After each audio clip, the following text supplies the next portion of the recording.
Welcome to the Equity Advisory Committee meeting here in fabulous Stockton, California. Thank you all for joining us today. We'll start off with a roll call, and then we'll get into some instructions for the folks joining us virtually, and then we'll get this meeting underway. Martha Armas Kelly. Present. Alexandria Contreras. Michael Despain. Ana Gonzalez. Present. Herb Hastings. Peggy Martinez. Amber Novi. Present. Naila Pope Harden. Axel Santana. Connie Stewart. Here. Randy Torres Van Vleck. Present. Stella Ursua. Cheryl Villegas Walker. Here. William Walker. Present. Christine Williams. Present. Alex Santana, are you there? Yes. Axel, sorry, Axel Santana. No worries, yes. Thank you, Axel. Thank you for joining us. Great, we have a quorum and we'll get started. Welcome to the Interagency Transportation Equity Advisory Committee meeting. The committee focus will be on elevating diverse and historically marginalized voices and will advise the California Transportation Commission, California State Transportation Agency, and the California Department of Transportation on how to achieve meaningful outcomes in transportation equity, environmental justice, and equitable economic opportunities, especially as related to transportation planning and programming. The meeting agenda is located on the Commission's website at www.catc.ca.gov. Spanish language and American Sign Language translations are being provided for this meeting. You can access these services through the Interpretation tab at the bottom of your screen. You will need to select which translation service you need. Please use the Q&A tab in the webinar if you have questions about this. Live closed captioning is also available. Please select the Show Captions tab at the bottom of your screen. There are a number of language options available there to choose from. Any document created for this committee meeting can be translated into any language you need. Simply email us at ctc@catc.ca.gov and we'll have them returned to you as quickly as possible.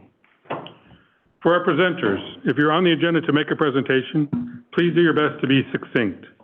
Please remember to speak at a steady pace to allow our translating services adequate time for accurate translations. If you are presenting remotely, we hope that you will turn on your camera during your presentation if you have one. For our members of the public, we welcome comments from the public as part of this meeting.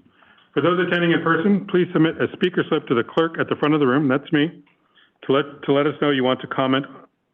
For those attending via Zoom, you should see the webinar control panel, likely located at the bottom of your screen. There you'll find the Raise Hand and Q&A tabs. We encourage you to use the raise hand feature as soon as we reach the public comment item to give the system time to acknowledge you. Committee staff will let you know when it's your turn to make a comment. Alternately, you may use the Q&A tab to submit your comment. Committee staff will read the comment on your behalf. As a reminder, each registered attendee is provided a unique link to access the webinar. These should not be shared with other participants as this can create confusion for staff when making your comments. Please do your best to be concise. Please remember to speak at a steady pace to allow our translating services adequate time for accurate translations. Please make sure that your comments add new information. If you agree with the comments of a previous speaker, simply make that statement. We ask that you make your point in 3 minutes or less. If for some reason we have too many speakers on a single topic, we reserve the right to limit comments to 1 minute as needed. Thank you all for joining us today. Back to you, Sequoia. Thank you, Doug. All right, well, I will go ahead and kick us off with tab 2, welcome and introductions. Thank you so much to everyone for joining us today, to our EAC members, to our interagency staff and leads, and to our community partners. Today is our second meeting of the in-person meeting, third meeting of the Interagency Transportation Equity Advisory Committee. And as Doug mentioned, we are honored to host this meeting today in Stockton, where we thank our gracious hosts, the San Joaquin Council of Governments. And I want to take a moment to thank the SJCOG staff, our administration team, our interagency management, our colleagues at Caltrans HR, and our lead teams for getting today going, and all of us here. This is really, really special. As a new committee, it means a lot for us to convene in person, and a lot of energy went behind this. And I think our members who are able to show up in person and online, it's really powerful to share space with you all. So thank you.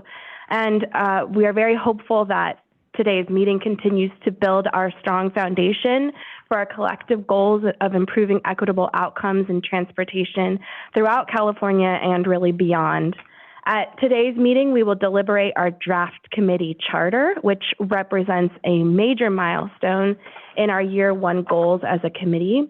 And we will also discuss continued opportunities for committee members to remain involved in our interagency work streams. And thank you to the members and staff who collaborated on our agenda today. Next, I'll hand it over to Diane Nguyen, the Executive Director of the Council of Governments, who will offer remarks on behalf of the agency. Thank you, Diane. Thank you, Sequoia, and members of the committee. Welcome again to beautiful San Joaquin County and the city of Stockton. I'm very excited to be part of a history-making second meeting of this committee. And for those on the Zoom, there is a packed crowd behind me who are also contributing to this historic event. I wanted to first say that, again, I'm Diane Nguyen, the Executive Director of the San Joaquin Council of Governments. I've worked with the San Joaquin Council of Governments for over 20 years. Wanted to highlight a few points about San Joaquin County. San Joaquin County is a majority-minority county, which means a majority of the population represent minority residents. In fact, 66% of the residents in San Joaquin County make up minority populations. 28% are foreign-born, and 40% speak a language other than English in the home. This gives you a context of how closely this region is connected to social equity issues. For our agency, the San Joaquin Council of Governments, we strive to elevate social equity issues in our transportation planning process and our project delivery process. We wear many hats as a Council of Governments. In fact, our motto, as part of our mission, the underlying foundation is better together, stronger together. And I personally believe in the area of social equity, we're stronger than ever. Specifically, we wear the hats of the Regional Transportation Planning Organization, and we also are the Metropolitan Planning Organization, and we wear the hat of the half-cent sales tax for transportation. We are a self-help county where residents have taxed themselves in order to provide funding for transportation improvements. And this is an array of transportation improvements from public transit to congestion relief projects to active transportation and to local road rehab and much more. Our partnership with the California Transportation Commission goes back many decades, and it's through that partnership that we've been able to leverage our local funds, match them with the state funds coming out of the California Transportation Commission, and deliver much needed transportation improvements in our region. I wanted to highlight that one of the tenets in what we do is to connect with community-based organizations in our planning process. The San Joaquin Council of Governments is a strong believer in inclusive public engagement, in community partnership development, and ensuring that our plans and projects center on addressing community needs, particularly ensuring that there are no disproportionate impacts to low-income and minority residents in the planning and project delivery of transportation. A couple things I want to highlight from our region is the fact that to date, we have the longest list of community-based organizations on our on-call list. This on-call list is our list of partners we can identify and pull into our planning projects on an as-needed basis. And in fact, we also offer mini grants to community-based organizations because one of the challenges of participation is having the resources from these nonprofits and CBOs. So we offer mini grants to help finance some of the mutually beneficial planning processes and community engagement that we have in transportation.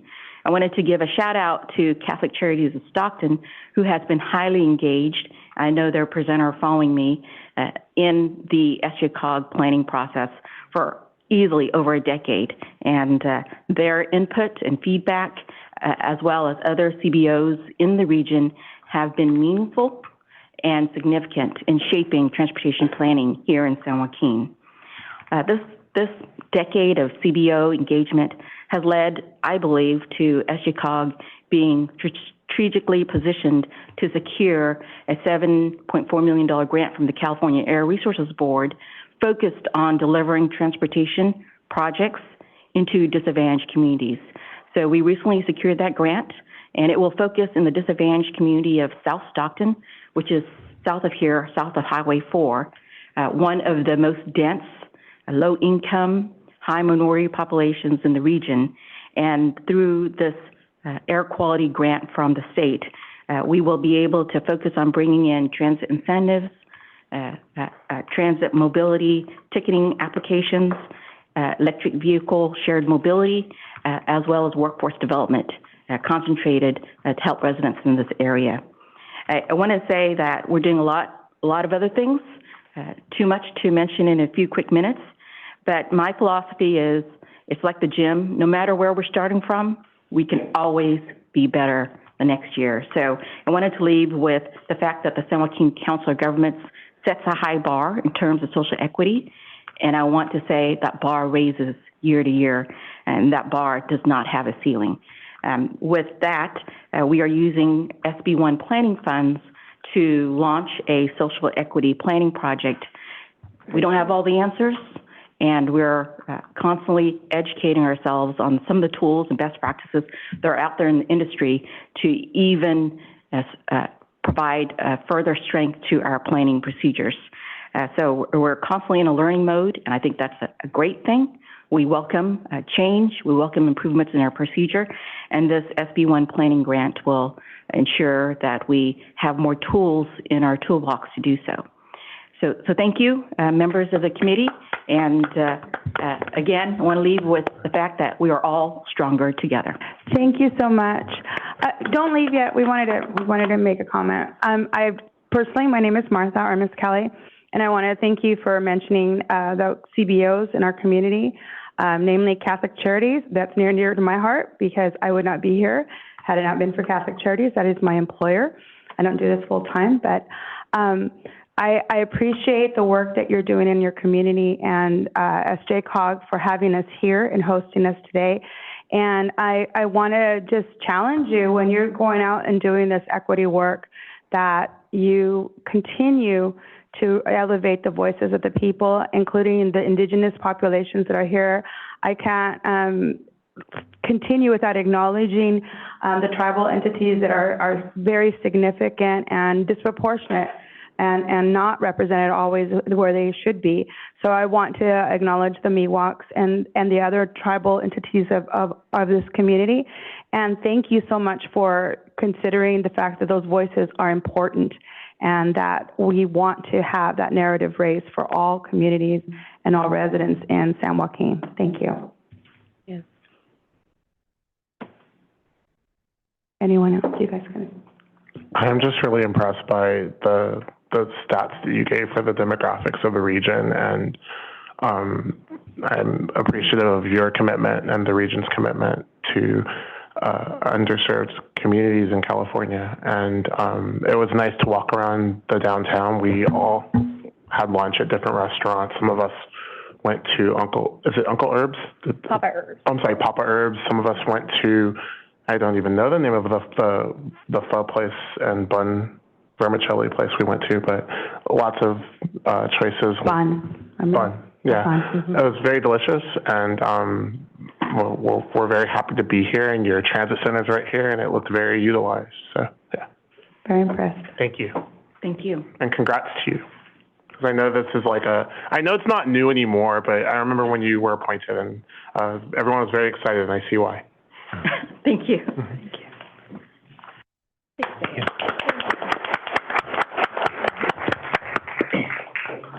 I just wanted to quickly ask our EAC members who are joining us online, if you wouldn't mind turning on your cameras so that you can be at our virtual dais with our folks who are here in person.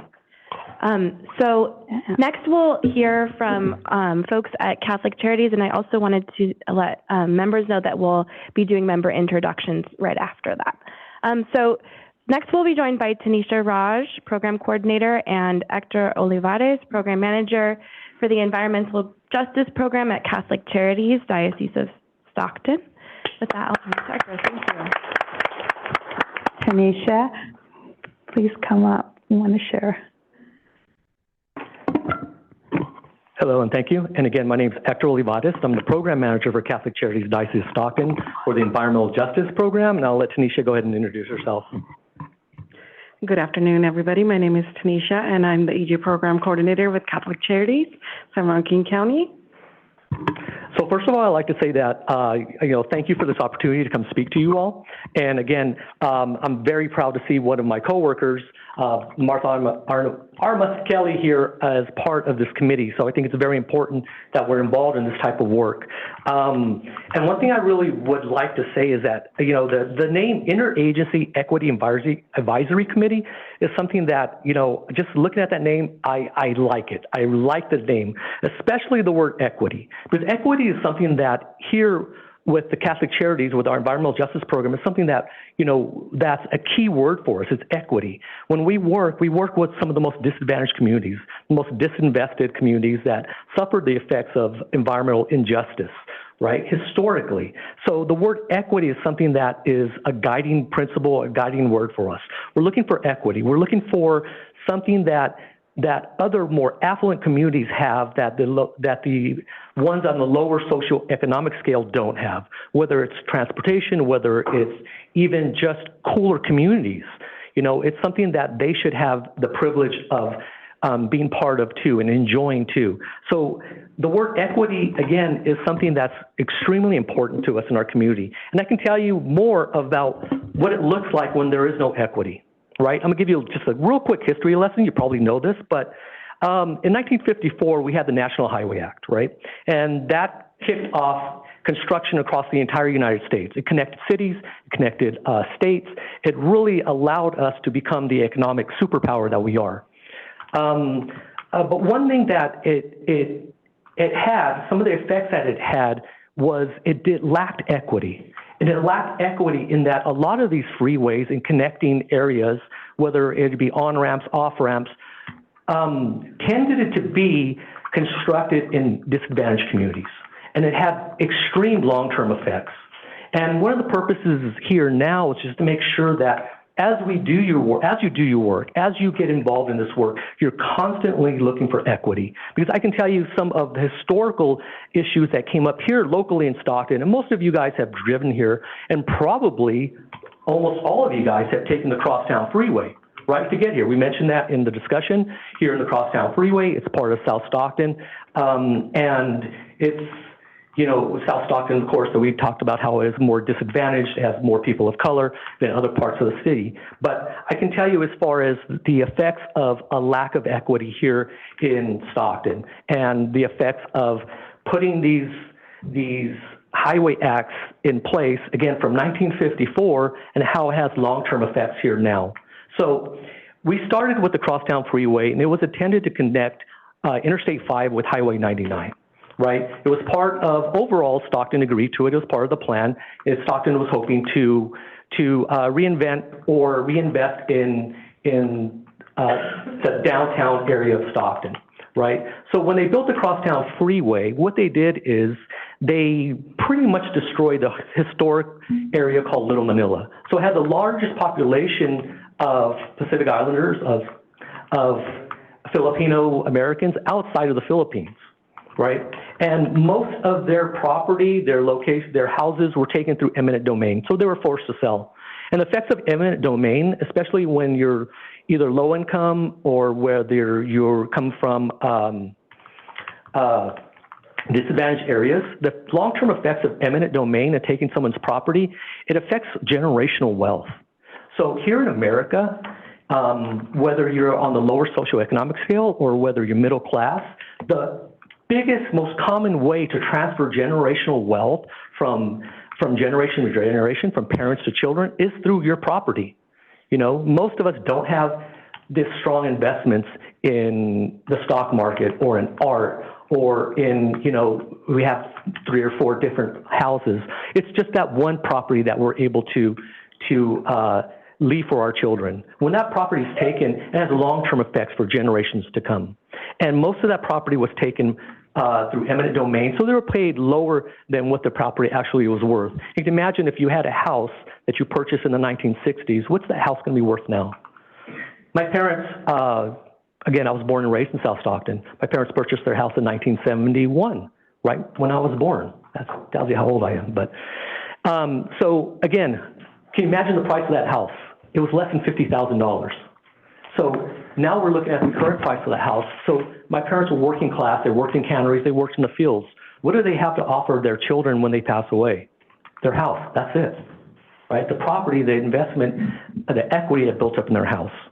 And what is left with a community? What are their, you know, their after effects of the community? Well, with the Crosstown Freeway, if you guys don't know, the Crosstown Freeway in the area immediately surrounding the freeway has the worst air quality in the entire state. You can look it up on Cal Enviro screen. You know, they have the pollution burden.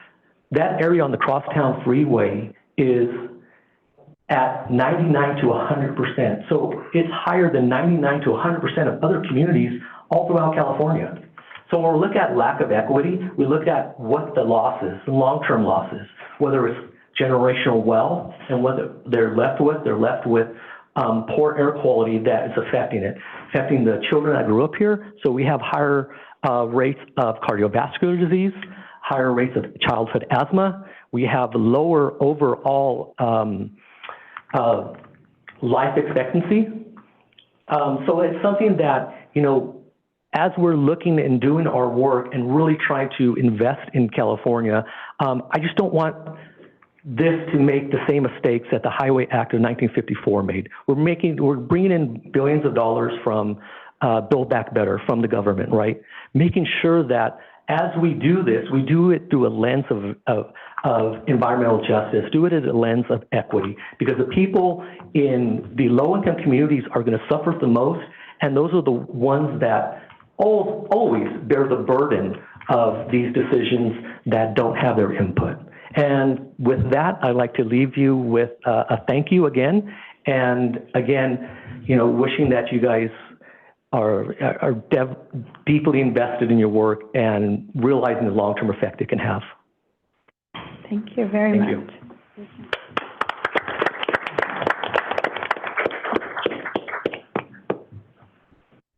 Thank you, Tanisha and Hector.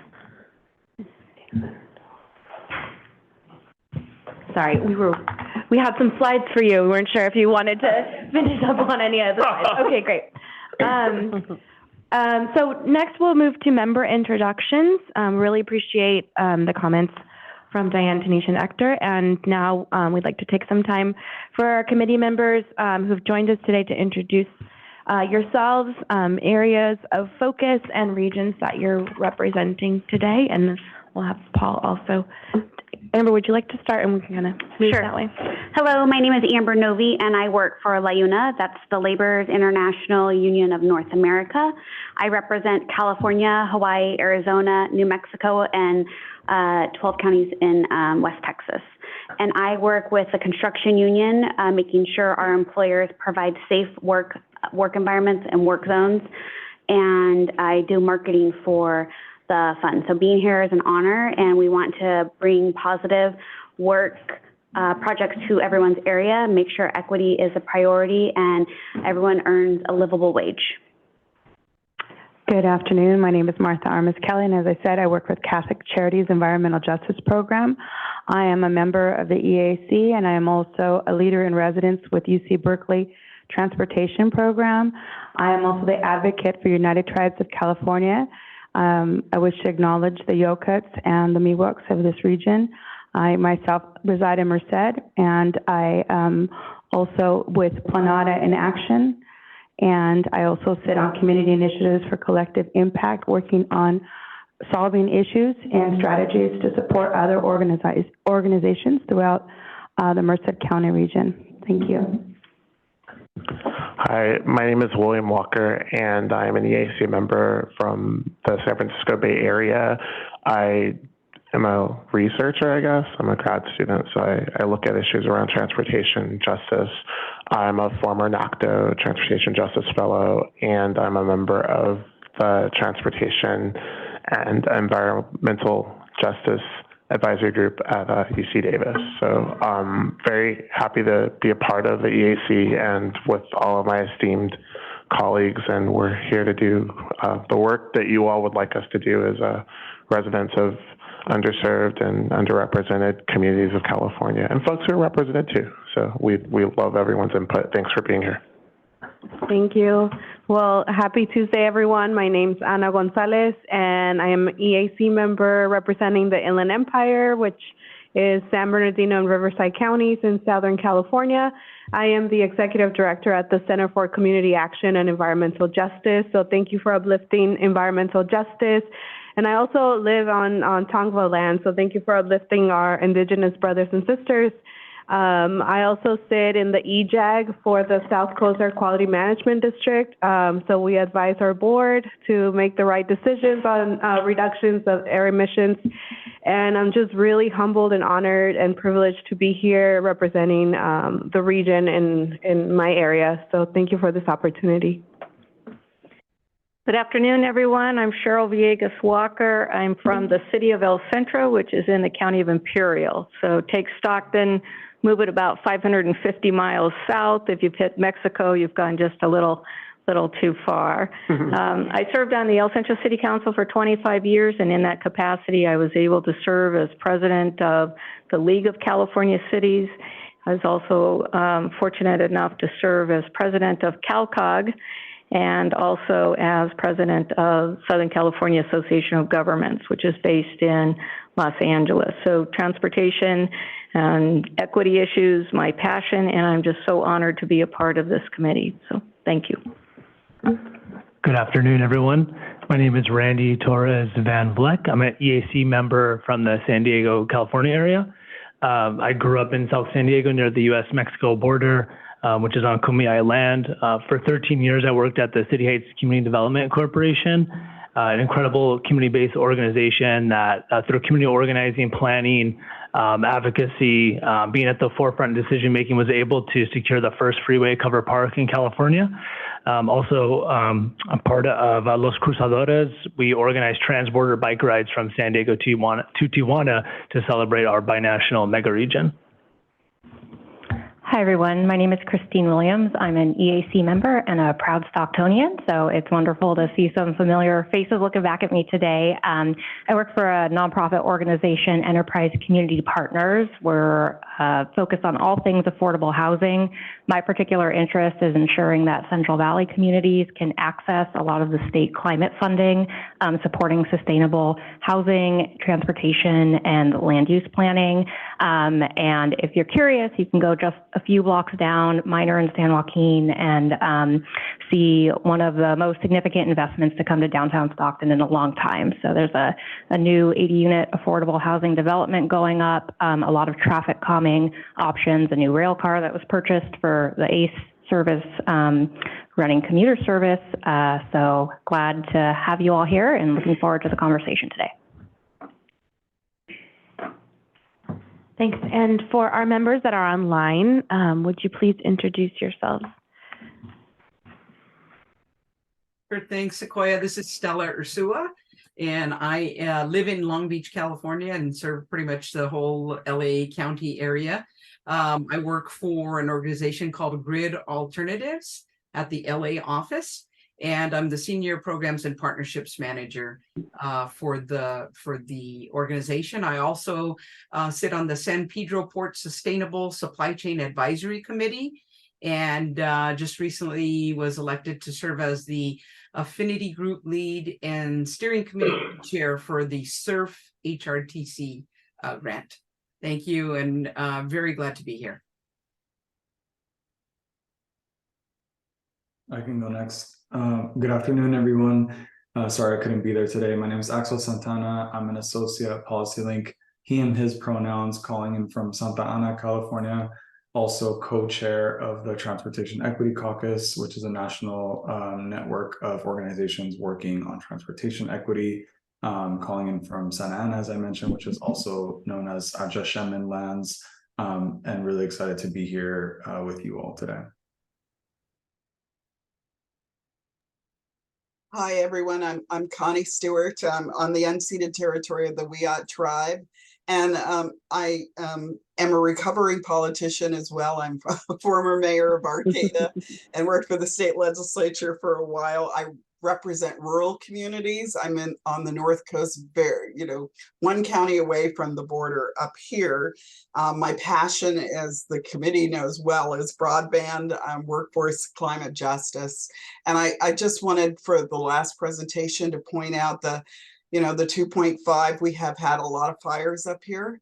And so we've had air quality problems at rain, thank goodness, this week. And so our elders are doing much better, but I can't imagine living with that air quality for my whole life and what it would have done to me. So I really just wanted to point that out for the last presentation. It really was very moving to me. Good afternoon, everybody, and thank you. My name is Mike Despain. I'm the Chief Operations Officer and Natural Resource Director, Buena Vista Rancheria, Miwok Indians, Sacramento, and Amador County. Great group of people, and thank you very much for everything that we're doing for everybody across the state.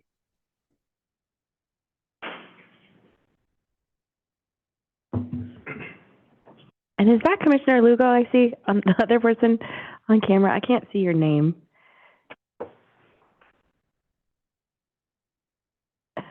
Oh, who is that person? I think I might be one of the last 20 members to go online. This is Alex Contreras. Oh, okay. Good afternoon, everyone. I wish I could be there with you in person. Unfortunately, I had a medical emergency this morning, so I'm participating remotely.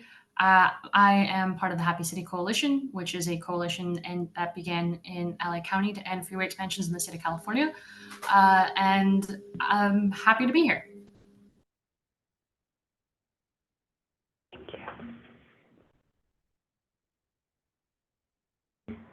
Thanks. And I think Naila also just joined us. So Naila, if you're on and able to introduce yourself, please do.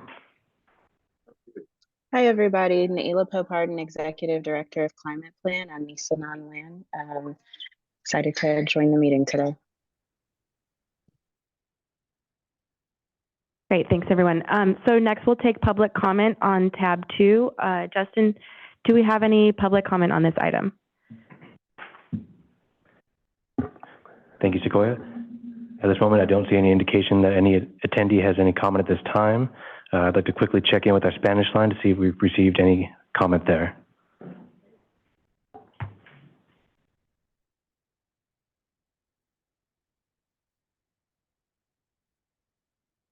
Not hear anything from the Spanish line, but we do have a hand raised from our virtual attendee. I'd like to call on Michelle Harvey.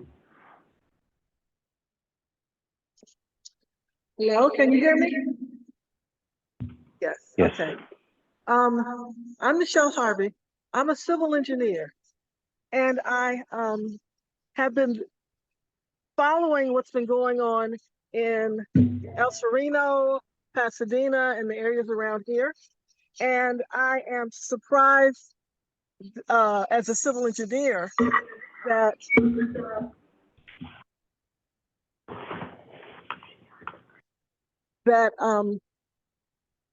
people they're looking at Caltrans is looking at taking property from people who have housed themselves in abandoned property around here and selling it. Michelle, I'm gonna need to stop you. That is not the item we're on. We can take general public comment at the end of the meeting. Oh, I'm sorry. Thank you. That's okay. Thank you. And we do have a Pat Barrett in the room that would like to make a comment on this item.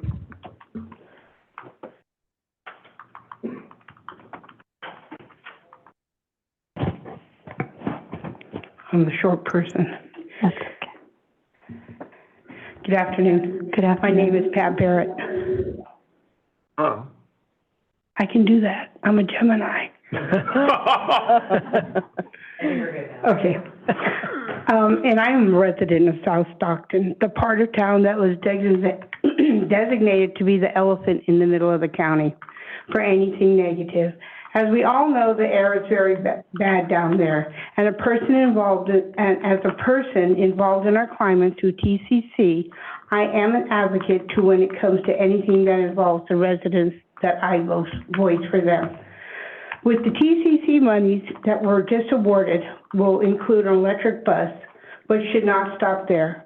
Our county should be mindful that when it comes to improvement, South Stockton should always be the top of the list because there is a lot of work to improve the equity and justice forced upon the taxpayers that pay for services that works for us. Housing Authority has, with a grant, has put in electric cars, but this is one place. We need them across the south side and many other services, which brings me to the public transportation. I know the system looks at the use of public transportation, but what is being based on? How many people use it or not because amenities are too far away, or times of pickup and connecting lines are not convenient, or doesn't run often enough, or there aren't any barriers,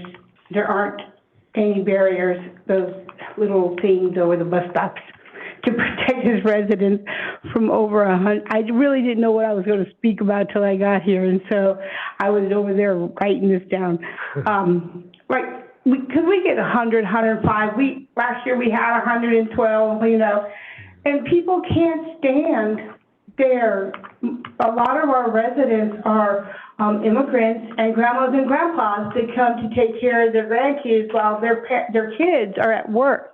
And so they sometimes have to go to the store or whatever, and they can't, as a senior, we can't be standing in 112. And we can't be standing in the 24, the 35, the 42 degree rain, cold weather either. So we have those barriers. We can't catch the public transportation because we don't have canopies. I want to hit that one while I'm here. We don't have trees, but we're supposed to be getting them, hopefully for the neighborhood, not just the parks. Another fact we need to look at is how we can redirect the truck routes. I am a truck driver. But if we can't be a part of the solution, we shouldn't have a voice. I want to be a part of the solution. El Dorado is a truck route. MLK is a truck route. Airport Way is a truck route, leaving South Stockton so boxed in by vehicle pollution along I-5 to the west, 99 to the east, Arch Road to the south, and Highway 4 to the north. Did you know that South Stockton's, well, now that Hector said it, has a 10-year less life expectancy than the people on the north side of Stockton? If this committee can do anything, we need to focus on the south side of Stockton. For not only are we the stepchild of this county, we are invisible to most. We need to stop walking around this elephant in the middle of the room. Thank you. Thank you very much. Thank you. Any other comments? Okay, and I'm sorry, Paul. Would you mind introducing yourself? Sure. Hi, everyone. I'm Paul Golozewski. I'm the Acting Chief Deputy Director at the California Transportation Commission. Our Executive Director, Tanisha Taylor, had something come up very unexpectedly and couldn't be here today in person. I understand she is on the webinar, though. Happy to be here today and just wanted to take a brief moment to acknowledge all of the work of our interagency staff in organizing this meeting. Sequoia, Carolyn, Abigail, and Laura, as well as our administrative staff who are seated over there, Justin, Doug, Brandy, and Cherry. Thank you. All right, with that, we'll move on to tab 3, our June 5th, 2023 EAC meeting recap and approval of our meeting minutes. Committee members, tab 3 features a recap of our June meeting and its minutes. In compliance with our operating procedures, minutes of the proceedings of a standing or special committee shall be kept, and the minutes from the last meeting shall be approved. On June 5th, 2023, our Interagency Equity Advisory Committee met. The meeting provided the committee an opportunity to learn about and discuss potential committee governance and leadership structures. plans for integrating ex officio members into the committee, and previous and upcoming opportunities for member engagement in our interagency policy and program development. More information can be found in the book item related to this tab. And I'll turn it to Cherry.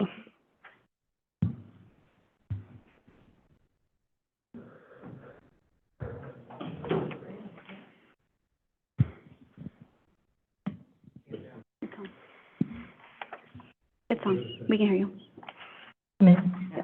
Committee members, tab number 3 is approval of the minutes for the June 5th, 2023 Interagency Equity Advisory Committee meeting.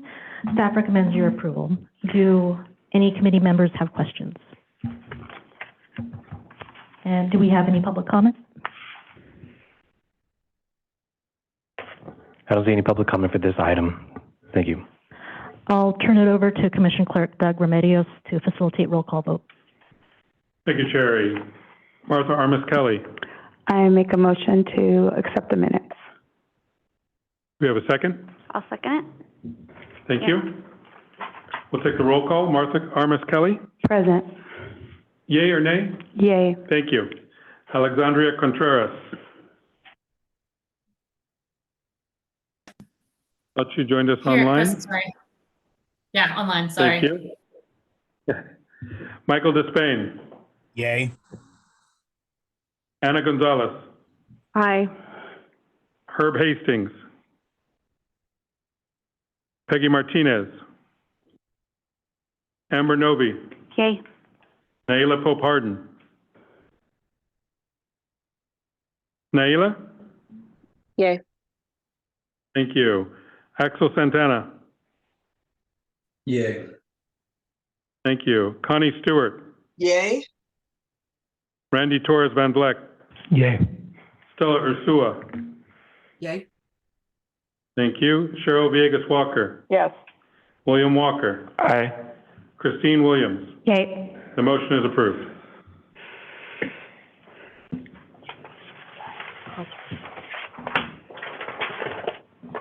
Great, thank you. All right, so moving on to tab 4, our EAC member reports. Committee members, tab 4 is an opportunity for you all to share with the committee on any work and initiatives that you have been involved in since our June meeting. As a quick recap, since June, members have had a chance to be involved in the following opportunities. Supporting with the development of the September EAC meeting agenda, supporting the creation of our draft charter through attending a focus briefing to develop draft language, commission staff from the local transportation climate adaptation permit program solicited members to support with funding program application review. We also had an opportunity to connect with the Caltrans Reconnecting Communities Highways to Boulevards programs, where members were solicited to assist with reviewing their funding applications. And finally, members supported the Caltrans FTA 5310, Enhanced Mobility for Seniors and Individuals, with assisting with reviewing and funding applications. And I'll pass it on now to committee members who wish to share on these or other related experiences.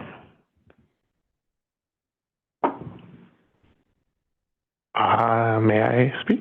Yeah. Does anyone, actually, I feel like, does anyone on Zoom want to speak first? Because we always go first before I go. Cool. So I will be quick. I'm very excited to get our structure in place because it's very hard to remember all the things we did between meetings. And so I'm going to just go with that list that Sequoia stated. I was at a lot of that. And as many of the people who are sitting here with me were, and it's a lot of work between meetings, but that's the real work, and that's what we signed up for. But what's exciting to me about our charter, and I have to apologize because that's the one subcommittee that I actually was not able to make because of a work conflict.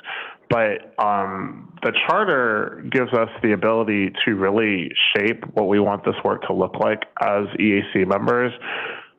I know that some of our geographies are a lot more represented than others. I'd really like to figure out how we as members can kind of subdivide ourselves. Like, I would never want to see that, like Herb and I both represent the Bay Area, and I would never want to say Herb and I should be in different committees, but like, what can Herb and I take on in addition to District 4 so that we can make sure that the voices of the central part of the coastal California, because the Bay Area, if you talk to some people up here, is not Northern California, but like, you know, so that we can make sure all bases are covered.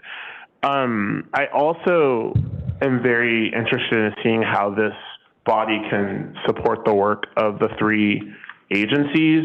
So making sure that one of us is at every CTC meeting, and whatever that looks like in district areas, like if there's district meetings that we should, like, I mean, the Highway 37 issue in Solano County, where they were looking at tolling Sears Point Highway connecting Novato to Sonoma and Vallejo, and the toll was originally just proposed on Vallejo, which already has Solano County already has 2 toll bridges leaving the county, and so now we're saying there's a third.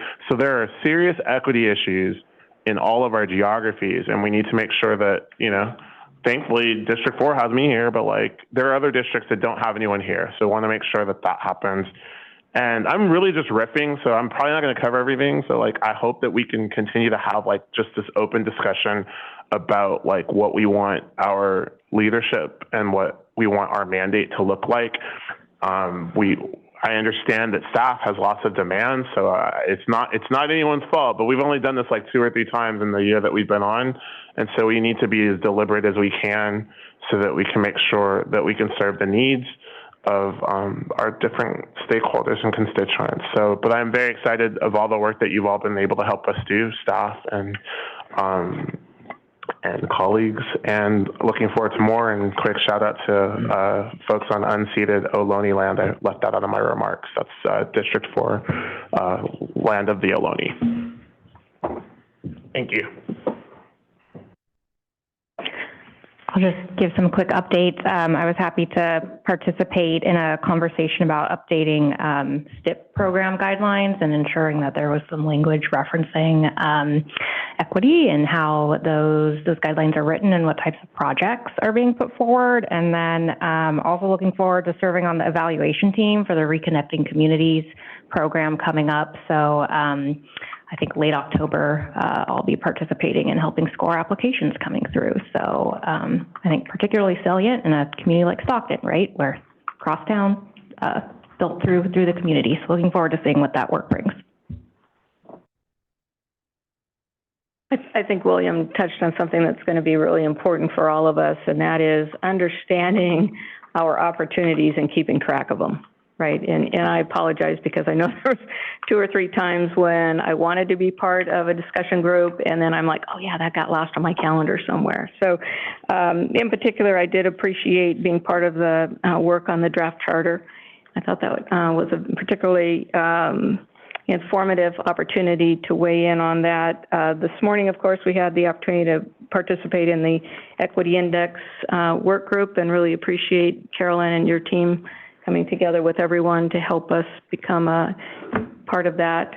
Participated in the Caltrans FTA 5310 State Review Committee, as well as the CTC SB 1121, the state and local transportation program. So again, I think that as we move this along, having an opportunity for a little more structure on where our opportunities are to provide engagement and input is going to be fantastic. But again, since last time to hear, it's just been tremendous to be part of that voice and really feel like we're giving voice to our communities. So thank you. And I just want to piggyback on all the beautiful input that our team has put together. This morning was really enlightening, and as I was having this discussion and discussing the EQI, the Equity Index, put on through Caltrans, it was really apparent to me that this is new and pioneering for us to be here, to be in these spaces with the groups that are making decisions for our state in transportation. And it really humbled me to understand that at this moment, we have a voice, and it's your voice that we're able to share in these conversations. So I want to thank every single one of you for being here. This is our first public meeting where we're here conferring with you all. And for you being here, it means a lot because we hope to see more of you, whether it's online or in person. And we want to serve you with due diligence, and you being here supports us. It allows us to see your faces, hear your voices, understand that we are doing something big here, and it's for our state and for you individually, because you matter. You matter. And we're here for you because you are part of the solution. And like someone said, we don't want to be part of the problem, we want to be part of the solution. And recognizing that this opportunity has been afforded to us to be able to be here, I'm hoping that as we develop our charter and as we continue doing our work, that we envelop a portion of accountability so that we can see the endeavors and not just in ad litem, but actual changes and actual contributions that we're going to make in being part of this group. So we thank you. And I thank you so much for this. I wanted to share that San Diego was happy to host a CTC meeting, California Transportation Commission meeting in our community on August 15th and 16th. And want to do a shout out to the Caltrans District 11 staff who organized a fantastic tour of the San Diego region in partnership with the CTC staff and Caltrans staff, Sandex staff. We were able to visit and hear from leaders in Barrio Logan, the Chicano Park community, and got to learn about the work, the organizing that went into secure Chicano Park underneath the Coronado San Diego Bridge. We also visited electric truck charging facility at the Otay Mesa border crossing port of entry. We were able to see bus on shoulder projects on the 805, the 94, and a visit to City Heights, where we're at Terralta Park, a freeway cover park in the Centerline stations. And August 16th, I was invited to provide an update on behalf of the EAC, keeping the CTC in the loop about what we're working on. And the group is very excited about the work that we're doing and encourage us to continue moving forward. A lot of the focus at that CTC meeting was about Sandex CEO Hassan Ikrada, who's stepping down at the end of the year, and a lot of praise towards his leadership, and we really appreciate all the work that he has done for the transportation justice work and environmental justice work in San Diego. So that will be a position that San Diegans look to have filled by the end of the year, early next year, and there's a participatory process for that.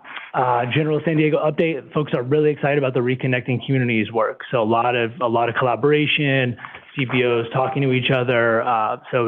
And a lot of, and Caltrans is at the table, and we really appreciate that. Thank you also to the leaders, San Joaquin Valley and Stockton for hosting us. This is my first time in Stockton, and I'm really enjoying it so far, and it's been great to learn about your community. So thank you for having us and for speaking and sharing more about the work that you're doing here. In respect for time, I just want to echo the sentiments of everyone else up here, and please let us know if there are specific topics or meetings that you feel would be a necessity for us to attend. I'm going to do my best to attend as many as I can given my schedule and to participate as much as possible, and I'm sure everyone here feels the same way. So if there's something very specific that you need us to participate in, please reach out and be honest with that for us. Thank you.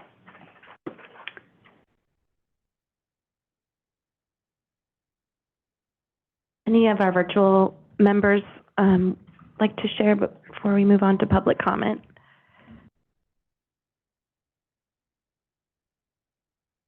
Thank you. Thank you very much, everyone. So we'll move on. Justin, is there any public comment on this item?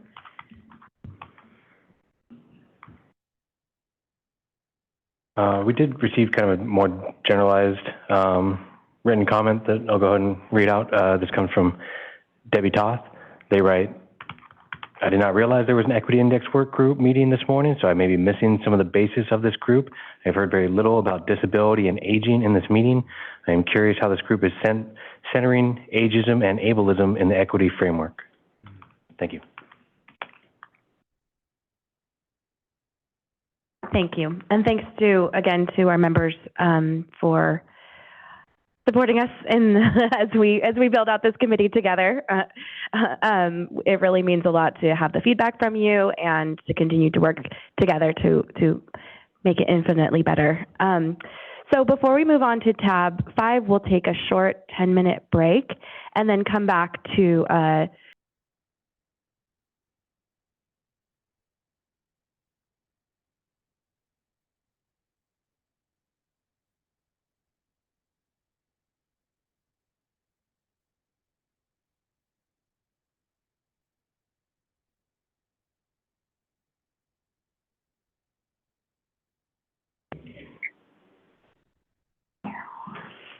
Is there? I don't know. All right, great. That was very fast. Thank you. Okay, so we will go ahead and get back on our agenda. So we'll move on to tab 5, which is our draft charter discussion. Committee members, tab 5 features a presentation and discussion of our draft EAC charter. The charter serves to provide governance and procedural structures for our committee.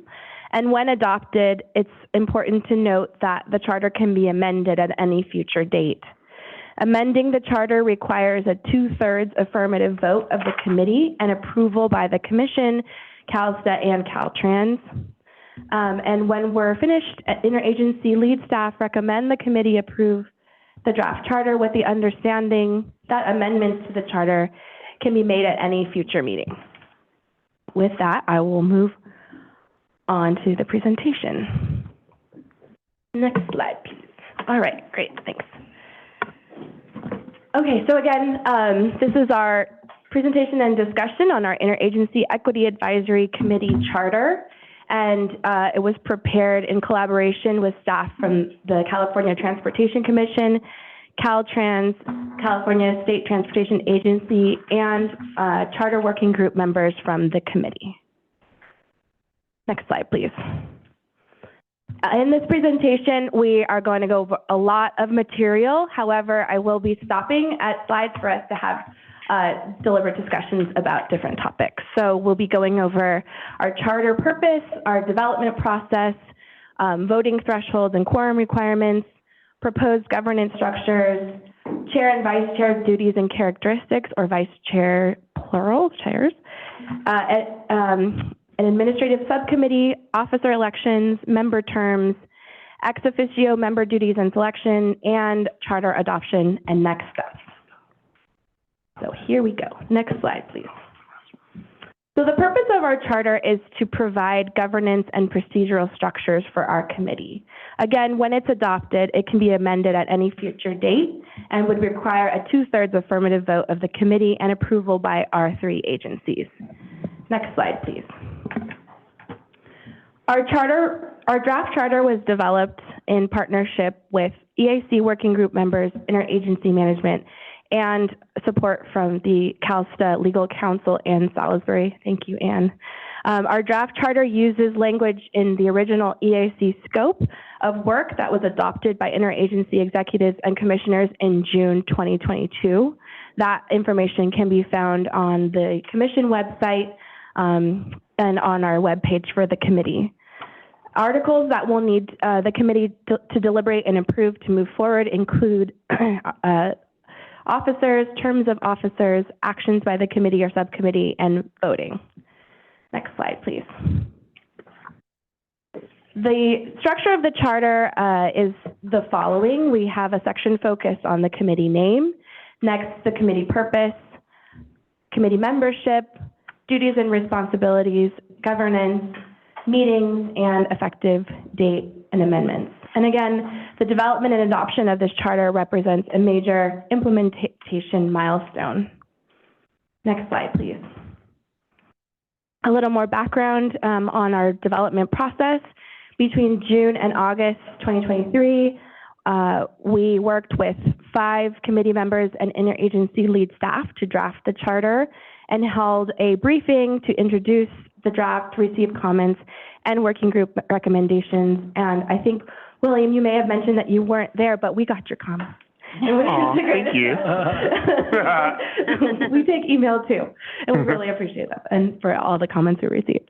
Thank you. Working group comments focused on proposed governance structures, chair and vice chair duties and characteristics, officer elections, member terms, ex officio member duties and selection, and voting thresholds and quorum requirements. Next slide, please. So a quick recap on the quorum. So governance structures establish and describe the formal relationship that members of leadership teams have with one another, and committee membership at large, and our interagency lead staff. And quorum requirements determine the minimum number of members we need to conduct committee meetings. And when a quorum is reached, the committee may take an action. And without a quorum, the committee may not take an action. And we're very excited that we can now include our virtual participants in our quorum. That is the best news that we had in the last 2 weeks. Committee members can determine the number of members needed for a quorum, and many committees use a simple majority of members, which is 50% of members plus 1. Some kind of use like a set number, but generally 50% of however many members are present, however many members are on a committee plus 1. Next slide, please. So for recommendations for voting structure and thresholds, we have our working group recommendations as well as our staff recommendations, which in this case are mirror each other. So our recommendations are that a quorum is reached when a simple majority, which is 50% of members plus 1, are present at a meeting. Additionally, a simple majority will be needed to approve administrative actions and elections, such as meeting minutes, which we accomplished today. And per the working group recommendation and staff recommendation, that a supermajority or 2/3 or more members is needed to approve policy recommendations or elections. And I'll pause here for some discussion from members, our virtual members, as well as our in-person EAC. Does this structure and these thresholds, does it represent the goals of the committee?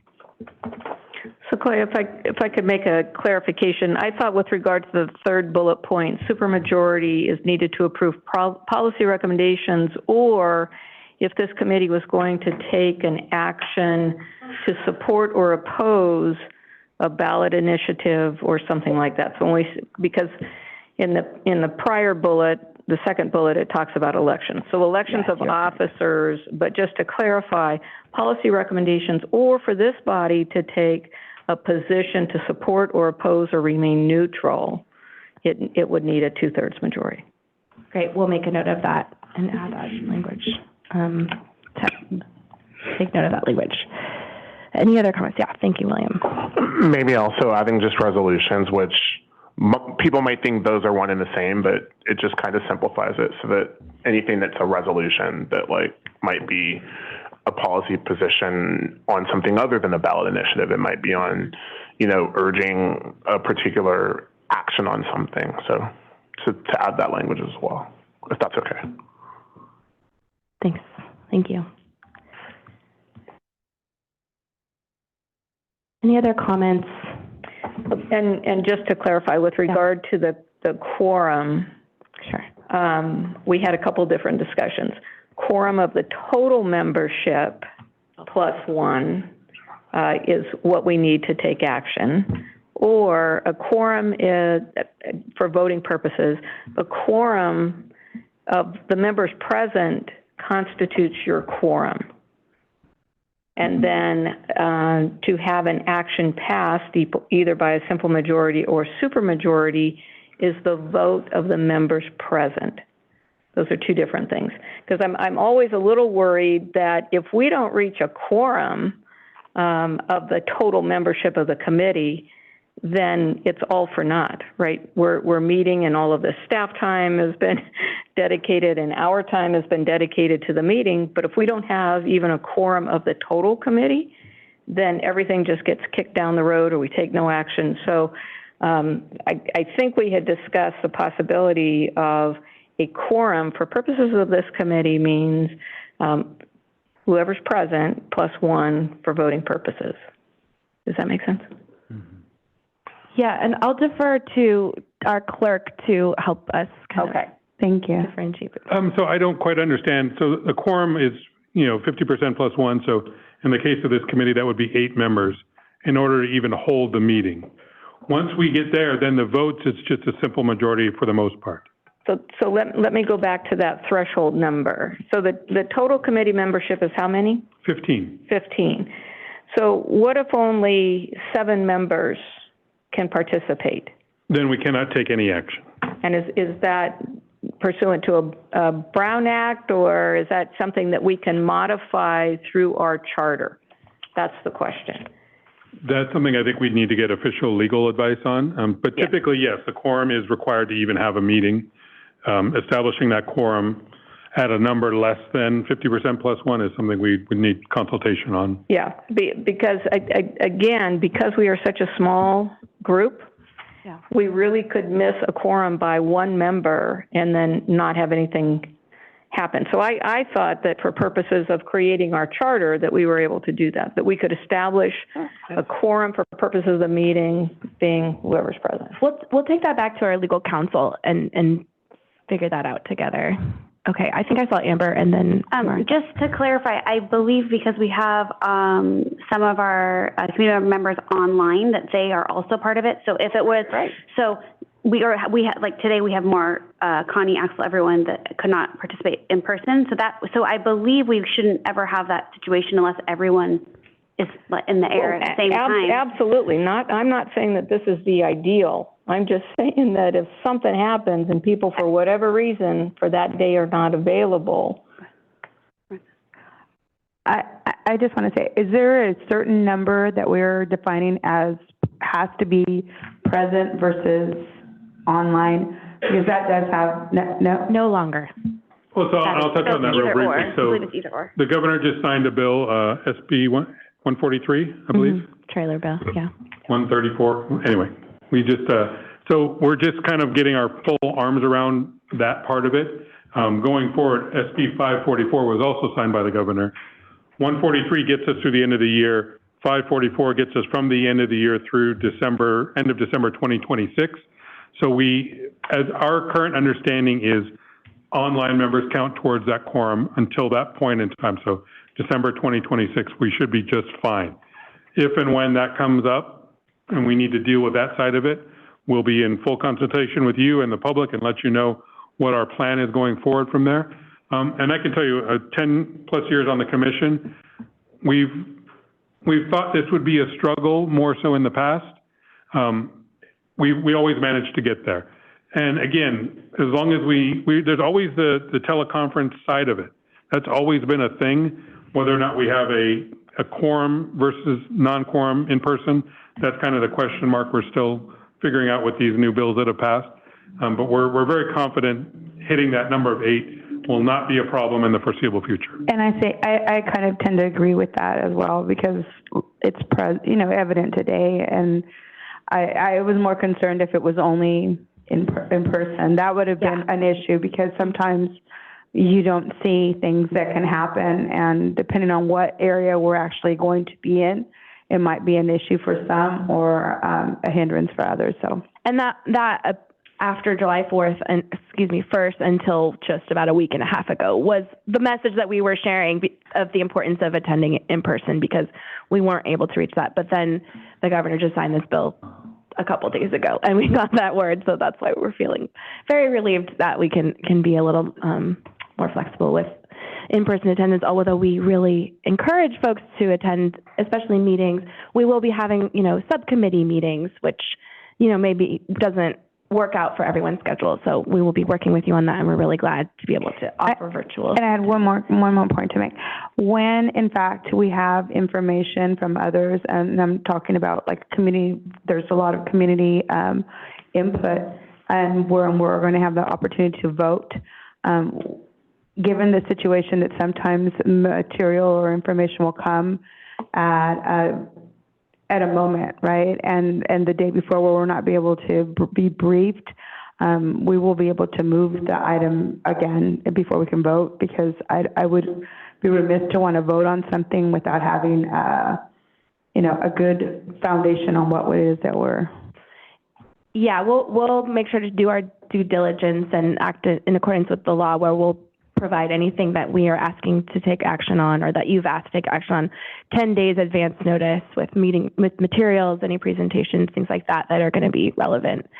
If it's not something you'll be voting on, if it's information that is received by community, we may get it up, to the night before, and we would share it with you. But it may not be something we're taking action on. So Sequoia, I don't want to slow this down, so I'm just going to reserve on my comments. Let's stick to a quorum and just all be encouraged to participate. Okay. Sure. And William. I think that we can always come back to amend if that's a problem. If we hit a point where. And I think your reservation is really about committees and not the larger body. And I think that we have more flexibility, like with committees, if we're seeing that we're not able to make that work. But I think that we're going to be relying on whoever the chair is of our committee, as well as the chairs of those subcommittees, to be in constant communication so that we aren't wasting folks' time. And I think that that's what staff has done for us, and we owe them that same due diligence. Okay. And I'll touch on that real briefly. So you are an advisory board of the commission, so the rules are a little bit different. That's why we're hesitant to make firm statements on anything right now. And I'll just make a comment. We did have a comment from one of our online participants. If folks could announce their names when they speak, because of the wide shot we have of the dais, people aren't sure who's making the comments. So I'll state that I'm Doug Remedios, the clerk of the commission, and if folks could state their names before speaking, that'd be very helpful. Thank you. Yeah, thanks. To address, and this is Sequoia speaking, to address this comment on subcommittees, we kind of outlined in the charter how subcommittees can be formed by the committee, and then the information and action will be taken up by the full committee at a meeting. So we're not trying to have the subcommittees taking action. So if it's less than a quorum that shows up to a subcommittee, I think that's not that wouldn't hinder moving forward. Sweet. Yes, thank you. Great conversation, and really glad to bring this back to the whole group. Okay, moving on to the next slide. Are there any other comments? Sorry. I keep getting kicked off Zoom. Okay. All right. No, we're back. Okay. So, next slide, please. So, a quick recap of the 3 governance structures that were presented in June by Jaden Saldana, as well as reviewed by our working group. We have our leadership team, which consists of multiple co-chairs, usually 2 to 3, so at the chair level, with co-equal authority among the co-chairs to carry out committee leadership duties. A next option for governance structure is a minimalist structure, which consists of 1 chair and 1 vice chair, and the committee chair would take on administrative leadership functions.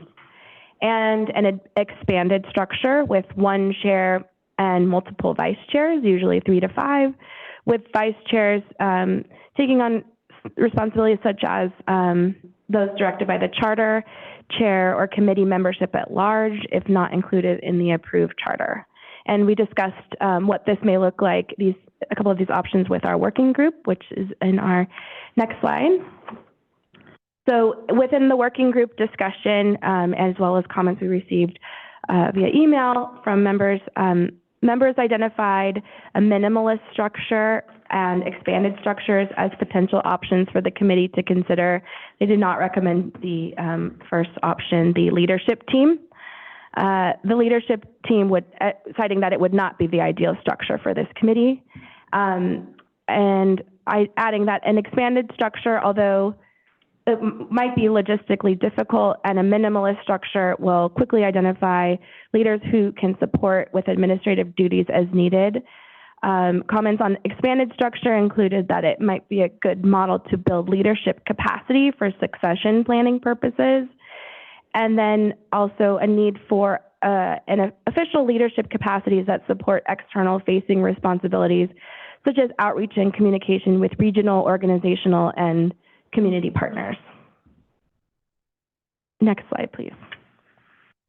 So hearing those conversations or those recommendations, staff recommends that for a governance structure, we start with a minimalist structure with an administrative committee comprised of a chair and a vice chair at this meeting today, which will allow for committee members to preside over committee meetings, engage more fully in agenda creation and other administrative needs. Right now, I'm kind of filling that chair role as facilitator, so that would move to one of you. And then we would continue to discuss roles and responsibilities of an expanded leadership structure with the goal of providing additional recommendations for, sorry, my Zoom is going wild, additional recommendations for committee consideration. And if approved by the committee and each agency, this can be added as an amendment to the charter at a future meeting for an expanded leadership structure. So again, side by side, next slide, please. Our member recommendations are either for a minimalist or expanded leadership structure, and needing to determine roles for additional leadership through discussion with the full committee, which is hopefully what we can accomplish today. And again, staff recommendation being that we start with a minimalist structure to address immediate administrative needs, and we take the time between now and the next meeting to continue to discuss roles of expanded leadership and amend the charter at a future date with detailed additional leadership characteristics and functions. Yeah. Is it appropriate for a motion right now? Why don't we, well, I don't know. No. Like, Is it appropriate to make a motion? I think she should get through the whole item. Okay. Thank you. Cool. Yeah, well, we'll get through each little piece and then kind of consider everything together. That's why I asked. Thank you. So, not trying to derail. I don't feel that you are either. Okay, so our discussion now, I'd like to open it up to kind of how we would like to proceed with these recommendations. So as someone, Amber Novi, as someone who was on this meeting, the reason why we felt the minimalist start to this role, so we have a chair and a co-chair to sort of establish the meetings, get some of it off of the staff that's doing all this work like Sequoia, and make sure it comes onto our committee and then move from there. So then if we see in a few months or a few weeks that it's too much for one or two people, then look at it again, reevaluate, and then decide that we need to change that. But by establishing a chair and a co-chair immediately moving forward, we can figure out if it works or it doesn't work for us. So that was the thought behind it. Cheryl? Could I just clarify, a chair and a vice chair? I just think it's really important for us to have a clear line of communication. We are really in the early formation of this, and I think we need to build that foundation. We have 15 members of the committee. If we start with an expanded leadership, all of us are going to be co-chairs of something or vice chairs of something. So let's start out with that clear line of communication, and then as our leadership team determines the need for subcommittees or task force or whatever, then that we can move forward from that. But I feel very strongly that a minimalist structure, so that we are not a staff-driven group, that we are a group that is driven by our members and the needs of our communities. I think it's very important for us to establish that chair and vice chair position.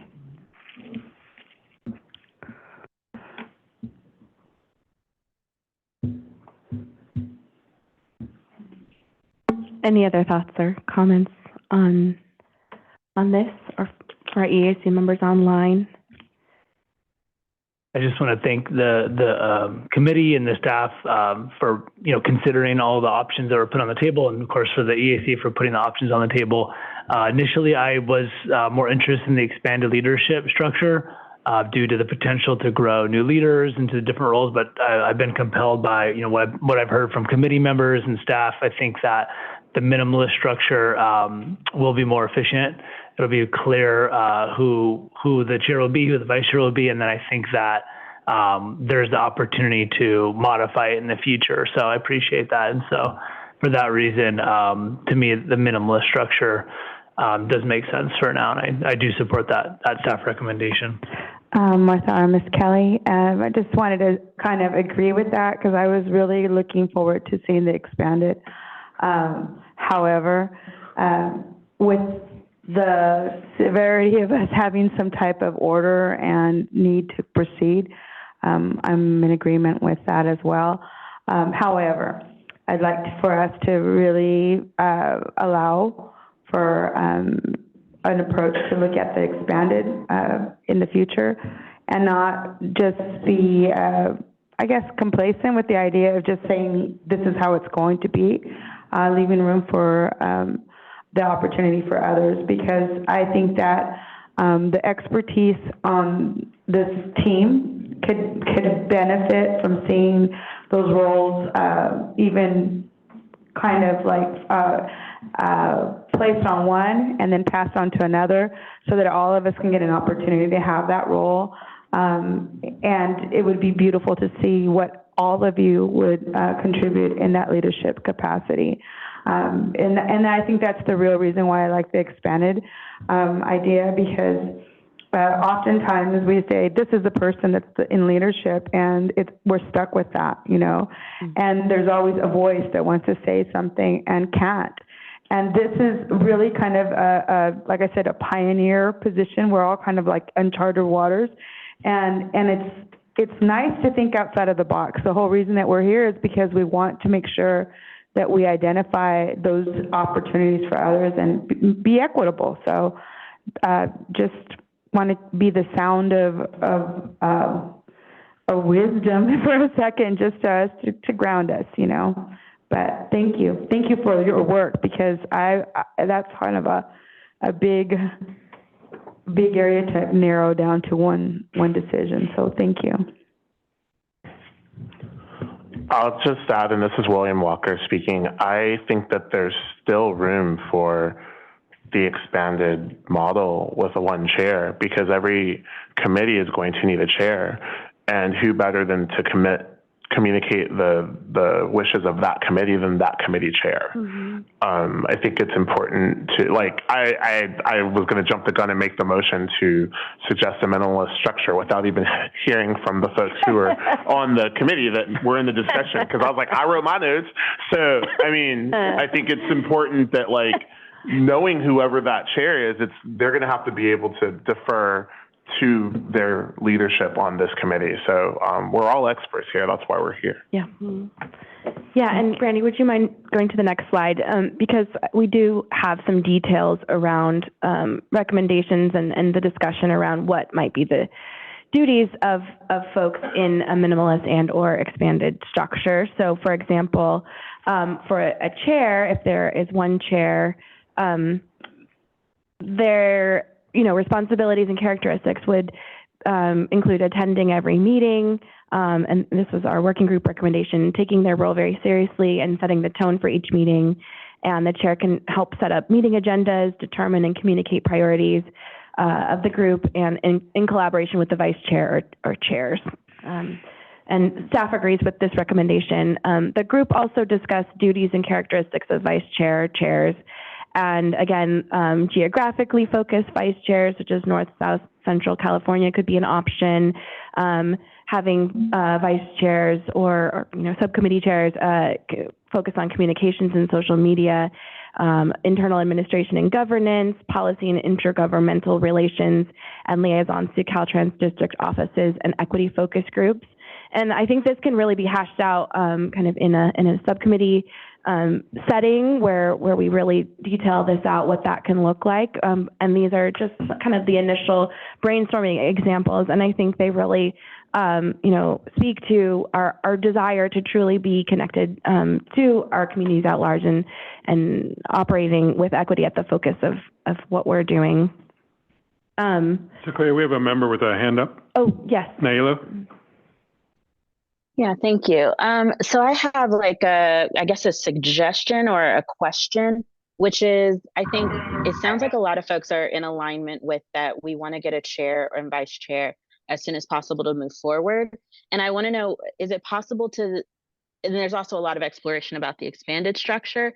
Is it possible if we vote for the expanded structure today that we vote to just implement who the chair, vice chair of the expanded structure are and then revisit the vice chairs? Or do we need to vote for the minimalist structure, put the chair in place, and then can we also in this meeting make a commitment to then at the next meeting talk about the expanded structure? Because I think to Martha's point, I really don't want this to be lost on us. I don't want us to stick with the structure and then not have a plan to move forward with the expanded structure.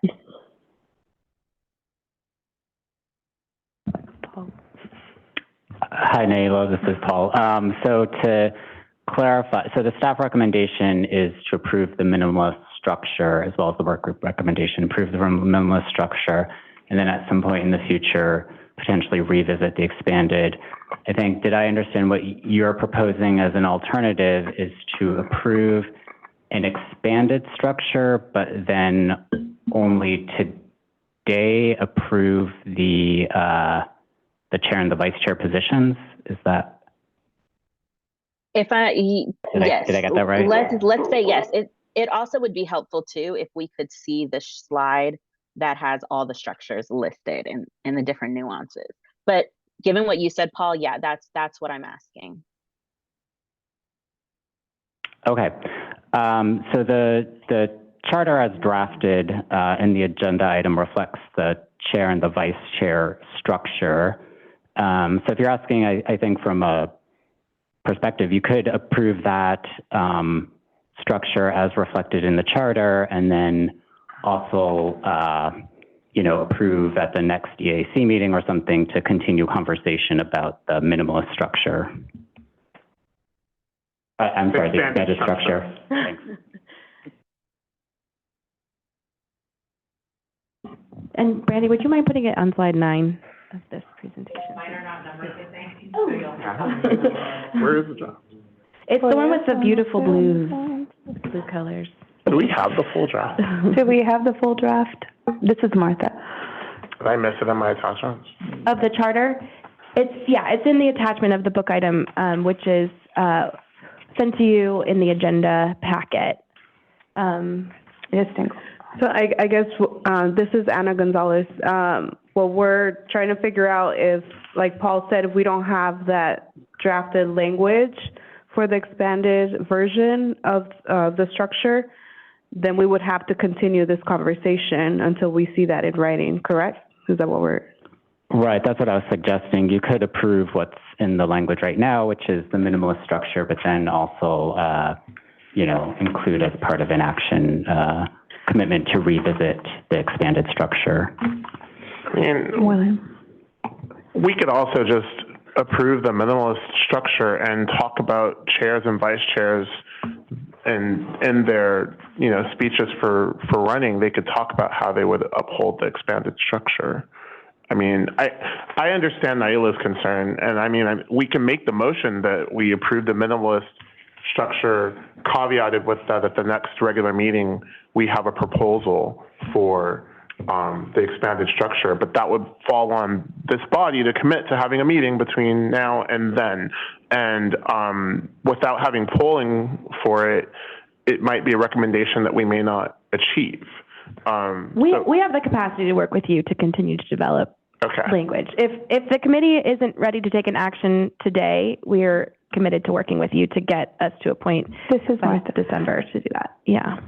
And I only say this because I'm glad Naila said okay, thank you for clarifying for me, because I think that it just sometimes gets dismissed as time goes on, and as we start doing work, it's not going to come back. And I would like to at least put the language in so that we do come back. And we need some kind of structure. I agree. We need something, and like you said, we need to kind of take the burden and start taking on our responsibility and role But I'd like to be able to have that implemented, and I think that it would be a good idea to have that moved. Well, so I think there's two different places for that language to be. One is for the minutes to reflect that we are going to come back and revisit, right, the expanded structure. But the charter should be really clean and clear and talk about the chair and vice chair position. And so the opportunity to expand is contained with that within the language, but where we capture that action item is in our minutes. Because the charter, we just want to keep really clean. May I make a motion? Well, I want to give our ED, Tanisha Taylor, just one moment to help us. All right. Guide these. Sorry, I couldn't be there in person. I've got a sick kid that I gotta stay home with today. So forgive me for that. I would have loved to have been there with you all, and I'm so excited that you're all there and we're having a robust discussion. And so maybe a recommendation. There are quite a few ways that we can take care of this, but I think the simplest way is to simply capture it in the motion that is made. And what we can do in a motion as a recommendation is to approve the minimalist structure and add a date certain for when we will come back to the discussion of the expanded structure, which will cement in our process that here is the date certain. One of the things that I do want to make sure that is brought into this conversation is recognizing that the committee will need some time to establish a structure to really understand where those weaknesses are within a minimalist structure, where the strengths within a minimalist structure are over time. And so it could be that we come back in the next meeting. It might be that it's too soon to know which direction the committee as a whole wants to go. And so I want to leave some flexibility to keep the conversation open, but put a date certain on kind of when we will come back with that conversation. So there's time to grow into the committee as well as to reassess and figure out where you all might want to go.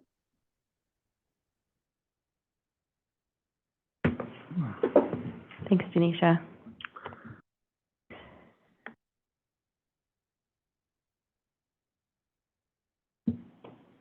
I mean, I'm happy to make a motion, but I don't know if people want me. Are we done with the presentation through the entire? I have 6 more slides. Do the slides.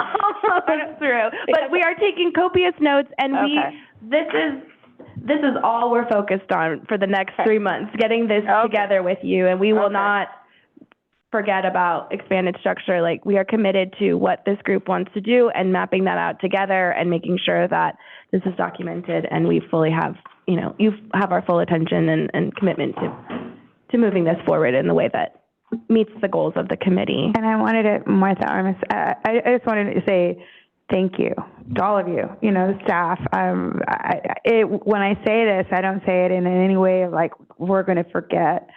You're not going to forget. No way. That's not something.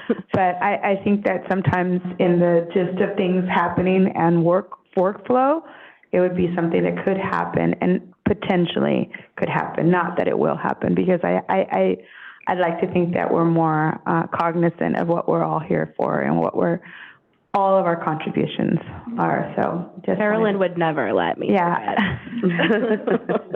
Yeah, never. And I appreciate that. I thank you. Yeah, thank you. Okay, so if you don't mind, I have a couple more slides to go through, and then we can kind of finish up our discussion. If we want to take a motion, we can do it there. So I believe we are at the administrative subcommittee slide. So to sort of bridge this process in between developing the roles and responsibilities and characteristics of chairs, co-chairs, we recommend developing or supporting an administrative subcommittee, which would be basically a chair and a vice chair dedicated to the administrative portion of meetings, which I described earlier as, agenda setting, facilitating meetings, things like that, presiding over our meetings, and helping general preparation for the meeting. Next slide.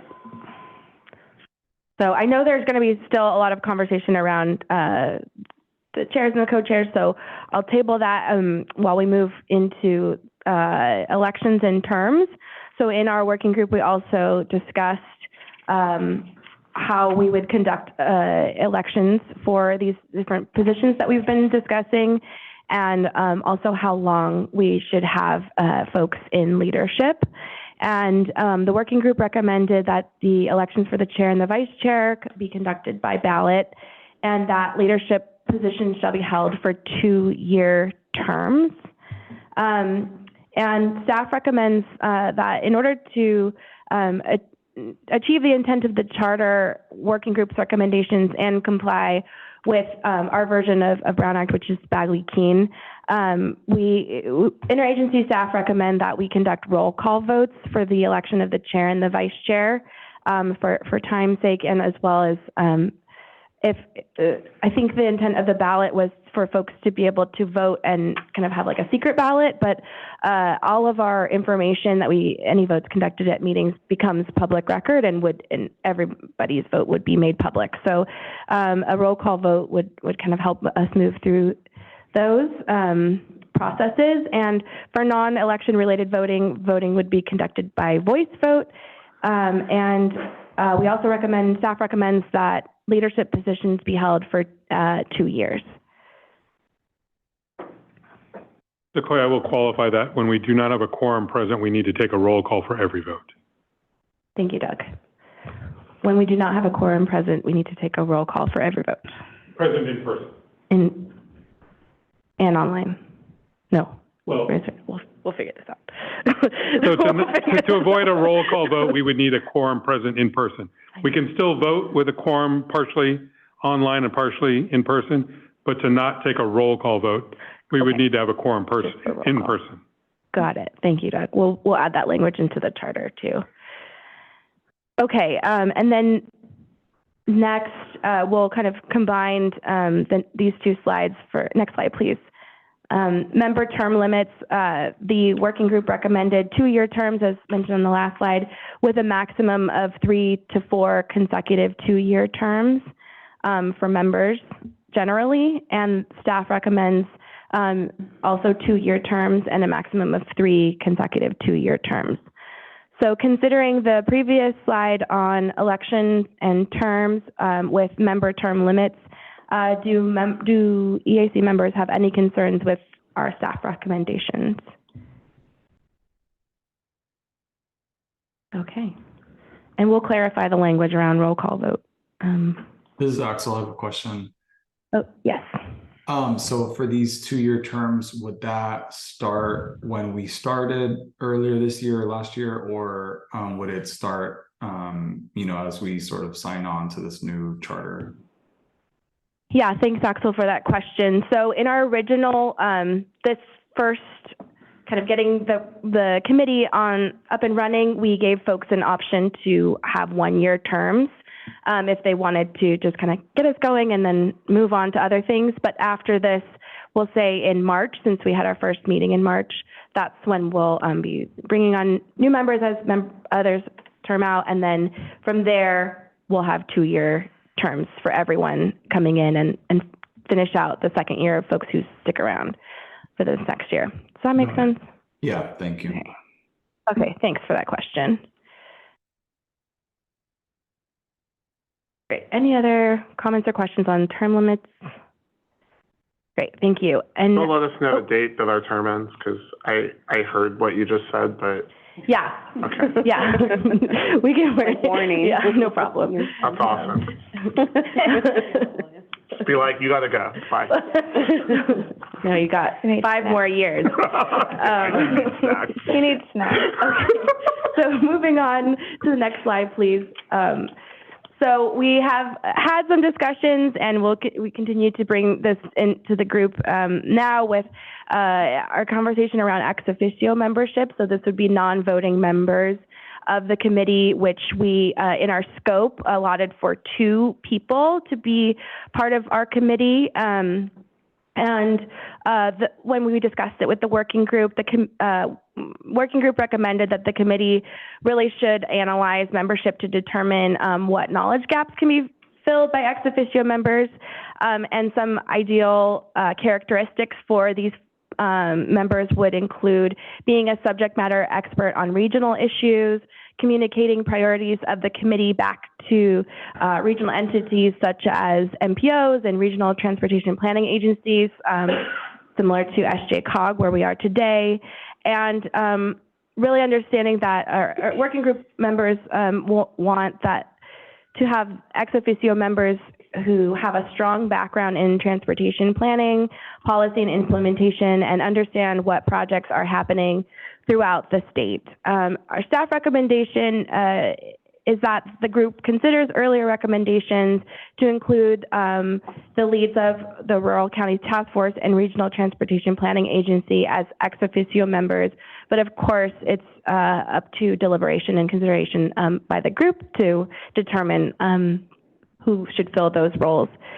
And that doesn't have to be right now either, but that's something that we should really expedite figuring out together. Any comments or questions on ex officio members? So Sequoia, when we talk about Rural Counties Task Force, right, we're talking about one person from that task force, and then the Regional Transportation Planning Agencies, again, that's one person. Correct, and they would, I think, generally be their chair, and as they rotate, that person would rotate. And they would bring the information back to the full group. We often have, full meetings with them in conjunction with commission meetings, for example. So that could be like when committee EAC related materials are brought to the group or in their general assembly meetings.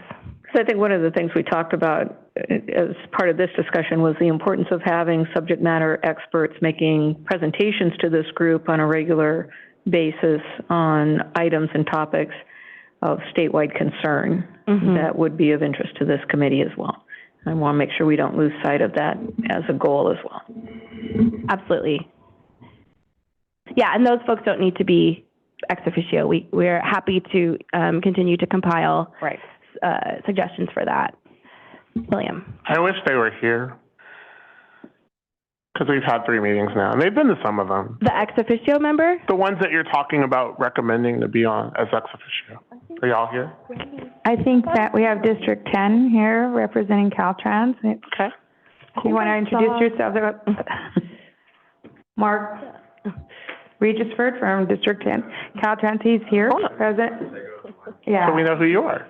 So maybe I can help. Sorry to interrupt. It's Tanisha with the commission again.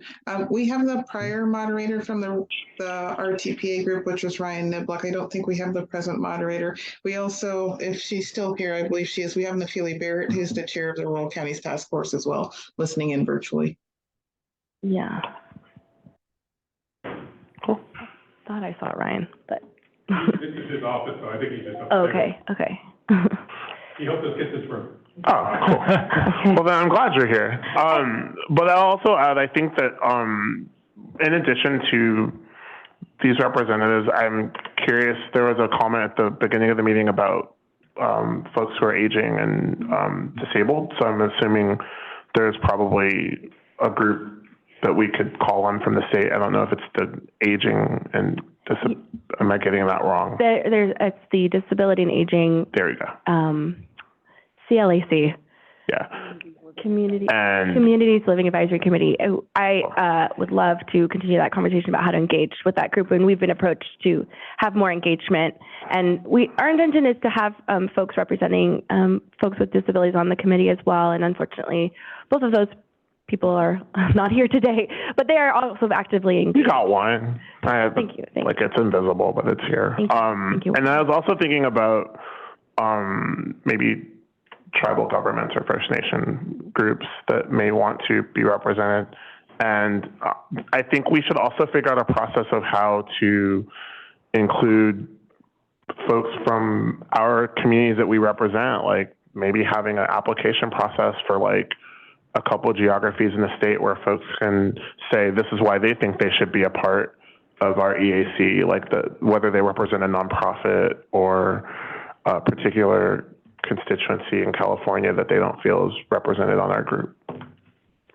Thanks for that. Thank you. And I don't want to leave you with your word in your mouth. You want to come and present yourself. Oh, sorry about that. Thank you. My name is Marlon Regisford. I'm the Deputy District Director for Planning, Local Assistance, and Environmental Support with Caltrans District 10. Happy to be here. Thank you for inviting Caltrans to be part of this committee today. I'm happy to support the committee with any recommendations, any actions that the committee is willing to seek. So I appreciate the time. I'm here for any questions, any discussions. Appreciate it. Thank you. See, there's people here. All right, we're covered. Good. We're covered. My mistake. And we'll get them at the table more and more. Cool. Thank you. Okay, so are there any other comments or questions on ex officio membership before we move on to our final slide of this presentation and kind of further discussion? Great, thank you. Okay, so moving on, next slide, please.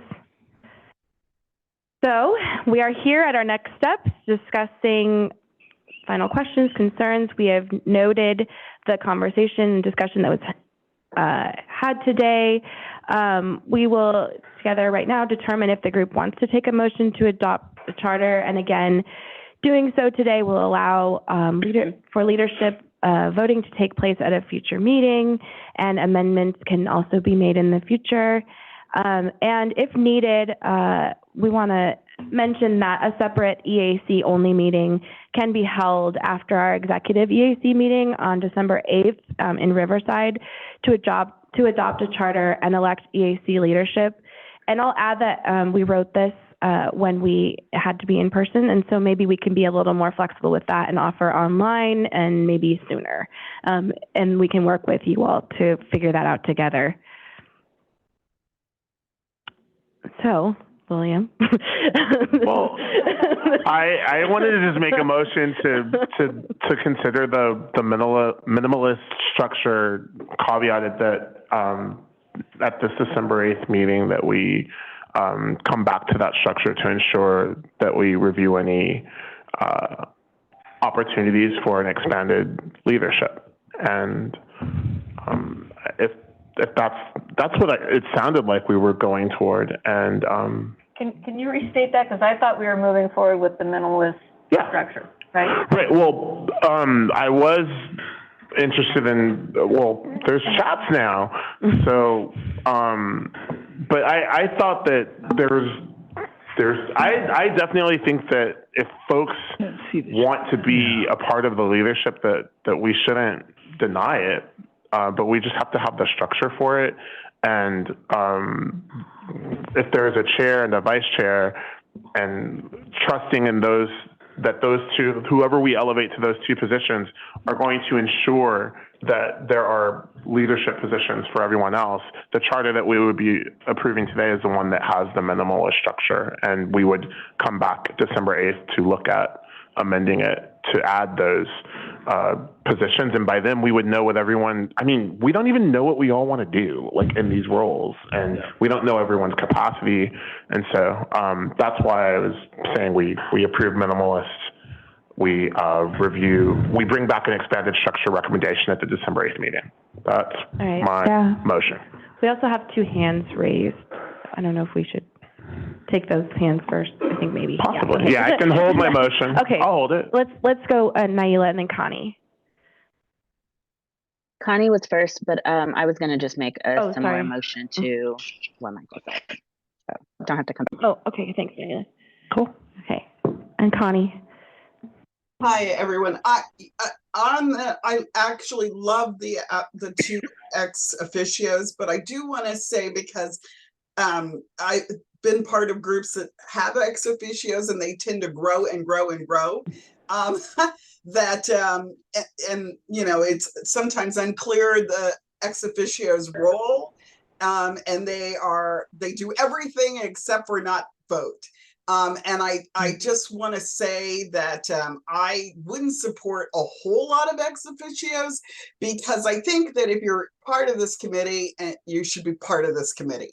And so if we do another round of applications, that's better than just having all these equity groups come and be part of it as ex officios, where they're really representing another group instead of this body. So I'd like to, just say at the very beginning, I'd love to keep it to just a few and not all of a sudden say, oh, this group is important and what, blah, blah, blah. Let's add them as an ex officio. Because I think it negates the reason that we applied and that we're here to represent, what we're here to represent. So I just wanted to make that point because, like I said, I've seen it become a slippery slope. Thanks, Connie. I'm having a hard time seeing if other online members have hands up. So if any other, there are. Not seeing any of our other virtual Tell us what's in the chat. Yeah, we can't see what's in the chat. So that was Member Contreras just saying they support the minimalist structure. Oh, okay. And Stella Ursua as well.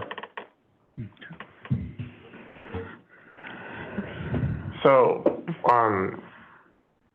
maybe, I made a complicated motion. We can discuss it, or we could just support the minimalist structure. I think I'll second the motion because I think it captures what we talked about earlier, right? The minimalist structure with a commitment to revisit the expanded structure as soon as possible. Yeah. And it's captured in the resolution or the motion. It's going to be captured in the minutes, so it's not going to get lost. Right. Cool. The cousins, here we go. Sequoia, if we could please ask for public comment. Sure. We'll take public comment on this item, please. Not seeing any indication from any of our public attendees that they wish to comment at this time. Well, that's a walker. That's a walker motion. Right. Walker. Not to be confused with the Muppet. Okay. So there are no public comments? There are none. Okay. So we can move forward with a roll call vote? I want to provide a little clarity. Thank you. So there was more to this item than just the structure. We're looking for the approval of the full charter that includes the staff recommendations that include the minimalist structure, but the full charter as presented by the staff, so the full staff recommendations with a follow-up for other structures in the very near future, presumably at the December meeting. Correct. I motion to accept the charter as it's written with the exception of the approach towards the governance, understanding the minimalist is necessary, however, with a revisit to the expanded structure, which will be done on our December 8th meeting. Is that a substitute? I thought that's kind of what he just said. No, but we have to make a motion. No, I was just clarifying for the public so they knew that's what was being presented. Yeah, and I just wanted to be clear with what you had said and reiterate that because it wasn't quite. So there are two different things that we're talking about in the discussion. It's not just the isolated voting, but actually the actual charter in itself. So as we've all discussed the charter, I motion that we accept the charter, it's in of itself, without the portion that has to do with the voting, which we accepted as minimalist with the condition of going back and revisit the expanded notion in our December 8th meeting. Yep. Can I ask for clarification and intent from the motion maker in regards to the idea of revisiting? Is the intent there that we could vote on enacting the expanded structure on December 8th? Is that the idea of revisit, quote unquote? Okay. I mean, we have that option at any time. Okay. Right. I just want to clarify that. That's because that's what Doug had mentioned, that we need to. And I would clarify, we can't technically vote at any time. It would have to be part of the meeting materials to be open. So we will present that as part of the meeting materials, presumably at the next meeting, but yes. As long as we make that part of the meeting materials when they're made public, then we can vote on it. Okay. I appreciate the work that was done for this presentation. I just think that maybe it would be easier if we took each item separately because to make sure that we're all on a concurrence, are we? I think we are. Because it's just, I don't, we're having a discussion about the ex officio. So Yeah, and I'll thank you for that. Like, ex officio is not part of this. I just needed to revisit it because we still need to have it on the table as a discussion, but this does not, there isn't actually anything in the charter on ex officio, but this is something that we need to keep discussing. So thank you for that point of clarification. I think for us to move forward, because I think that we just need to come together and just get going a little bit here. So we accept the charter as presented and commit as part of the motion that at the December 8th meeting, we will have a deeper discussion on what the expanded leadership structure would look like, but accept the charter as presented. No? I think I just said that, but It wasn't clear to me that because I thought you were wanting to include the expanded structure as part of the charter. No. We're going to have a discussion on it. This is Tanisha. Maybe I can jump in and help with the commission a little bit, because I think what I hear everyone saying is the same motion in varying ways. So maybe if I can reiterate what you all say, ask William and Cheryl if that captures the motion that William you made and Cheryl you seconded, and then we can call for the vote based on what we all understand it in kind of my summary that I give. So what I heard from William and Cheryl is, and varying members who have talked after they've made the motion in the second, is that the desire is to approve the charter as drafted, with the caveat that we will come back at the December EAC meeting to discuss the minimalist or the expanded structure, and to keep that on the table as the committee is identifying what the direction is they would like to go in the long term. Exactly. Is that correct, William and Cheryl? Yes. That is correct. Yes. I'm sorry if I misspoke, but that's what I said. No, that's okay. I just want to make sure we all have the same words before us before we call for the vote, and maybe Sequoia, you can call for the vote of the committee now that we have a clear motion and a second from William and Cheryl. Okay. Can we call for a vote of the committee? Sure. Okay. All right. Martha Armis Kelly. Aye. Alexandria Contreras. Aye. Thank you. Michael Despain. Michael, are you there? We might have lost him. Ana Gonzalez. Aye. Herb Hastings. Peggy Martinez. Amber Novi. Aye. Naila Pope Harden. Aye. Thank you. Axel Santana. Aye. Connie Stewart. Aye. Randy Torres Van Vleck. Aye. Stella Ursua.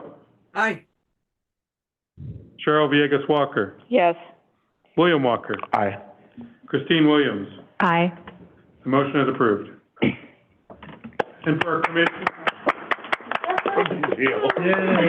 members, real quick, Ryan has joined us. Ryan, his name came up a few minutes earlier, standing in the back of the room. Oh, there we go. The former moderator for the Regional Transportation Planning Association. Thank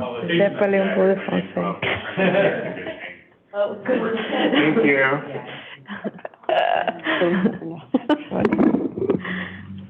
Great. It's probably just because we're too hot under the collar. We forgot who was here. And we'll continue this conversation, and we'll continue to develop the sections that we were speaking of, but really appreciate the discussion today. Is there any other public comment before we move on, or any comments from the committee? We still got a lot. I want to recognize the group that's here present, and the ladies here with the red shirts. If you want to introduce yourselves, and just we want to acknowledge you. They'll be providing public comment at the end. Oh, okay. Thank you. Sequoia, could we have clarification? So when are we going to do the election of officers then, chair and vice chair? Well, we could do it today, or if we feel ready, or if we want to deliberate and campaign and discuss and bring it to the December meeting, we could do it then. Well, if we were meeting every other week, then I would be cool with waiting until December. Sure. But we got to get going. is just my point. So Sequoia, I don't think we can take an action on that No? today because it's not on the agenda. That's right. We have to follow Paul. order. Thank you, Paul. Sorry, guys. Well, then let's make sure it's on the agenda. Yeah. And if anyone or everyone is interested in submitting for chair or vice chair, just to make sure that folks know. Mm-hmm. And we'll work with you to make sure this happens in a timely fashion, ideally before December. Thank you. I think it's possible. Oh, because you could notice a meeting before December. Yes, we have, Sequoia already. Notice a meeting 10 days from now. Yes. I'm joking, guys. You guys want to kill me. I'm just learning the act, okay? I'm just proving I've learned the act. That's all I'm proving, okay? Well, I just want to say thank you. That was our first real, Yeah. Not asking for that. But I do want to recognize that we all come with different capacities, and we're going to ask questions. Yes. And we want you to ask questions out there in the virtual world and even here in the audience. This is what you get to be part of. This is really an opportunity for you to see how things happen. And those decisions that are weighed here are the decisions that we're going to make for you. So we represent you, and I just want to thank you. I want to remind you that we're here for you. So thank you for being patient and watching all of this as it unfolds, because it's important for you to see this is really the nitty-gritty of how the decisions are made, and thank you.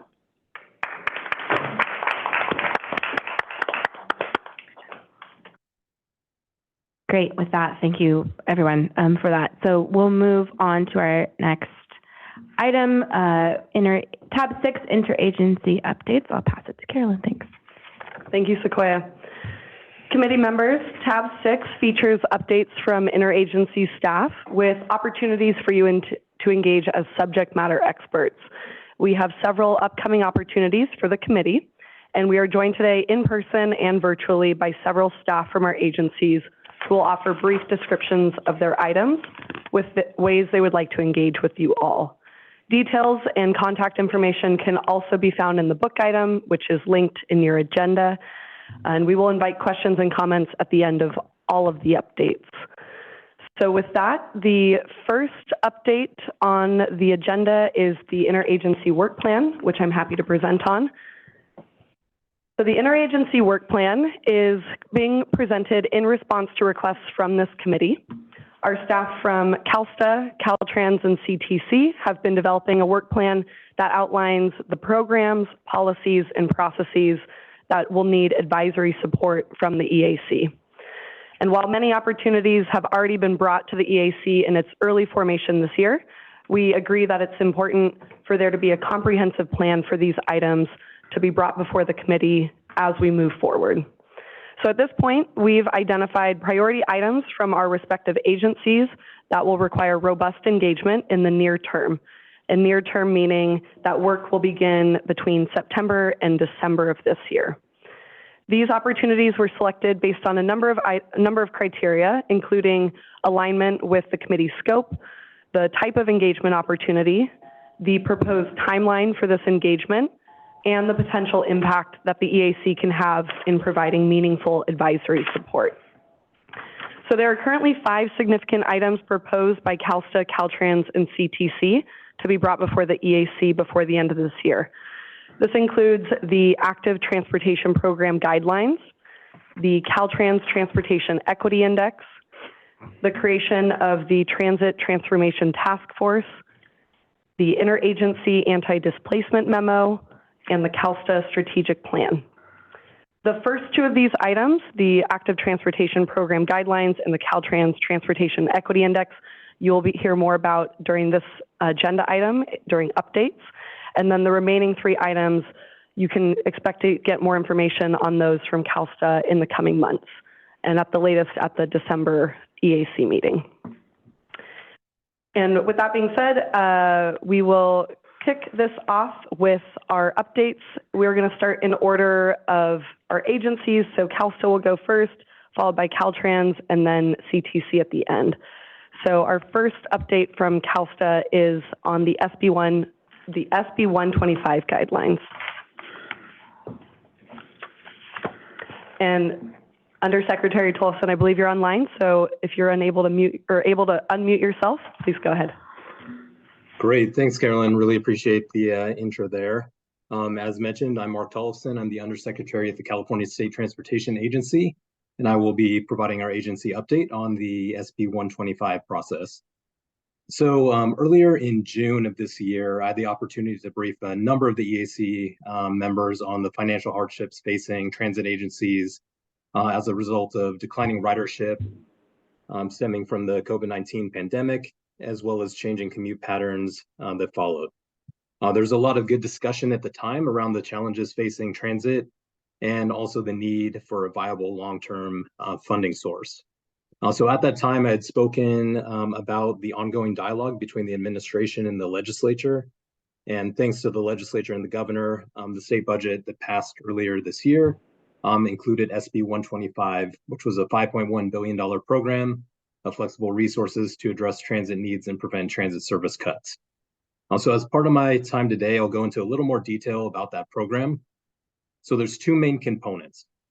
So SB 125 guides the distribution of $4 billion in general fund through the Transit and Intercity Rail Capital Program, or TRCP. That's allocated on a population-based formula to our regional transportation planning agencies. In addition, SB 125 established a new $1.1 billion zero-emission transit capital program, which would be allocated also to regional transportation planning agencies on a population-based formula, as well as another formula based on revenues to fund zero-emission transit equipment and operations. So even with this large infusion of resources, we acknowledge that this is, essentially a multi-year bridge funding program. And dialogue, will continue to be needed to ensure the future viability of our transit systems. So as part of SB 125, there were four key priorities. One I just touched on, which was, setting up a multi-year bridge kind of funding program for transit operators to address their operational costs until that long-term, kind of sustainability solution is identified. Secondly, it was to assist transit operators in preventing service cuts and increasing ridership. Third, it prioritized the availability of transit for riders who are transit dependent. And the fourth pillar was to prioritize transit agencies representing a significant percentage of a region's ridership. So to that end, SB 125 specifies that the monies appropriated in the Budget Act may be used for either high priority transit capital projects or to fund transit operating expenses in response to transit hardships. I will mention that accountability was also a key pillar of SB 125. It was a big priority for both the legislature and the governor. So with that, each regional transportation planning agency is responsible for submitting a regional short and long-term financial plan, including posting monthly ridership data online. So at CalSTA, we held a webinar in August and a virtual workshop on September 7th. We've been taking all of the feedback that we received in those workshops. We had over, I believe, 200 attendees in each. So our final guidelines will be released by September 30th, so coming right around the corner. And initial allocation packages are due by the end of the year from our transit or from our regional transportation planning agencies. In addition, SB 125 established a transit transformation task force, which would be led by our agency, CalSTA, to develop policy recommendations to grow transit ridership, improve the transit experience, and address long-term operational needs. So that task force will be launched by January 2024, and a report of findings and policy recommendations is due to the legislature on or before October 31st of 2025. And as Ms. Abrams mentioned earlier, this is an area where we plan to engage with the EAC to get feedback and also input as that report of recommendations is developed. So with that, I'm happy to answer any questions. But that is a quick summary of the SB 125 program and process. Thank you, Undersecretary Tolleson. Am I supposed to say under before that, or do I just say secretary? Like, it's confusing, but thank you. Undersecretary, I do you have can a actually question. just address me as Mark, please. Well, hi, Mark. Thank you for that report. I have a quick question. I live in San Francisco, where I actually live in a neighborhood that's considered to have all of the criteria of being a neighborhood that most of the transit agencies in that area recognize as an equity strategy neighborhood. So I didn't lose bus service. My mom, 75 years old, disabled, African American, didn't have a bus for 2 years and lives in affordable housing. So that's an equity component, but did not have bus service for 2 years. And so I'm just curious how, what is the engagement around how each transit agency makes its decisions around the choices that they're making with their hardships, and is there a way that we can, evaluate it? And I know that you're saying you're including us in that process, but is there a thought about what a framework could look like so that we could try to ensure that the gaps aren't missing and I mean, my mom's not the only person that lives on her block. There are other folks that are in her wheelhouse, that we make sure that we're not in a situation where folks who need transit the most, like she definitely needed a bus more than I did over the pandemic. I was working from home. Yeah, I appreciate the question there and the comment. So what I will say is that as part of our process under SB 125, each regional transportation planning agency is supposed to essentially compile all of the plans from its regional kind of operators or the operators kind of within the region. So with that, all of those decisions in terms of how they're going to be using these additional dollars, this additional infusion to help support operations, that will be in those kind of near-term reports. What I will say is that it is really a local decision at that point, kind of work through the region. At the state level, we are essentially assuring that the plans follow all the appropriate kind of guideline criteria and kind of meet the letter of the law. But at the same time, the intent here is for all these plans to be very transparent and available to the public. I will say that as part of the Transit Transformation Task Force, these are the exact issues that we obviously want to engage on. I think we plan to engage with the Equity Advisory Committee here, and those are some of the things that we will want to think through as we establish policies moving forward to help support transit. But what I will say in terms of kind of selecting where resources go, one route versus another, that still is very much a local decision that will be worked on through the region. Well, I just hope that we can find ways to ensure that folks in each of the regions can have as much of a say on those processes as possible, since that's our goal as EAC members, is to make sure that those communities can engage. So, but I appreciate your response. Thank you. Martha Armis Kelly, I really want to laud you on the accountability portion, especially when you're talking about not only regional, but also the regional reporting in short and long term and monthly report on ridership. That's important to kind of get an idea of where things are going as far as the monies. This task force, I just wanted to ask if it's going to consist of who are the people that are actually going to be part of this task force, and if it's the public at large, what mediums are you going to use to make sure and ensure that you have an equitable representation of that set community? Because oftentimes we don't get the folks that should be in those spaces. And I'm not saying generally for yourself or this organization, but in the overall schemata of things, that we want to make sure that folks that should be there are given the opportunity to be present. Yeah, thanks for that. What I will say is that we've been heavily focused on trying to get our SB 125 guidelines out on the street. So that's been our main focus. Once that happens, we'll turn our attention to the creation of that Transit Transformation Task Force.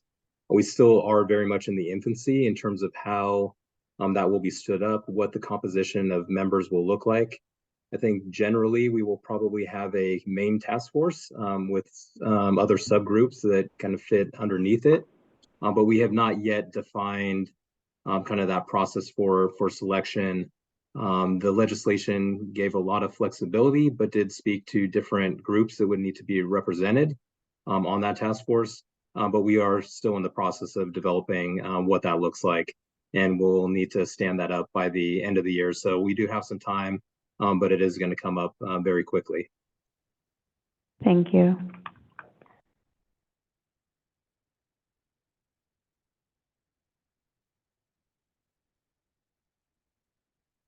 Are there any further questions or comments about this item?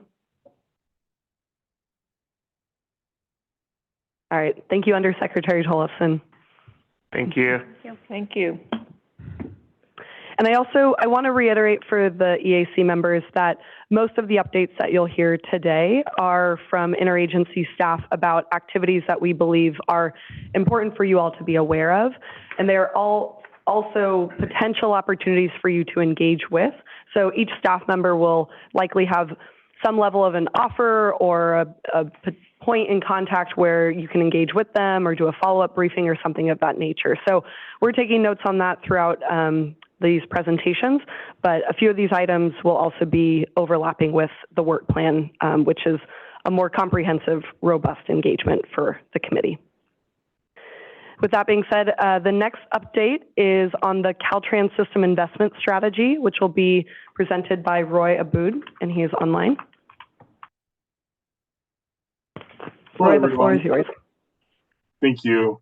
Hi. My name is Roy Aboud, and I'm the Office Chief for Corridor and System Planning at Caltrans. And my office is tasked with updating and managing the Caltrans System Investment Strategy. And next slide, please. So what is the Caltrans Investment Strategy? We call it CSIS for short. It's a key action item from CAPTI, which is the Climate Action Plan for Transportation Infrastructure that was developed by CalSTA. And as one of those key items, we were tasked as Caltrans to develop and implement a new data and performance-driven, way of aligning projects nominations with the CAPTI investment framework.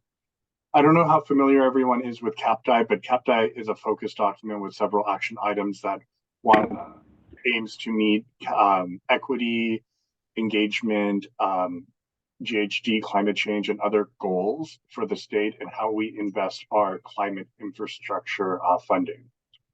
So this framework is the first time that Caltrans has developed a transparent and public engaged way of prioritizing our projects. So as part of that, we are developing draft materials that are posted, will be posted publicly. And we're also creating data and performance-driven metrics to analyze alignment with CAPTI and the projects that we move forward. So the first round of CSIS was developed in March of 2022, and that was used for state and federal competitive program selection that we would nominate our projects for, and also for letters of support and partnership from partners who were seeking those for the same programs. Next slide, please. So I just wanted to touch base on the latest update that we're doing. So it affects locally sponsored project initiation document guidance. Just a quick explanation of that. When work is done on the state highway system, Caltrans enters into agreement with partners who would like to fund projects on that and take a lead role. And with that, any work on the state highway system for capital for high dollar amount projects requires a project initiation document to get them started. These documents look at purpose and need and identify possible projects to be pursued into the environmental document, and looking at very conceptual high level cost, schedule, and budget for those before an environmental and project report are developed. And so what we're looking to do is when partners want to come in for these projects, we would like to also analyze those projects with alignment with CAPTI. And then for projects that are further along that have more detail and information, we also are looking at CAPTI alignment by creating quantitative metrics using data for safety, BMT, which is vehicles, miles traveled, accessibility, disadvantaged community access to jobs and destinations, disadvantaged community traffic impacts, multimodal and clean freight, land use and infill development, and passenger mode shift. These align with those CAPTI principles that I've mentioned. And then we're also developing qualitative metrics. These metrics still use data and performance, but are just harder to automate. And they are public engagement, where we're looking for meaningful public engagement, climate adaptation and resiliency, and then also zero emission vehicle infrastructure. So all of these materials will be posted, online. We're currently just having an ADA compliance requirement that we're working through to get them on the website. And so we'll be able to provide the link if you're interested in those materials. And next slide, please. And just a quick opportunity for engagement. As I mentioned, these materials will be on the public site. The link is here, and the presentation will be shared out. And we have completed public workshops already, but we also are going to be presenting at the October CTC, the California Transportation Commission meeting. And we have an open public draft review and comment period until the end of October. We're looking to get as much feedback and engagement as possible to work in November to finalize and get final approvals and start implementing these new metrics and the locally sponsored bid process. And, one of the big things in this process is, as I went over, was, impacts to disadvantaged communities, looking at an equity lens and looking at meaningful engagement. So those items should be interesting to this committee. And I think that's the last, one more slide, please. Sorry. Yeah, that was all my slides. So thank you. Thank you, Roy. Cheryl, yes? No, I just really appreciate the presentation. Great job. Yes, William. It's nice to see CAPTI in action. So this is great. So I just appreciate you and the work of your teams. Thank you. Yep. Thank you. And just one quick note, the way that I market it is that we're operationalizing CAPTI through the CSIS for Caltrans. So yeah, I appreciate that. Thank you. Great. And another thing I'll mention for the committee members is that after we go through all of the updates today, you'll have a better sense of what these are. And following this meeting, we'll send out a list of these opportunities, and we can gather, folks, who want to opt in to either get a briefing or some sort of engagement opportunity, whatever that might be. We'll make sure we capture that at that time. Perfect. Okay, the next update is on the Caltrans Transportation Equity Index, which I'm happy to report on. If you all remember, you received a presentation on this at the June EAC meeting, so I'm happy to provide an update on the status of the Equity Index, or the EQI as we refer to it. So at this point, our staff are preparing to launch version 1.0 of the EQI, and we've also, for the benefit of this committee, convened a work group, which has so far been provided a briefing on the technical aspects of the tool. That took place last Thursday. And then the work group convened in person this morning to receive a recap of what the tool is, the purpose that we intend for it to serve. And then with that, they were given a preview of one of the first use cases of the tool and how it will be operationalized in Caltrans processes. And so work will be continuing moving forward. Now that we have the ability to convene this work group virtually, we have a bit more flexibility. We can have more ongoing conversations with these members. And at this point, the biggest phase of work that we're diving into is the development of use cases and what that's actually going to look like in terms of integrating the EQI into Caltrans processes, programs, policies, and things of that nature. And then also from an external standpoint, thinking through how this tool can be utilized from external partners beyond Caltrans. So more to come, but you can expect the tool to be launched before the end of this year. Thank you. Yes, William. I just want to honor that the folks who spoke about South Sacramento, I'm sorry, South Stockton, where am I? But the same can be said about South Sacramento. Southeastern San Francisco, it's always the south side. Sometimes it's the north side, but what the EQI is about is operationalizing how we can help communities like South Stockton. So know that folks who spoke about South Stockton and communities like it, that's what's really important about this report that Ms. Abrams just gave, and that we'll continue to try to figure out how to solve the problems in communities much like my own, where I live a block from a freeway as well. And I was diagnosed with asthma as a kid and never dealt with it until the pandemic. So my heart is with South Stockton. Thank you, William. I just want to add that that's for the Central Valley.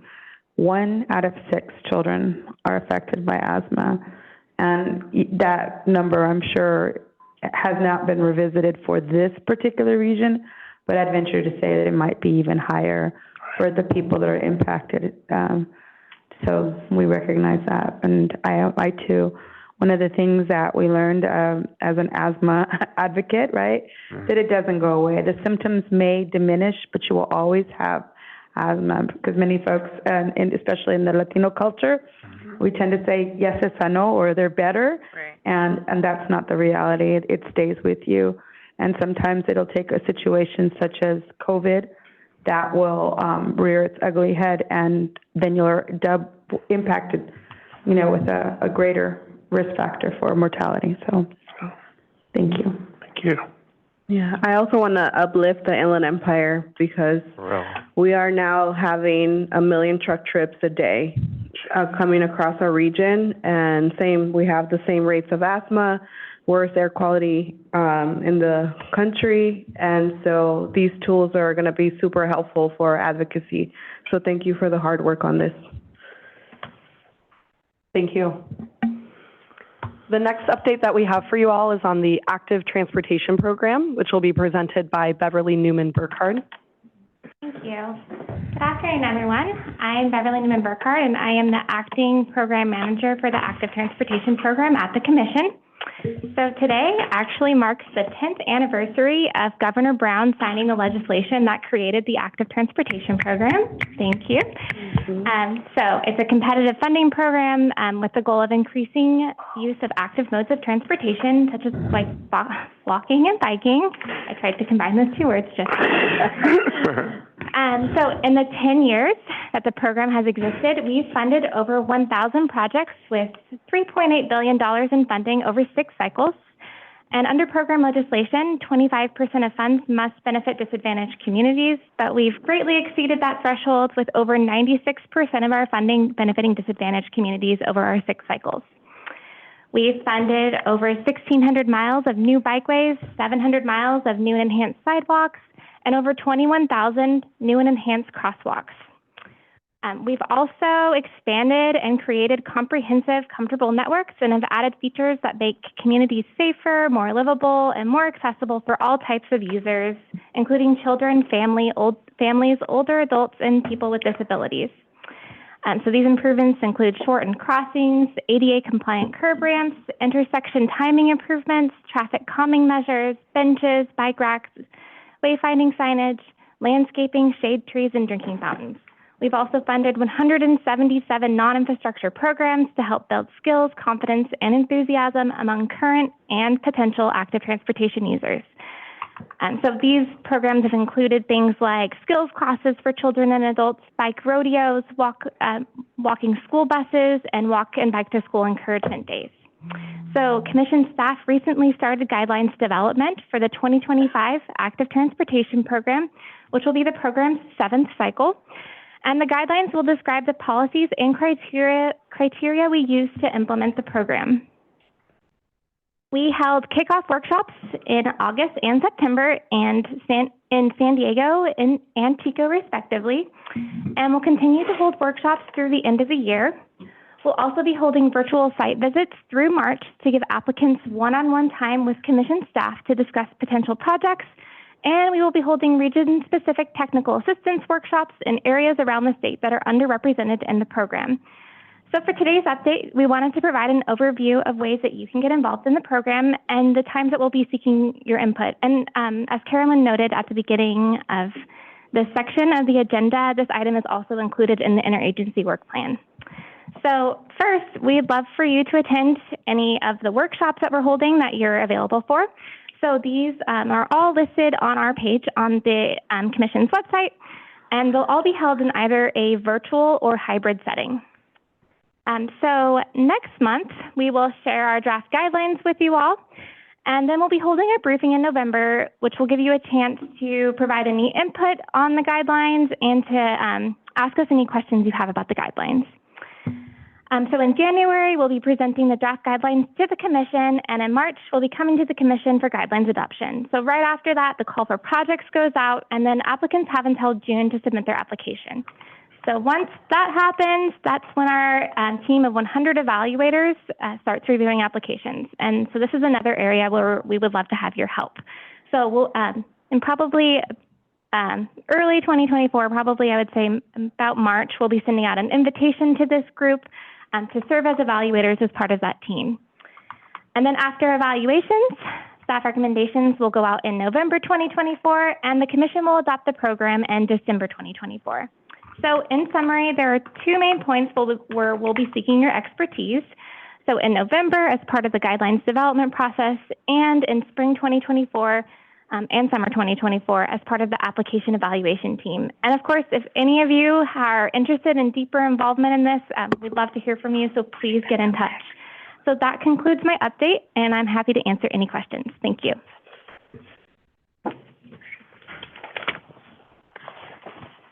Thank you. Thank you. Thank you, Beverly. The next update we have for you is on the Road Charge Technical Advisory Committee Pilot Workshop / Listening Session, and we have Hannah Walter. Hannah's online.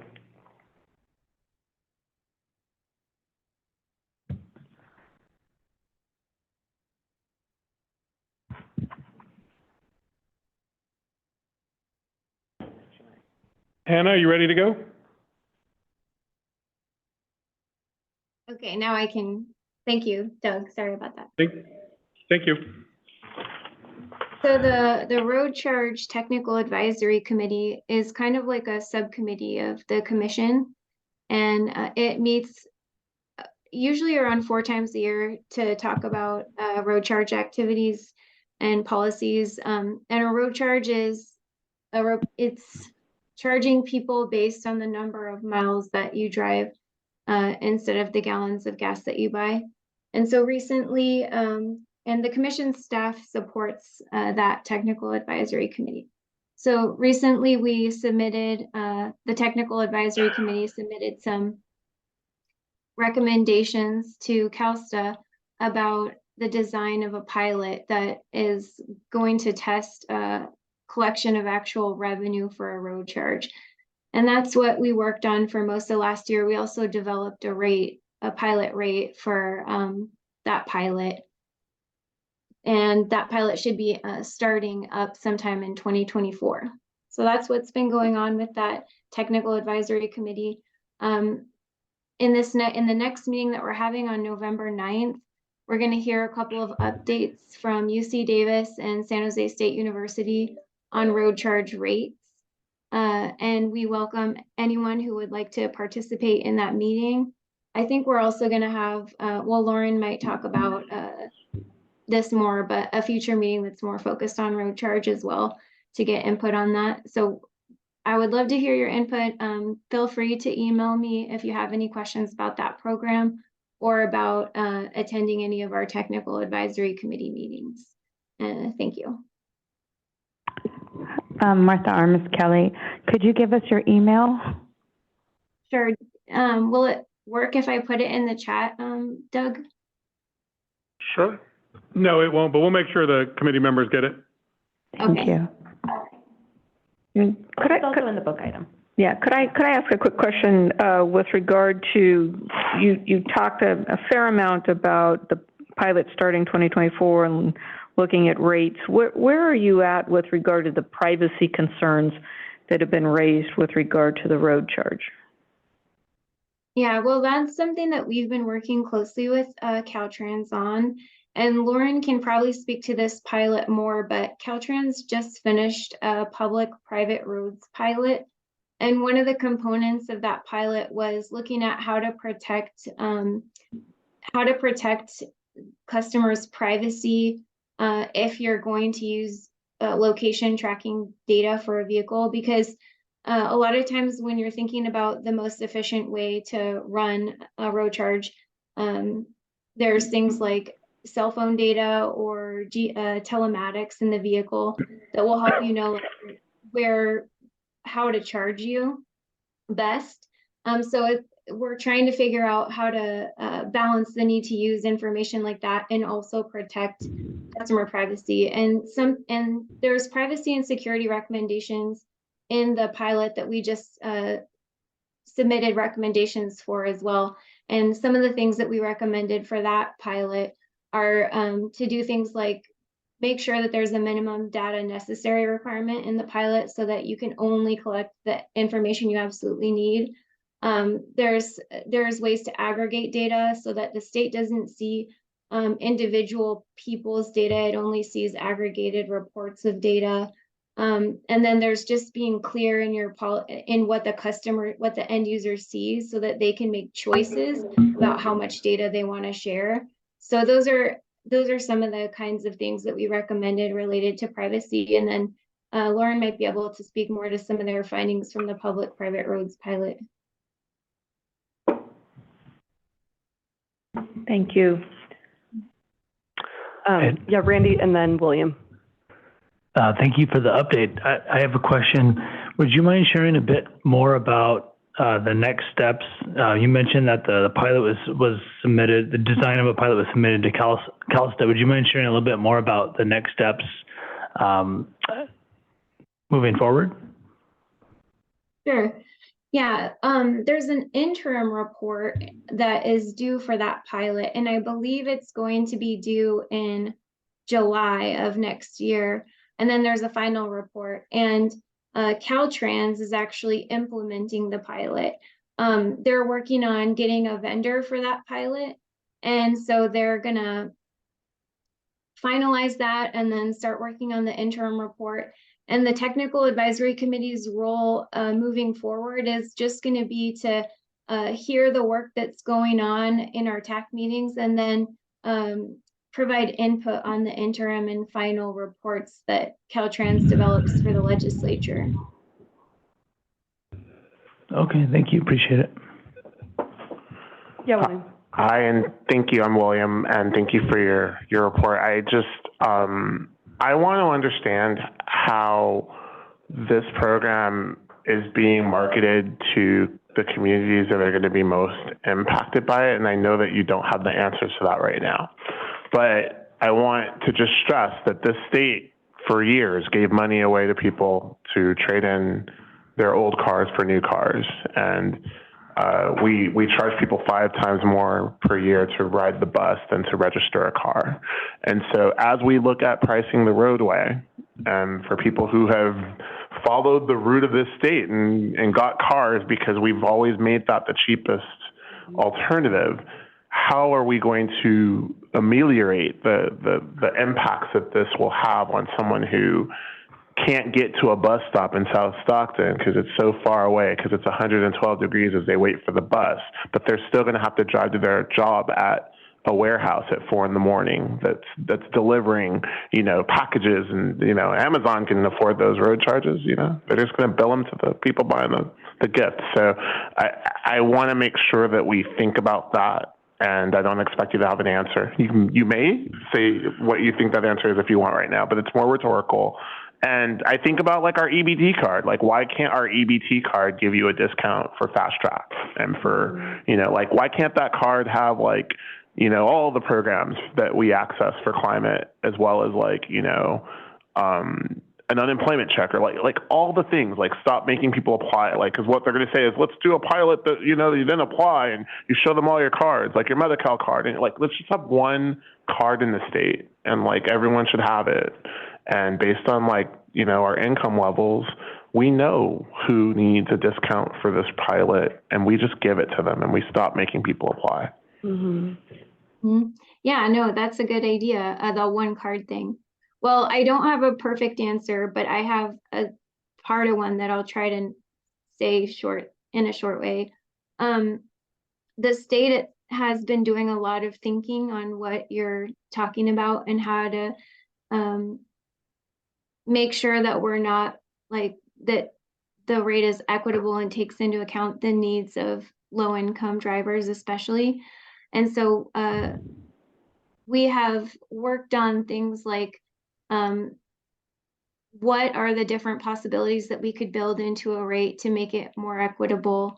How could we take that into consideration based on income? And then we also did a pilot on rural drivers that actually looked at the equity issue a bit as well. That's another Caltrans pilot that Lauren Prohoda can speak to. They implement the pilots in the state.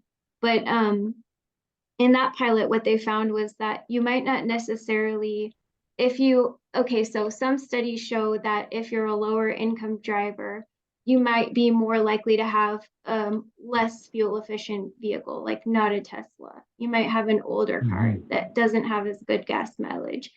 And so for drivers like that, you might actually end up saving money under a road charge. And so you would actually end up paying less in gas tax than you do under the current system. But there's just no perfect system with the existing gas tax. And so we're also tackling issues in the road charge idea. So we'll continue to work with you. And the other thing I was going to say was about engagement. So we have tried to do engagement, and I think we can do more. And hopefully this committee can be one way that we can do that. Lauren is going to have some focus groups coming out soon, and I'm sure she's going to talk about those. And I think what you're bringing up is one of the topics of those focus groups. So talking to people who might have like equity concerns with the road charge, things like that. And so we are trying to do that engagement, but hopefully through this group, we can do it more. Great, appreciate you. Thank you.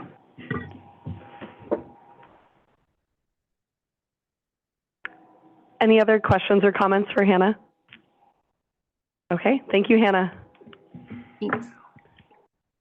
The next update for the committee is on the State Transportation Improvement Program, and we have Casey Ruggiero here to present. Just testing, it's working, okay. Good afternoon, my name is Casey Ruggiero, and I'm the program manager of the State Transportation Improvement Program, which I'll refer to as the STIP moving forward. Since the region's Caltrans and commission staff are in the process of preparing for the 2024 STIP, I thought this would be an appropriate setting to share an update on the program with you.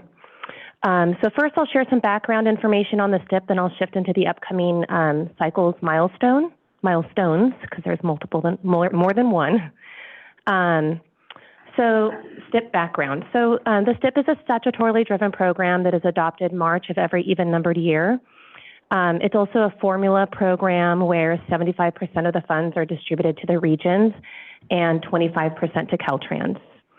The regions, Caltrans, and commission staff have statutory deadlines that feed into the process to adopt each STIP, and I'm just going to name a couple of those statutorily requirements. So the first is that the STIP is made up of priority projects that are selected by each region in Caltrans. These projects are submitted to the commission staff through a region's Regional Transportation Improvement Program, which you may have heard of as an RTIP. And then also Caltrans' Interregional Transportation Improvement Program, which is also known as the ITIP. So these are due to commission staff by December 15th of each odd-numbered year. Second, let's see, when it comes to the review of each RTIP, commission staff has the ability to accept or reject an RTIP and all projects within. The staff cannot reject individual eligible STIP projects. Next, there is a requirement of 4 total public hearings that are held during the development of the STIP. 2 public hearings to discuss Caltrans's draft ITIP, and 2 public hearings to discuss the regional RTIPs. And then finally, the STIP must be adopted no later than April 1st of every even-numbered year. So I'll go ahead and pause right here if that's okay and ask if you have any questions about just the general background of the STIP before I lead into the program's upcoming milestones. Okay. So at the August Commission meeting, the 2024 STIP guidelines were adopted. The guidelines describe the policy standards, criteria, and procedures for the development, adoption, and management of the STIP. On October 15th, Caltrans will submit the draft 2024 ITIP to the Commission, and that'll actually also be released to the regions, to the public. On November 1st and November 8th, Commission staff and Caltrans will host a public workshop. It's actually a public hearing, sorry, to discuss Caltrans's draft ITIP. Following that, on December 15th, Caltrans will submit their final ITIP, and the regions will submit their RTIPs to CTC staff. And I just want to emphasize the amount of items that come through in the short window we have to review these particular documents. So in total, staff reviews a total of 59 RTIPs. That's 58 counties plus Tahoe, and then 1 ITIP. So all of those are reviewed within about a 40-ish day window. On January 25th and February 1st, CTC staff will hold a public hearing. These hearings allow the regions to discuss regional challenges and priority projects proposed in their RTIPs. And then next, on March 1st, staff will publish staff recommendations, and finally, the STIP will be adopted, the 2024 STIP will be adopted at the March 2024 Commission meeting. So as you've heard, there's a lot of work in the upcoming months, but the hardest hurdle in this process was amending the STIP guidelines. Members of the Equity Advisory Committee volunteered to review the draft 2024 STIP guidelines and provided feedback on the new community engagement section. Your experience and engagement throughout the STIP guidelines process was extremely helpful. So I just wanted to thank you for your time, and I truly appreciate your participation and feedback. And that concludes my update, and I'm happy to answer any questions that you may have for me. More just a question, like in a common sense, not necessarily with that, but understanding that as you're creating these implementation plans, because that's what they are, right? The STIP is what? The STIP is it's a programming document that Commission staff puts together based on priority projects selected by the regions and by Caltrans. Okay. Well, my question to you is, like, when you decide to make a project enact, like they make the recommendation, and it creates like an issue for that said community, what happens after that? Because I get that question a lot from the people that I serve. They want to know, for example, in the 99 corridor here in the Central Valley, right along Atwater, Merced, there is a bottleneck area that is very dangerous. We've had already a fatality in that area because of that tight concave that's in there. And when that happens, what can the community do to ask Caltrans to revise it or expand it and make it in a way that it's not so dangerous? Because people are messing up their cars, having accidents, and it's very cumbersome for people to be able to get to and from their work and or school or any kind of activity. And because that is our main thoroughfare to be able to get to and from, I was asked that question, and I didn't know when it was going to come up, but I thought, okay, here it is, and I just would like to know, what would it be that when those decisions are made, do you weigh into those thoughts as far as how you're going to close in, or what are the standards for that, the width or the dimensions or the size of what you're planning? Because it's not just the community that it's impacted, but everyone that goes through there, and it's crazy.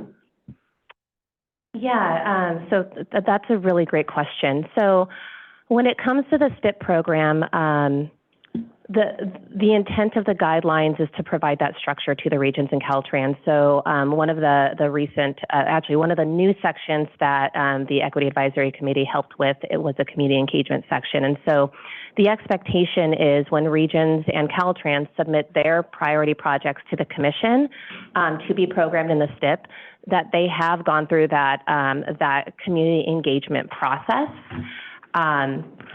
So I would say that your question to me was what can the communities do? I would say that the communities can get involved while the local jurisdictions are preparing those particular projects.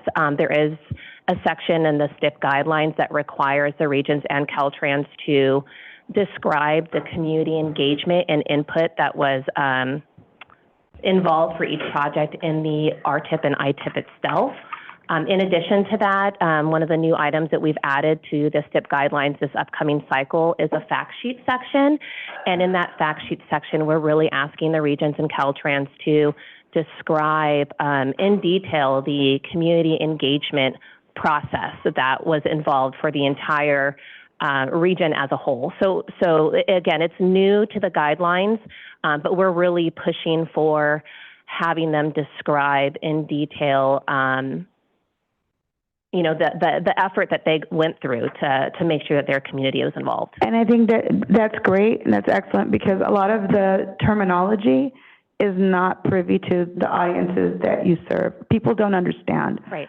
So it needs to be brought down in a more layman's terms, you know, so that folks could really understand and be able to participate, because that's part of that allowance for folks to feel like they're involved or even included, is making it so that it could be understood, and then they can make their points and their inferences as far as what they feel. But my question is, once it happens and it's already enacted, is there no turning back? We just have to go through this? Or can someone come out there and actually say, hey, we need to reevaluate the space that we created and maybe widen it so that folks are not in such a precarious situation? I would say that once the project is programmed, there's definitely the opportunity to come forward for public comment. So I'd mentioned that there's multiple workshops and hearings that take place prior to the adoption of the STIP, and that's when the public has the opportunity to come forward and make comment. So if there are any particular concerns with projects, the best time to come forward is prior to adoption. But also, I would say that when an agency is coming forward for their allocation, the commission's meetings are also a great place to come forward if there's any concern about particular projects that are on the agenda. So I'm going to go back and I'm going to ask you again, because you circumvented that question. Yes. So once the project is enacted, then there's nothing that the community can do to make it stop or change it? If Paul or Tanisha are on the line, maybe I can defer to the two of you. Maybe I can help, Casey. Thanks, Tanisha. Sorry. Tanisha Taylor with the commission again. The process is an iterative process, and so it's going to depend on where the project is in the project delivery process. If we're allocating the project for construction, or the project is in construction and looking for additional funding, then that's a project that is going to be built, right? It's at that point where we've got all of the facilities and things out and ready to go.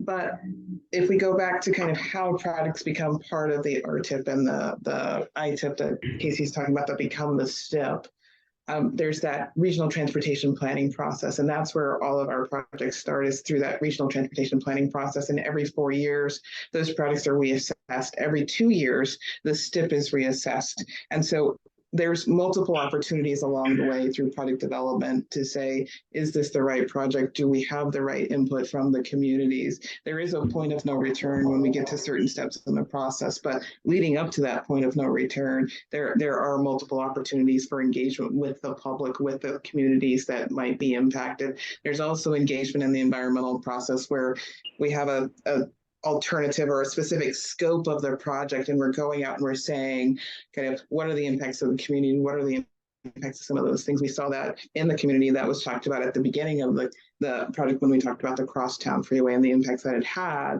The Crosstown Freeway has been expanded and completed, and those trucks have been removed from the Boggs Track community. And that was through that community engagement process with that community, specifically to connect the community as well as add the community center back in. Thank you, Tanisha. I appreciate that. So the goal is to make sure that we have robust engagement, because once the door is closed, then it's harder to be able to open it up again. Correct. Thank you. Thank you, Tanisha. Yeah, I just have a comment and then a question. Maybe Sequoia, one of the things that we could look for on a next agenda is a presentation on how projects are added to an RTP or the ITIP or the STIP, because it comes about it in layers, right? It could be at your local level with your Transportation Commission. It could be through your MPO. I mean, there's several layers that I think it would be really helpful for all of us to have a baseline understanding and how they can be evaluated. The projects can be evaluated. The projects can be changed. The priority of the projects can be changed. That's why there's this review process. So I think just for all of us to be made aware of how that process works, I think would be a good presentation for a future meeting. And I should know this question. The projects that are on that list, are they fiscally constrained? I mean, the agency that puts them on the list has already had to identify funding sources for that project? Correct. So they are fiscally constrained. The STIP is a 5-year document of projects. So it is fiscally constrained by the fund estimate by over a 5-year period, but also in each given fiscal year within the STIP. And then any phase that is programmed must be fully funded. Okay. Thank you. I just want to state that I was very happy to be a part of the process around the STIP update to the guidelines and adding community engagement to that language, among other things that we added. I think that where we're missing the mark is that something that I said at that meeting that I'm not sure how we're going to operationalize, and because we're not official yet, I don't know how to do this, is we have to create a toolkit so that community organizations know how to engage.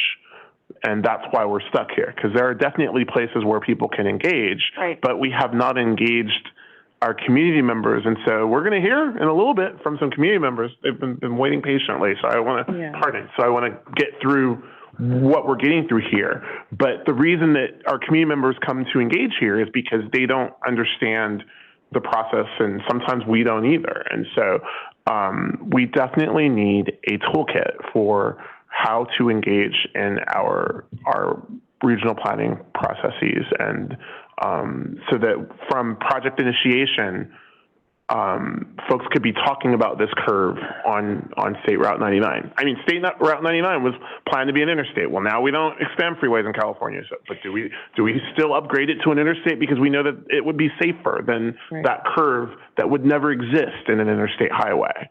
And Fresno being the largest city in America without an interstate highway. So, I mean, granted, we don't like VMT, we don't like, pollution, but we know that if that were an interstate highway, we wouldn't be having a discussion about this right now. So just teaching us how to engage.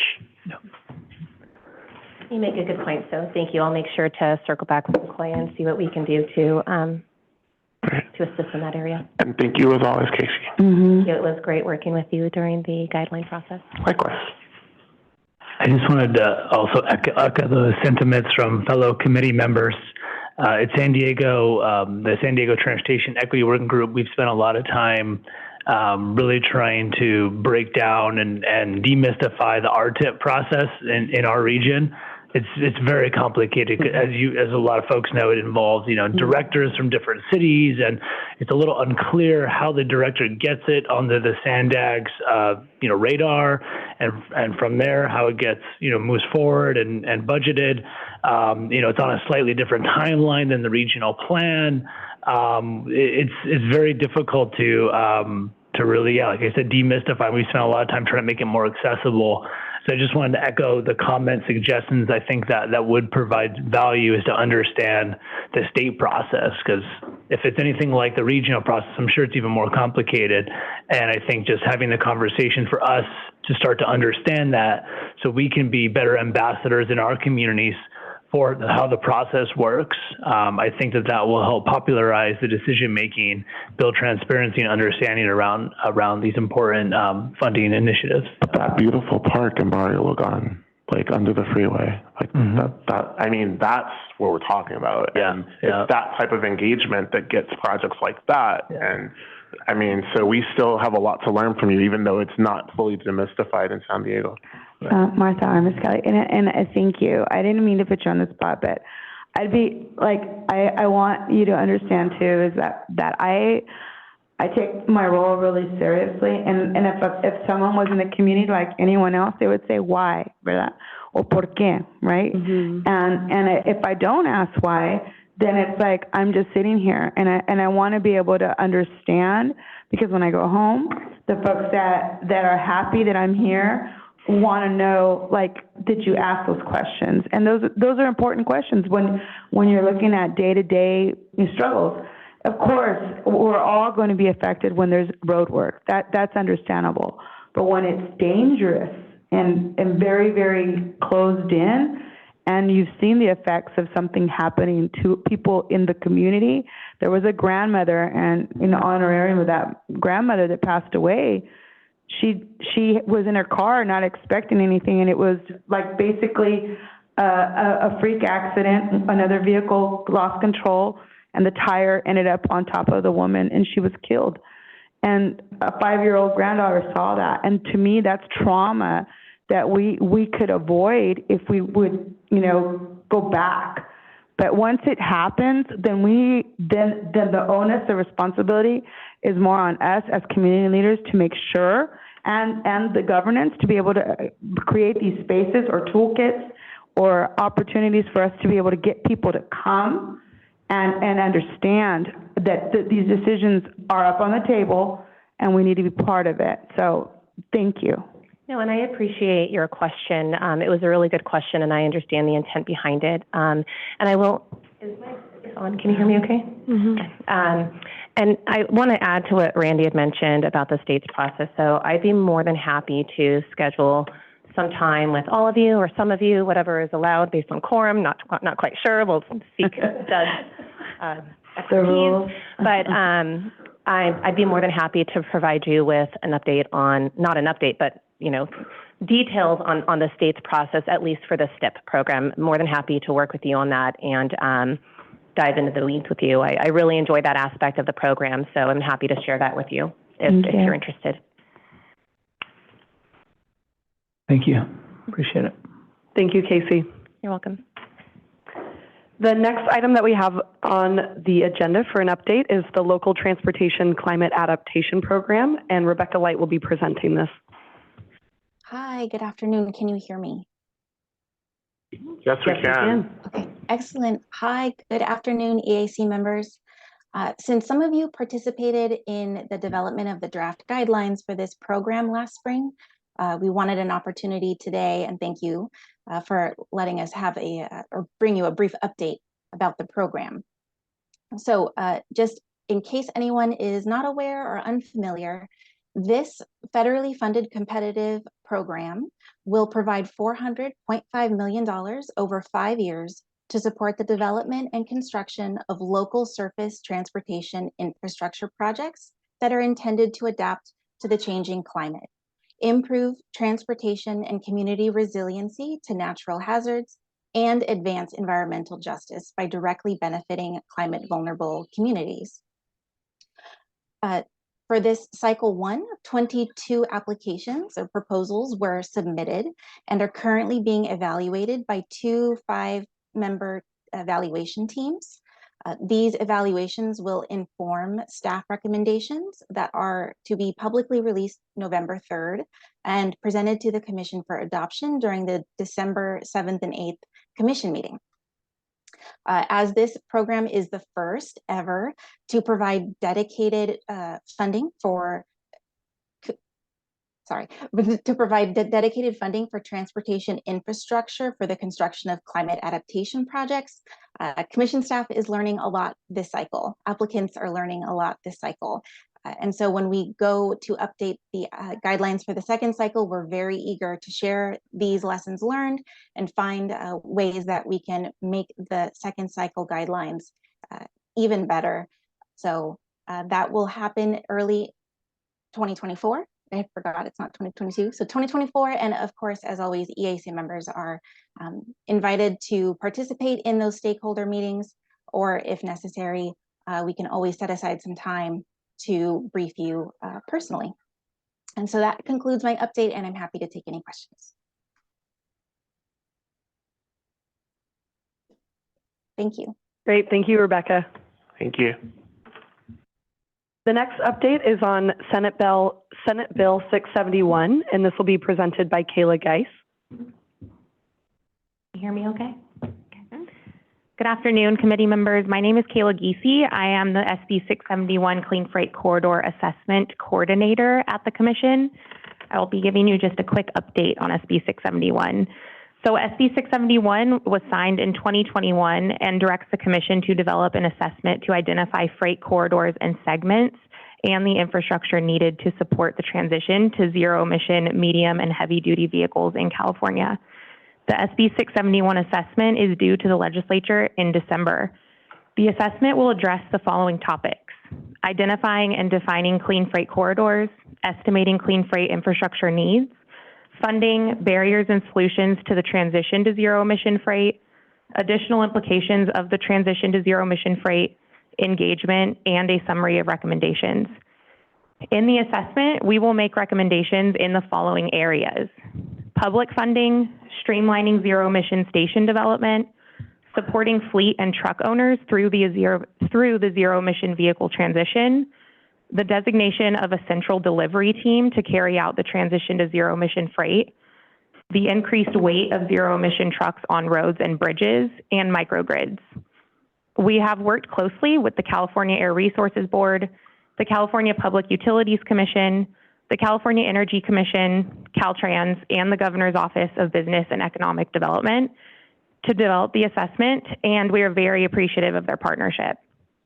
The assessment was also developed in collaboration with our SB 671 work group, which has met 14 times since December 2021. Our work group was a accumulation of several different academic groups, advocacy groups, associations, consultants, electricity, energy, and utility organizations, industry organizations, ports, and various state agencies. At the October Commission meeting, we will present our 5th update to the commissioners on the SB 671 effort. Today, as of about an hour ago, we released our draft assessment for a 30-day public comment period. It is available on our website. The draft assessment will be published on the SB 671 page and the main CTC webpage. Comments can be submitted to me via email and are due by Thursday, October 26th. We will also be offering an optional briefing to EACE members in late October prior to commissioners' approval of the assessment. We will be in touch via email later this week with more details on the briefing, and we will provide the full draft assessment as an attachment to that email. So I am happy to take any questions if you have any. Where is our October meeting? Madera? Madera, okay. The reason I ask is I think about South Stockton, because what you're talking about, even though folks in the audience may not know, is you're talking about South Stockton, among other places that are south that we talk, South Sacramento, South San Francisco. So I hope that as we are now leaving the COVID world of only Zoom briefings, that we think about future briefings like this being held in places like South Stockton and places like East Oakland, where we have goods movement, where folks are suffering from the impacts of pollution, and would love to hear what's happening in their communities. And I was thinking, oh, maybe they should go to that meeting where you named all those experts, but maybe that wasn't the appropriate place. But it'd be lovely for anyone that goes to those other meetings in preparation that they can then report out like what they're going to do in their industry to also advance this. Because this isn't just about what we do at the state, but it's also about like the folks driving through the communities, the folks who fund that, et cetera. But thank you. Yeah, thank you, William. And I will just add too that, like I mentioned, our work group is very eclectic, and we also have several regional partners that are part of it. So I think that we have a really diverse group from across the state. And in the draft assessment, it actually provides a full list of the participants that have been participating in the work group since December 2021. Okay, I'll get to reading. I just want to ask a question.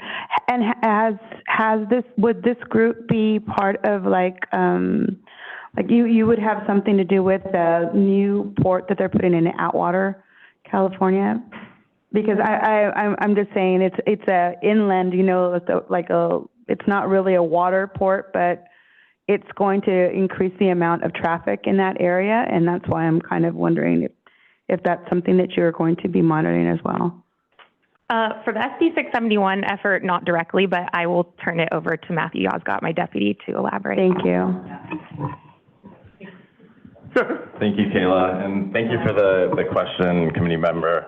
So Atwater, I believe, is what we would consider an inland port. We don't have a section in the SB 671 assessment that covers inland ports, other than the fact that most of them run very close to Route 99, Route 5, which go through the center part of the state, which have both been identified as top freight corridors for the initial viable network for building out zero-emission infrastructure. So specific to your question on the port that might be considered at Atwater, I know there's a few inland ports that are also being planned for South San Joaquin Valley. One of the recommendations that we can elaborate more if you wish to be briefed is we are proposing a central delivery team as a next step so that this work can kind of evolve after December 2023. Our work at the commission will on this assessment will stop once we issue this to the legislature. But I think what you're talking about sounds like something that, should be a continued conversation in the space of the zero emission transition, and could certainly be a consideration for like a next step to this assessment work.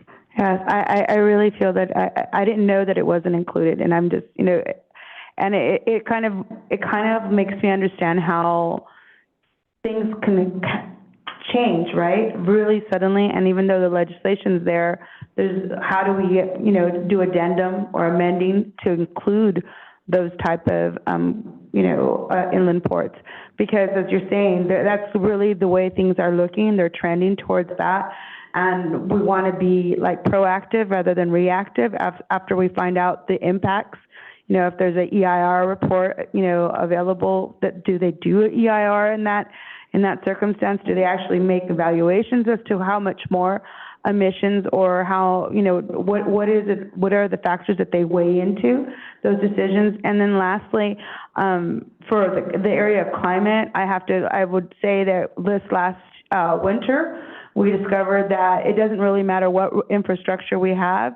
If the water comes and it gets full in that area, it doesn't matter what kind of tenants we have up for transportation, because everything will stop. So taking in consideration that maybe we need to think about going upwards in the Central Valley rather than staying at ground zero, because we are the breadbasket and we won't be able to have food, or it'll stop the program for all of us. So that's it. Thank you. Yeah, thank you for the comments. I saw Executive Director Taylor come on. I'm not sure if she wanted to add anything. Maybe just a couple of things, and maybe a clarifying question for Kayla and Matthew is that when we look at the SB 671 assessment, and our team talks about ports and what we're talking about is the connectivity to ports, and we're talking about the mainline infrastructure, so the roadway infrastructure, and connecting kind of this zero emission infrastructure along these 6 key freight corridors, which have been prioritized above 34 other corridors. It's kind of a let's implement these first because there are challenges with air quality. They're in air basins that have high freight volume. And so when we talk about Atwater, for example, or some of these other inland ports, one of the things that will happen, and correct me if I misstate this team, is that as we look at the minimum viable network and as we look at kind of where we've identified where infrastructure may or should be implemented, the inland ports, just like the seaports, will need to have infrastructure for the port itself as well to handle the freight volumes and things that are coming in and out of the port, as well as the different types of vehicles that are used specifically on port facilities. And so we're talking about what's happening somewhat outside of the port on these corridors. And then the central delivery team will help us understand what needs to happen within those ports, including the inland ports, in terms of the types of drayage trucks, the types of equipment that are moving the containers across the port and things like that, so that we have a complete system when we're looking at it, and not just a roadway system, but how does that roadway system interact with those ports like inland ports. And now our study can't go quite that far because that was outside of our scope, but that's where we hand it over to a central delivery team to continue that discussion.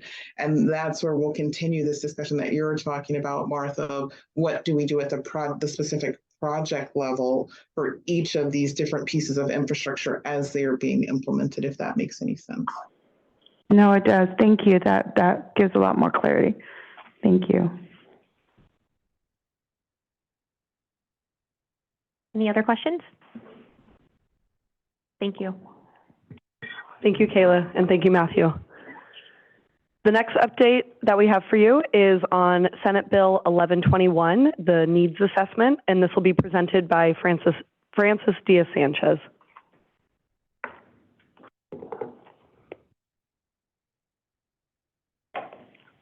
We're not hearing Francis.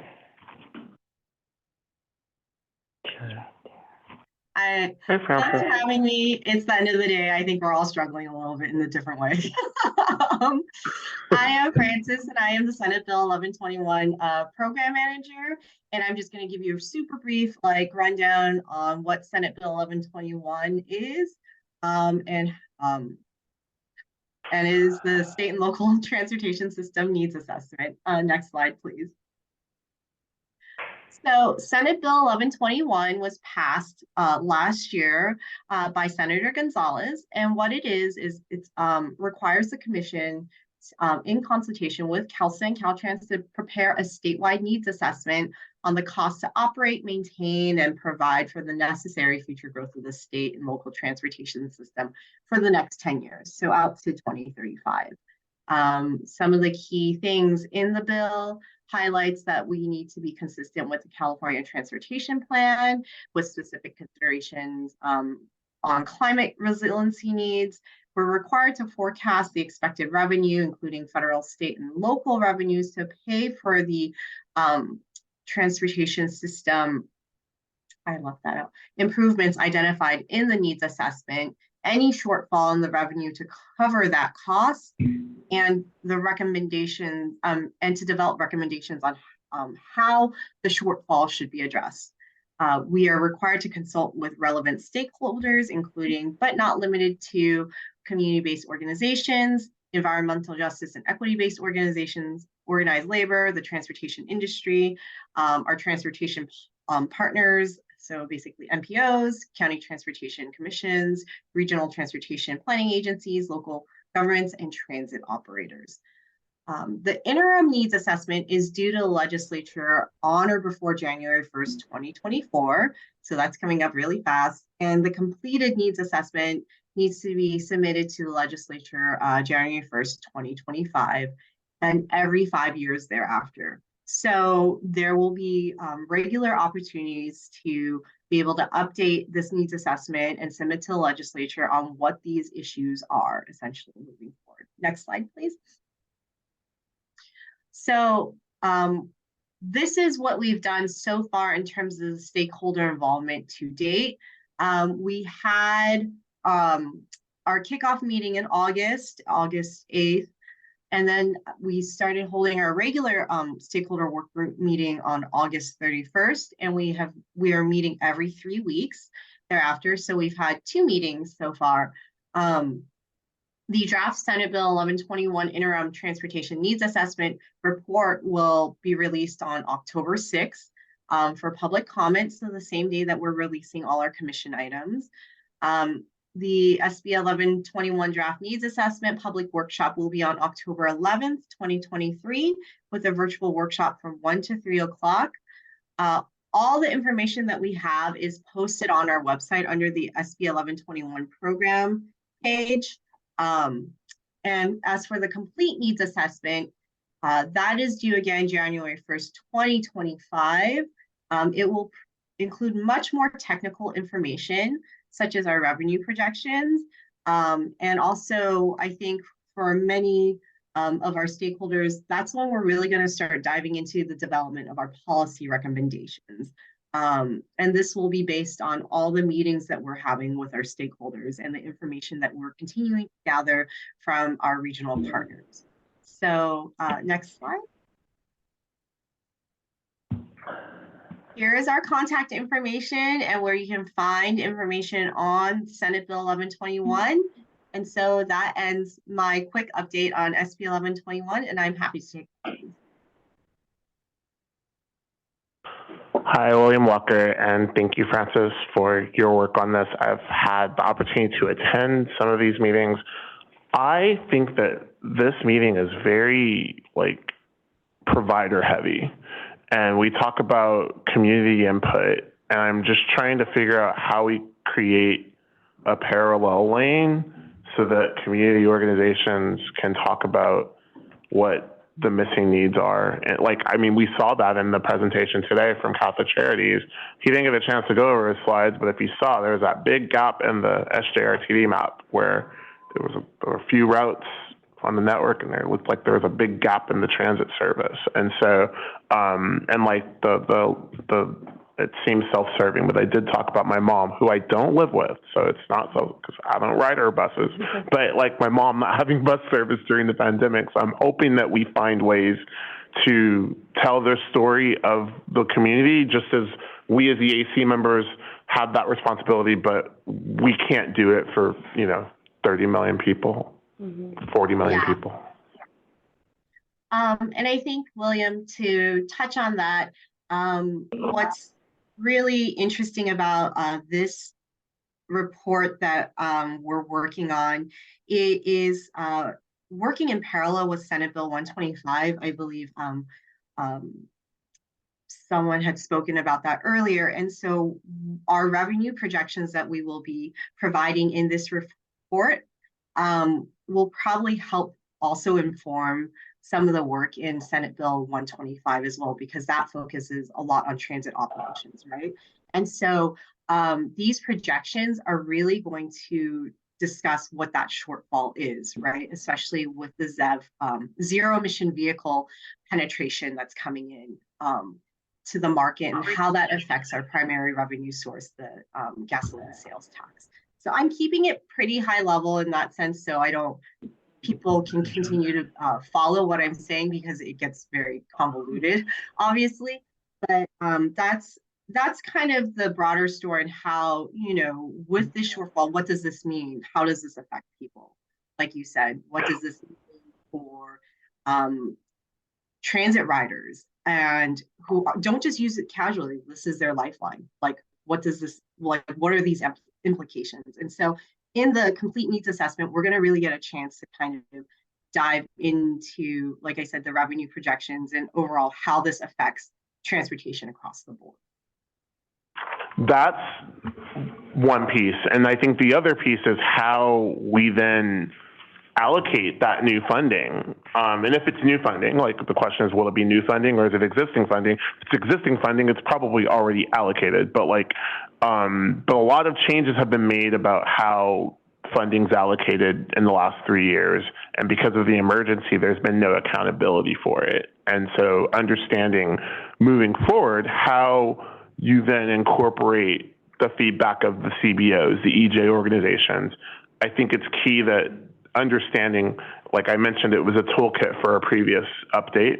Maybe it's that same toolkit. I don't know, but I just want to keep sure that we're keeping it top of mind, because I see organizations spending that money just, oh, well, this is new money and like COVID's over. And, you know, these are the priorities that we've wanted to see. These are our pet projects. And it has no correlation with like what folks who are on the waiting at the bus stop are trying to achieve, like to get where they need to go. Yeah, and you know, we'll take the comments, and I think there is, like I said, a really good opportunity for us to also touch base again with I think CalSTA on Senate Bill 125 as they're working, because I think they're doing a pretty big reform on TDA through that effort. But before I start misspeaking, I'm going to ask her, Tanisha or Paul, to comment to make sure I did not get that part incorrect. I think you have it right, Francis. I think the only thing I'll add quickly here is that the way we get to the needs assessment is a roll-up of those larger planning documents that we've talked about with some of Martha's questions, and how you get into the plan, how those plans change over time. And so when we talk about what you're talking about, William, which is an engagement process, and how do you engage in that, I think it's a good idea to go back to that concept that you've talked about, and we've kind of included in the scope of the work for the EAC, which is that how do you engage in a meaningful way, right? Because there's so many different points in which people can join the process, but there are certain points where we've already talked about the process doesn't change if you're in construction, for example, but it changes very much, or has the potential to change in environmental, or even before environmental, when the project is a brainchild. And how does the public engage, I think, is an important thing. So that engagement plan that you're talking about will work, but we're also, as part of the 1121 needs assessment, looking at those plans that have had engagement involved in them to develop the needs in the first place, if that makes sense. Makes a lot of sense, and that's why we're counting on you. So thank you. Tanisha, this is a crack up. I had just written down roll up of RTPs, SCSs, so that we have the complete, the complete picture here. But what I'm wondering is, Francis, is there any type of independent verification or validation of the information that's coming up to you, that's rolling up to you, or are you simply putting this, well, not simply, but putting this together so that the legislature can get a comprehensive picture from throughout the state, so that they don't have to go through each of these individual RTPs? And then at the end of the day, after that information is put together, then who is going to start making those decisions as to the projects that get funded and those that don't? I mean, is one of the outcomes we're looking for to maybe prioritize, because we can't fund everything, so will there start to be, projects selected over other projects because we can't fund everything? So the intent of Senate Bill 1121, I think, is to assess what the funding situation looks like, again, based on sort of these other, I think, not issues, but, well, I guess there are issues, such as, like I said, increased fuel economy and ZEV penetration. What does that do? And I think overall, it's to provide the legislatures a big picture on what that gap is, because we know that our revenues, our transportation revenues, are decreasing over time. And that is a concern, I think, for many people here, not just for prioritizing, but just overall. If there's no funding, even if you prioritize, there may come a situation where projects just get removed or deprogrammed. And so that's kind of, I think, what the intent of this report is. And those policy recommendations are actually going to discuss, what do we do if funding continues to deplete, essentially, and we don't do something to address what's going on with our primary revenue source. And so that's where those recommendations come in. In terms of prioritizing, we would touch base with our partners on ensuring that their project selection process is in alignment with the state. But the challenge will be overall, like for the entire state, that if there's so little funding, the consequence of that would be similar to what happened in 2016 with the STIP. Right. And that's also, well, that's also why they have every 5 years to update, because if there comes a critical point where we see it's in the near-term projection from that point is actually pretty negative, action will have to be taken. Very good. Not Thank by you, Frances. You're welcome. Sorry. Are there any other questions? Thank you. Seeing and hearing none, thank you, Frances. Thank you. Our last and final update is on the Regional Transportation Plan guidelines, and this will be presented by Bridget Driller. Thank you, Carolyn, and good afternoon, committee members. It's great to be with you. My name is Bridget Driller. I am the Associate Deputy Director for Transportation Planning at the Commission. And I'll provide just a quick update on the California Transportation Commission's Regional Transportation Plan guidelines. We've been talking a little bit about the regional planning process throughout the day. Essentially, the state is divided into regional agencies for transportation. You can see a map on the slide here. It's actually quite complicated, and there's a lot of different agencies, but essentially these regional agencies are required by law to develop a regional transportation plan that they update every 4 to 5 years. And this plan is a long-range planning and policy document. It conveys the unique transportation needs of the region. And it also identifies improvements to the transportation system that then inform the Regional Transportation Improvement Program, which Casey Ruggiero was talking about as a part of her STIP presentation. We can go ahead to the next slide. So the California Transportation Commission maintains guidelines for the development of regional transportation plans. The last version of these guidelines were adopted in 2017, and we've initiated an update to reflect changes in law that have happened since then, to update references in the document, and to revisit various policy topics as transportation touches on, as you know, so many different policy areas. Back in May, we released the first draft of the Regional Transportation Plan guidelines for public comment. We took what we heard, and we have been working to create an updated version. The second draft we are actually planning to release next week for a 30-day public comment period, and I'll also be providing a presentation on the draft at our October commission meeting. So in the past, the EAC members have expressed interest in learning more about the regional planning process, and we are certainly happy to continue this conversation.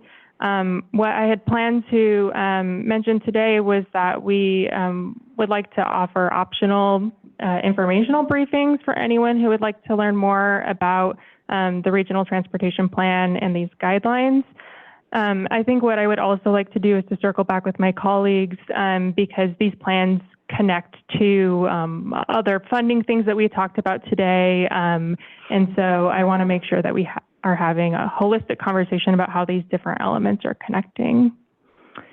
With that, that's all I had wanted to cover. So thank you, and I'm happy to answer any questions.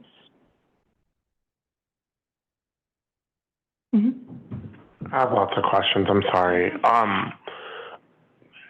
You know, I studied planning, so I think I know something, but the more and more I study planning, I know I don't know anything. But like, let's just look at this map. Like, there's regional transportation planning associations, but like, when you look at this map, it's mostly county associations. And so how do you ever get to like true regional planning if these folks are just, and then is this a landmine? Like, is this the wrong, like it's 4:30, like this is probably not the time for this question. But like, I want to just, as a student here, like as a student of equity, I hope to continue to have a dialogue about that and why some of these are 9 counties and some of them are 1. And I know that it's political, and I know it's like, well, this board of supervisors doesn't want to play with that board, but it's just like, but no one lives their life according to the borders on this map. Right. And I want to understand how because this is, as we start talking about road pricing and pilot programs, if a pilot program is tied to the boundaries on this map, it's not going to benefit many people other than the people that sit in the governance roles of these map boundaries. And so I don't know when to ask this question, so I figured I'd just start now. Well, William, I'm happy to provide a little bit more context now. This is kind of a piece of the puzzle that I glossed over a little bit in the interest of time, but essentially we have 2 versions of the guidelines. One is for metropolitan planning organizations. That's the image that you see on your screen. Those are our larger regional agencies, and those are defined by federal statute, and they're defined by population. And so when you're looking at that map and you're seeing that, oh, these are kind of larger jurisdictions, it's because they are the more populous jurisdictions as defined under federal law. The other version of the guidelines that we have is for regional transportation planning agencies, which are the state's rural counties. Under federal law, and I'm still becoming my own planning expert here, so someone can certainly correct me. But under federal law, those rural counties would not have to develop a regional transportation plan, except in California, and there are state requirements for them to do so. And so a lot of this is kind of, different statutory things that have evolved over decades. And yes, they now create this kind of like weird picture, and that raises a lot of questions. But that's maybe a start to the question, and we can continue that conversation later. I just think about like the kid that lives in Porterville that like goes to school in Bakersfield and like just that works. Those are 2 different counties. And yeah, so I just want to start thinking about it because, and I mean, I can even just point at my region, which talks about being this 9-county transportation organization, and it doesn't operate. If anything, it operates like 30, and there are not 30 counties where I live. So I think that we have to start digging into this if we want to look at equity, because the folks who lose are the folks who don't live there. Like if you live in Stockton and you drive to San Jose, because that's where you have to drive, because there are no jobs in Stockton, and that's why you don't ride transit to work, but we want to charge people to drive to San Jose. And so, but we're not creating job opportunities in Stockton. But then there's this inland port thing. But is that going to be a cool job like the one someone has in San Jose making 6 figures? So those are the things that when we talk about equity, it goes beyond the boundaries and the governance, but really looking at like how we fix it for folks who have to drive over this hill every day and won't be able to pay a road charge to drive 90 miles each way. And I know that if I keep doing this, the agenda is going to be like 4 days long, but a lot of these MPOs have their own equity advisory work that they've been doing for a couple of years. And I think, again, it would be very helpful for us to do outreach. I'm sure Sandag has, I know SCAG has, I'm sure that several of these MPOs, or maybe we just ask Bill Higgins to show up and do an overview on what's happening with the statewide COGS and where are they in this equity space. Because I think that we would actually feel a lot better as an EAC if we understood that we're not in this alone, and that there is a lot of outreach that's going into developing these RTPs and STEPs, and we're all on the same path, the same journey, and looking for positive outcomes. but again, a big piece of that is understanding and communication. So I'm just putting that out there for another upcoming meeting. Thank you. I appreciate, Martha or Ms. Kelly, I appreciate what you said, and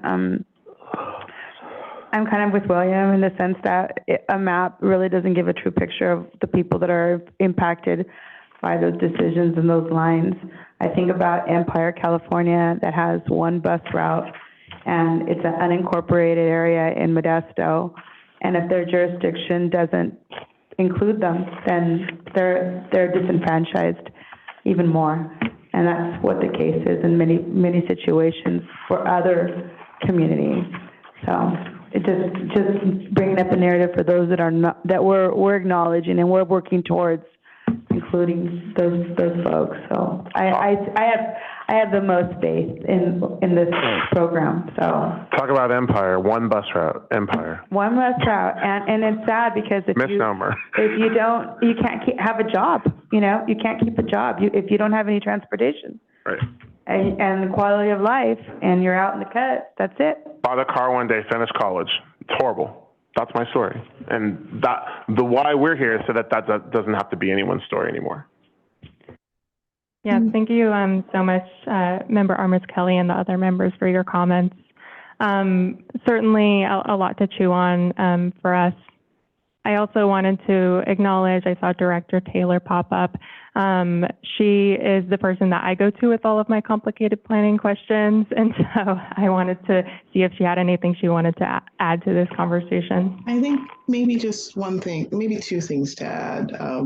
I think when we talked about the charter and we talked about using the RTPA moderator and the Rural County Task Force chair, they can speak to a lot of the questions about how do we plan across regional boundaries, because one of the purposes and the reasons that the regions have those groups is so they can do this planning across regional boundaries.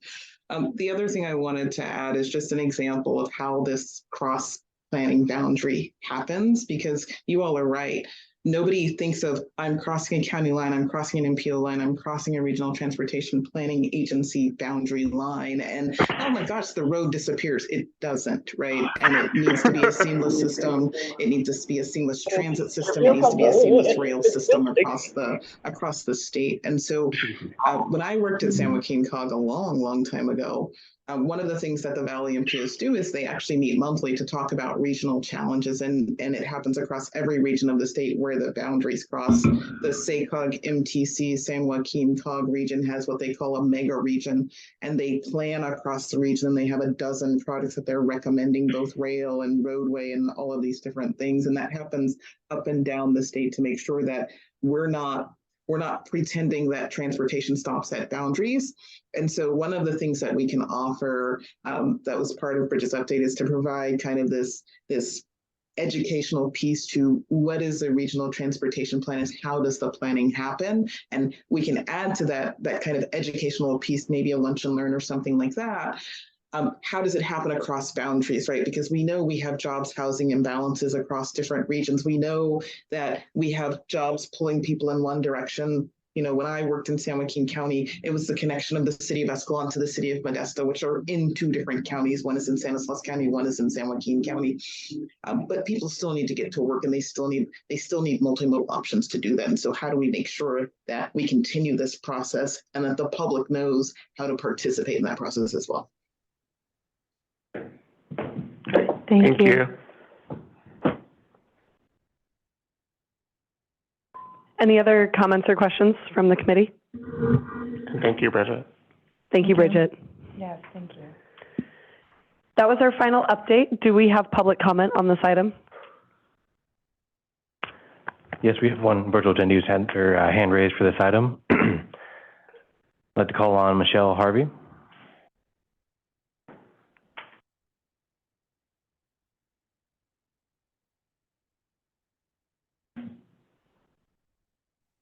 Hello? Yes, Michelle. Okay. So one of the comments I wanted to make was around the SIP program and how to you have community engagement in order for us to be able to have timely responses. And I was just thinking as a civil engineer who used to work for the federal government and the Federal Highway Administration, can there be a tab on your website where people can click and put on dangerous road conditions? So it's something that can be updated periodically and people can know what's going on, you know, in a timely fashion so that it can be taken care of. And it's not on the 5-year plan and then misses the 10-year plan. I mean, so it can get handled within 2 or 3 years. Hi, this is Casey responding to your question. Just to clarify, is your question for programmed projects or active construction?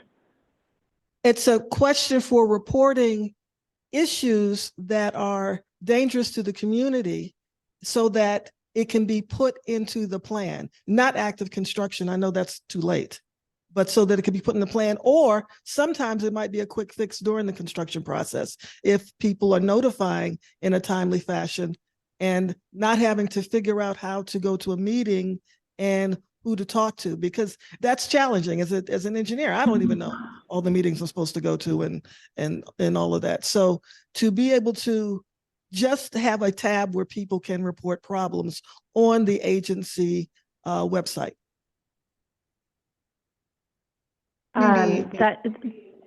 Maybe Yep, I can take go this ahead. one. This is Tanisha with the commission, and Caltrans does have some mechanisms where the public can reach out.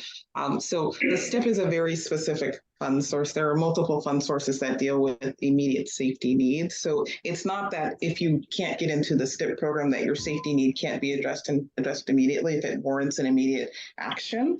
And so there are multiple things. You can call Caltrans, you can reach out via email. There are a lot of different ways, and then Caltrans will find the right person. They have an entire safety program that deals with the types of challenges that you're referencing. And some can happen, you know, if a road has washed out, there's an emergency fund set that goes to those types of projects. If there's a barrier that's needed, there's another fund source that can deal with some of those projects, depending on how long construction takes and varying different reasons and priorities.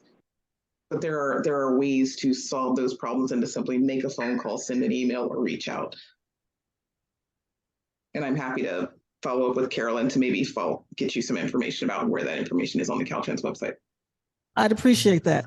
So we're not at the public comment section yet, not section 8? Not quite yet. Okay, thank you. Very soon, I promise. Do we have any other public comment on this item? I see no other virtual attendees indicating they want to comment at this time. Thank you. Thank you, Justin. So that concludes tab 6, and I just want to kind of bring us full circle on this. I know that was a very lengthy agenda item, but at this point, you now all have heard updates on some of these activities that you all participated in over the last couple of months. You've also heard from some of the about some of the near-term opportunities for you to engage. And then I think most importantly, what came out of this discussion is really a recognition and a connecting of the dots between some of these items that are really pertinent for the committee to be aware of. So mechanisms and leverage points within our agencies for the committee members to influence and participate in. So with that, that concludes tab 6, and I will turn it over to Sequoia for tab 7. Thanks, Carolyn. So tab 7 is closing and next steps. I want to thank everyone for the robust discussion and movement on the charter today, and I am going to quickly recap action items and some high-level what we heard from today's committee meeting. So we will continue to clarify and give adequate notice of upcoming opportunities for engagement with our interagency work. And regarding our charter, we are committed to continuing discussions about an expanded leadership structure in order to provide ample opportunities for leadership roles. And we also heard that we want to better understand and represent aging and disability populations and incorporate them into our interagency priorities and make sure that perspectives are more prominently and deliberately represented within our committee, and to connect with other agencies and equity advisory bodies to better understand broader aspects of these roles and this work. And the committee and agency staff look forward to establishing our committee structure within the charter and continue to provide leadership and guidance for our group as we move forward, looking towards December and the items that we discussed today. We also heard from EAC members that we would like to have a presentation on how projects get into state programming documents, opportunities for engagement with projects at the local and regional and state level, also known as the roll-up of planning, and a desire to work with staff on developing a toolkit for the public and the other advocacy groups. Are there any questions or comments on this? Yeah, that we would like to add. I just want to throw out that William Walker. It's been very challenging because we're held to Bagley Keene, so meaning we leave here and we're held to the rule of two, and so it makes it very difficult to talk about our aspirations. And so I'm hoping that this next steps allows a space for us to be able to say if we're interested in serving in a leadership role with the EAC, that space is allowed before December 6th, because I could imagine if we just wait until December 6th. Right here, right now in this. Right. Yeah. So it's probably clear that I want to run for something. So, but I mean, I think it's also it's important for everyone to have this opportunity. And since we're here, I'm definitely interested in running for chair. I'm definitely interested in other suggestions if folks don't think that I should be chair. But I will say that I'm really committed to seeing that this EAC really touch the lives of folks who ride transit, who are impacted by the negative externalities of our infrastructure. And rather than making this a campaign speech, I'll stop there. But I think it's important that whomever is our chair is capable of being able to create the space so that we're engaging with our CTC, that we're engaging with the leaders of the three agencies that we're tasked to working with, the stakeholders that we've mentioned in the meeting earlier, from RTPA, the Rural Communities Task Force, and also just to be thinking beyond that, how HCD or how CARB or how OPR and SGC, the different parts of the different levers, the funding levers of what we're doing here play into what we do. And so I'll stop there because I don't want to take too much time, but we have to know at this point, who's interested so that we can move forward without fearing that we're going to be breaking state law by talking about it. So I'll throw my name up. Is this when we all talk? Yeah. Oh, yes. Well, I'm very surprised. Shocking. I'm very surprised. I too would like to be considered for a leadership role, and I'm willing to take whatever capacity is suggested or nominated. I think that we all have our gifts, and I hope that we could get to see everyone in a leadership role. And I like the idea of being able to circulate that leadership, because it is a great way of seeing or showcasing each of you in your endeavors. And I really like the idea of the co-chairs, the two co-chairs, but we're going to go about it differently. So as it envelops, I like to just put my name out there for you to consider, and understand that I am very passionate about what I do and what I believe in, and I hope that you'll consider that.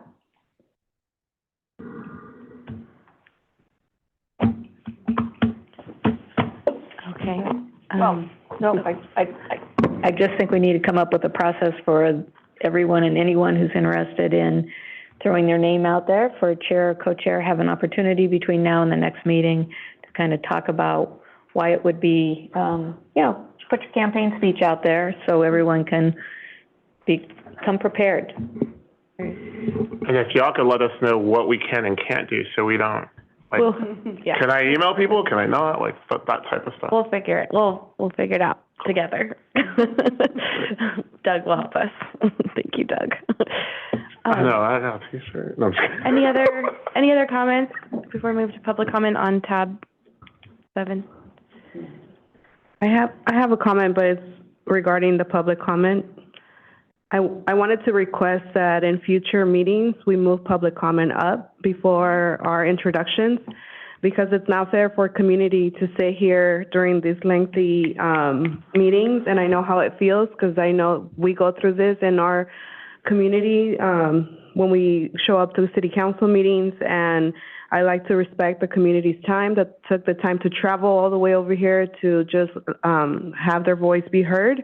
So if that's an appropriate request, I would like that we do that moving forward.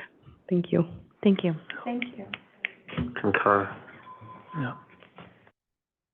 Yeah, the chair and co-chairs can fully kind of engage in the agenda setting process. Nice. So, yeah.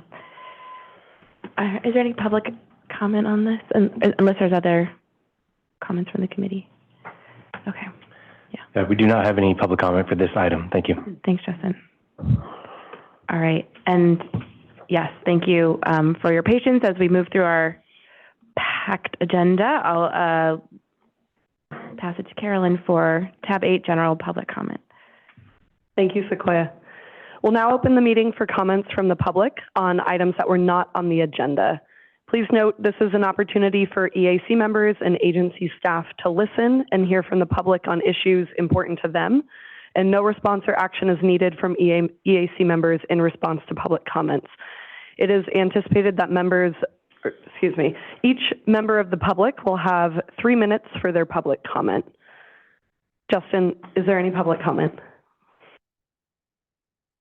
Yes, we do have public comment at this time. Carolyn, we're going to start here in the room, and then we'll go online when we're done with the folks in the room. So we'll start out with Benito Flores, and Sandra, you'll be next.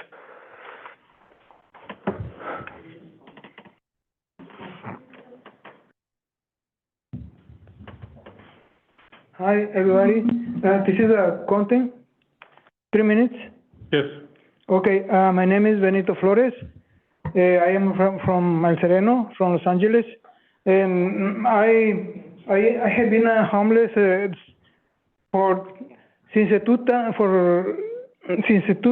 2005. I become homeless because the rent was too high and the salary too low. So I was living 14 years in the van. 14 years. So this is depressing.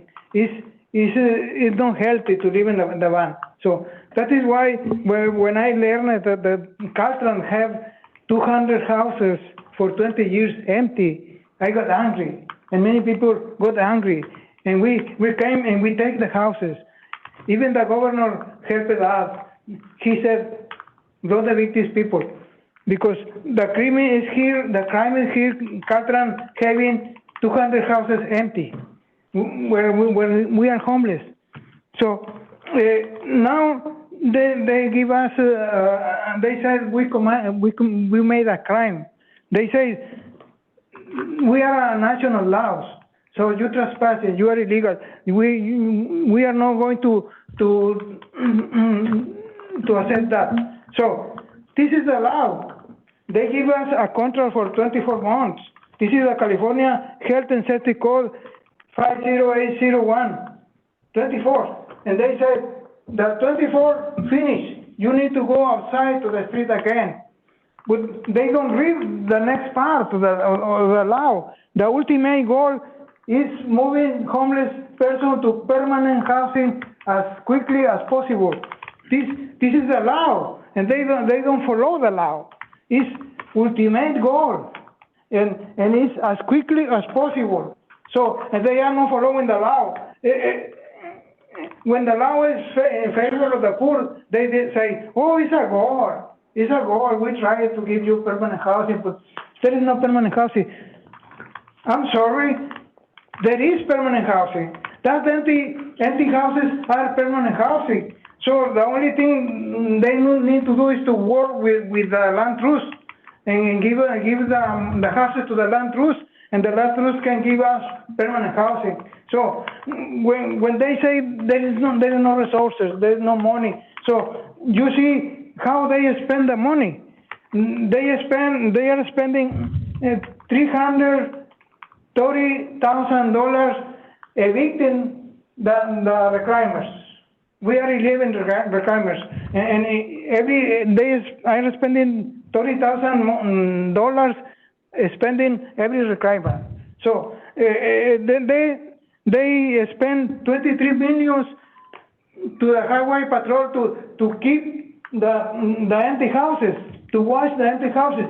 23 million. Now you account for these houses, 200 houses empty for 20 years, and you check the rent, and that is $105 million they lost because they have the house empty. They lost rent. So then there is another thing. 150 million was returned to the federal government because they didn't know how to use this money to help the homeless. So in total, $279 million mismanaged. And they say, oh, we don't have money, we don't have resources, we don't have permanent housing. We try it. It's a goal, but we try it, and that is not possible. So, Benito, we need you to wrap up soon, please. What? Ya llegó su tiempo. Ya se cadució. Okay, only one for us. This hateful way to manage taxes only reveals that these people is very horrible people.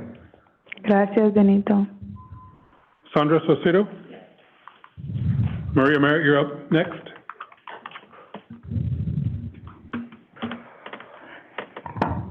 Hola a todos, yo me llamo Sandra Saucedo. I am a Mexican-born, single mother of 3.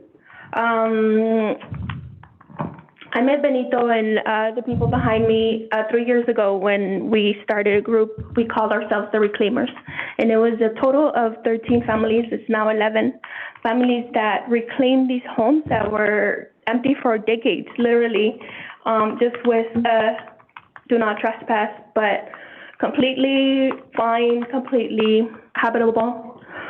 And so,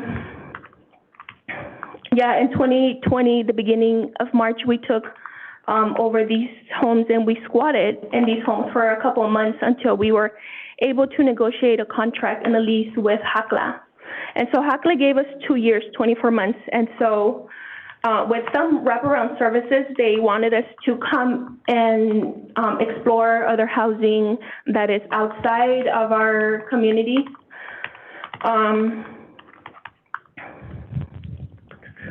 And so what HACLA is telling us that this is interim housing, so therefore you have to exit the homes, but they don't really, well, there's a lot of things they want to do with the homes. Some say that they want to just close them up again, board them up, and have them empty until they're sold bidding on a bidding process.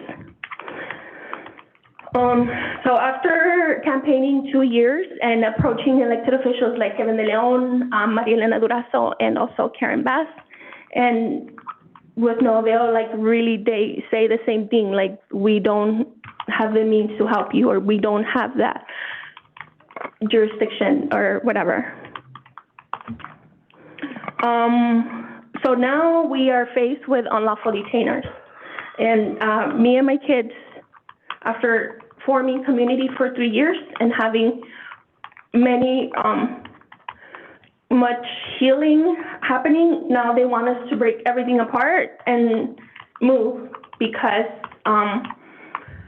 now it's become very evident that a lot of people are noticing these 200 plus homes that are becoming available now.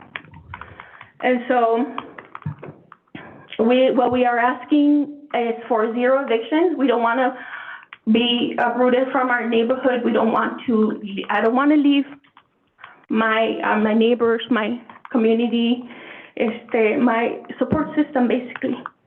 And so what we are asking is to stay in transition in place and have Caltrans open up the affordable rent program that was in place many years ago. And in this way, they can open the affordable rent program and make it available for everybody in the corridor, therefore letting us stay and become a full Caltrans tenant and be eligible to purchase our home under the Caltrans, under the Incidental Community Land Trust. Thank you. Thank you, Sandra. Maria? And next up will be Tina Moreno. Okay, my name is Maria Merritt. I live in Caltrans for 16 years. This is my partner. We were homeless down the street from our house. I lived there for 16 years, and I left the house in 2007. My younger daughter was in a car accident down the street from our home going to school. She had stitches across her forehead. I almost lost her. She was picked up via helicopter. So I lost myself. I was working for the Department of Mental Health. I didn't get no support, so I lost my job. This is my companionship. 4 months after we went homeless in the home, we didn't even have the electricity, gas, or water. That gentleman, he was a veteran, and he worked very hard to just get the house situated as we went, and we did trespassing. Forgive us, it was so hard on the streets. One gentleman almost put his finger on my eye socket, almost took my out of. He was in destruction in his life and attacked me. And my man, being a veteran and joy that we got a home, he got killed 4 months after we went in the home. So I had to be alone. And when I left in 2007, that home of 16 years, I didn't get fully evicted. I was embarrassed because I didn't have enough money to pay my rent. I didn't have no leadership, not anybody to come and talk to me, to give me some guidance or help me out to continue staying there. I sent my 4 children away, and I'm trying to earn the respect for my children, that I'm still fighting for them. I lost contact with them while I was like homeless, but now they're like, Mom, why are you doing this? But they're like, today they call me, they say, God bless you, Mother, because you're fighting for yourself. Don't worry so much about us, but I want to get my family together. And these 3 years that we were in the home, it's been, we got the water, electricity, and gas, and we're paying our rent. They're charging us less money, but we're paying on time. We're cleaning up the houses. We're making, available ourselves with everything that we encounter. We're making ourselves available to the community. We go out. We feed the homeless. We stay in touch with the community. We want to expand this program to continue helping other families within our community and expand it to other communities, and let us work. We already been through this to work with Atlanta so we can continue helping other families and enrich LA and enrich other cities, and we go out there and help out, and we can ourselves. I know myself, I make myself available to just reach out to another Maria or another family, just because I know where we've been. We're just we're asking you, like, I want Caltrans to acknowledge us as like current tenants. Let us buy a home. Let us dream big. I already rented for 16 years. I didn't expect it. My daughter almost to die at 8 years old down the street from my home. I didn't expect it. This man that he was cleaning the house and looking for an opportunity to work and bring this program, and he was happy. He got killed down the street from where we had our tent, right across, in a chase from the police.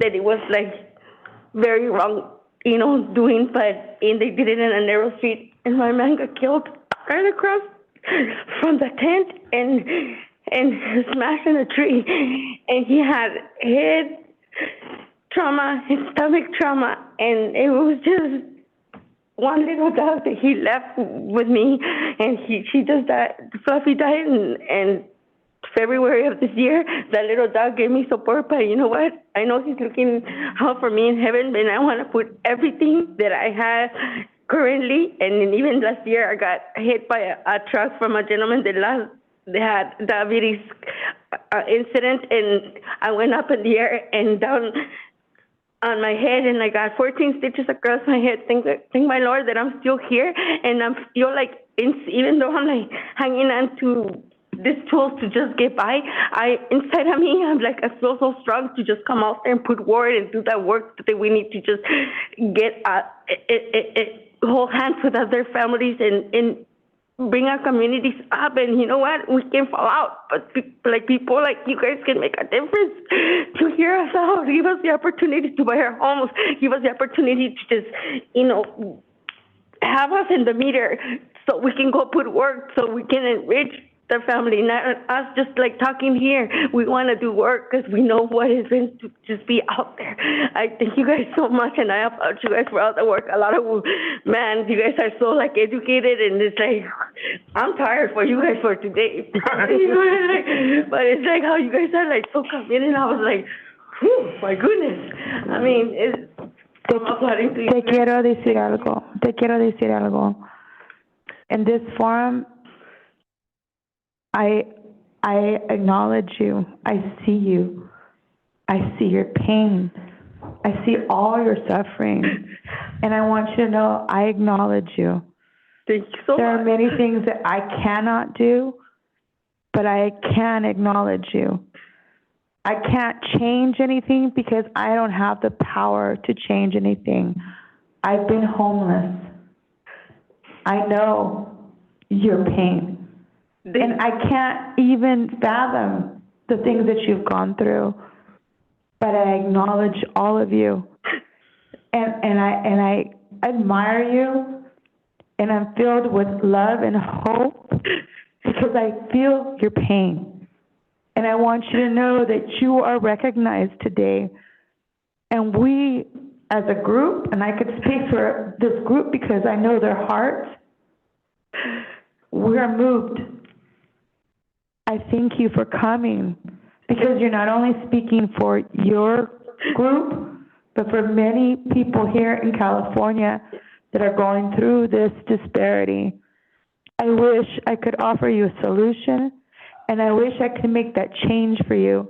But to know this, that my prayers are with you, and I stand with you. Thank you. And now I know of a community that I will add to my prayer list. I'm part of the Central Valley People's Housing Coalition, and these are the stories that need to be told. So thank you for your courage, and thank you for being present and being counted.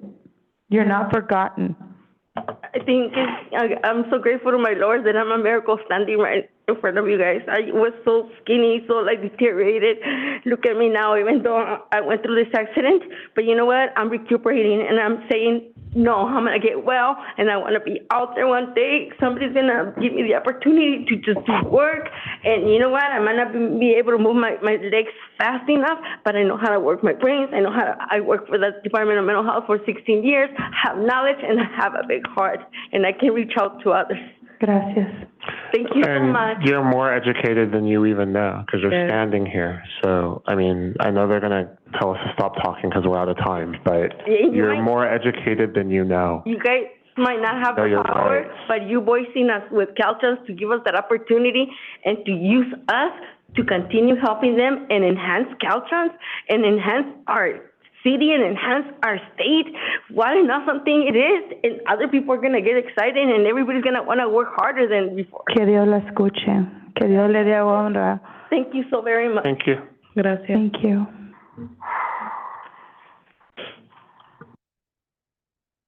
Hi, my name is Tina Moreno, and I have a story just like theirs, but mine's is kind of a little bit different. I am a Caltrans tenant. I was illegally evicted in 2017, and I want to thank you guys for hearing us out.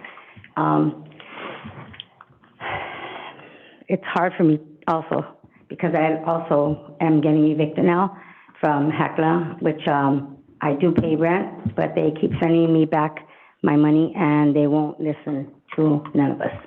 I'm getting illegally evicted also. But I was illegally evicted in 2017. I was homeless for 3 years, but I had the opportunity to reclaim my home just like them. I don't want to take up no more of your time, but my story is exactly like theirs. And they boarded up my house at 3126. They moved me to 3222, which I was paying rent. Still am paying rent now, but they keep sending it back to us. But what I want to say last is that if they can, if you guys can maybe just put out word to Caltrans so that we can get into the land trust, and land trust will help us. You guys don't have to put up money for us, but they will help us. I just want to thank you guys again for hearing us out. And again, thank you. Thank you so much. Those are all the folks who are, They're not done. those are all the folks we have here in the room, but we do have a few online. Justin's going to take those. Yes, we do have a few attendees online with their hand raised. But first, I'm going to call on Michelle Harvey.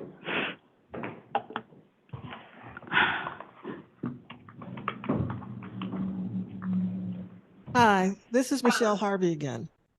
I am in the Eastside Cafe, which is the place that has put together a land trust for a lot of the reclaimers and the homeless people who are there with you, and there are several here. And I'm a civil engineer. I learned about this group and I understand the situation that they're going through. But what I don't understand is how, if Caltrans, El Sereno, Pasadena, South Pasadena are supposed to be trying to help reduce the homeless population, why are they putting people out of homes that they have been taking care of and taking care of their families and trying to live in safe housing?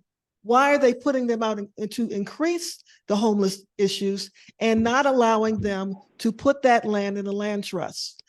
I have listened to your committee and you sound like wonderful, beautiful people. I really support who you are and what I know you're trying to do.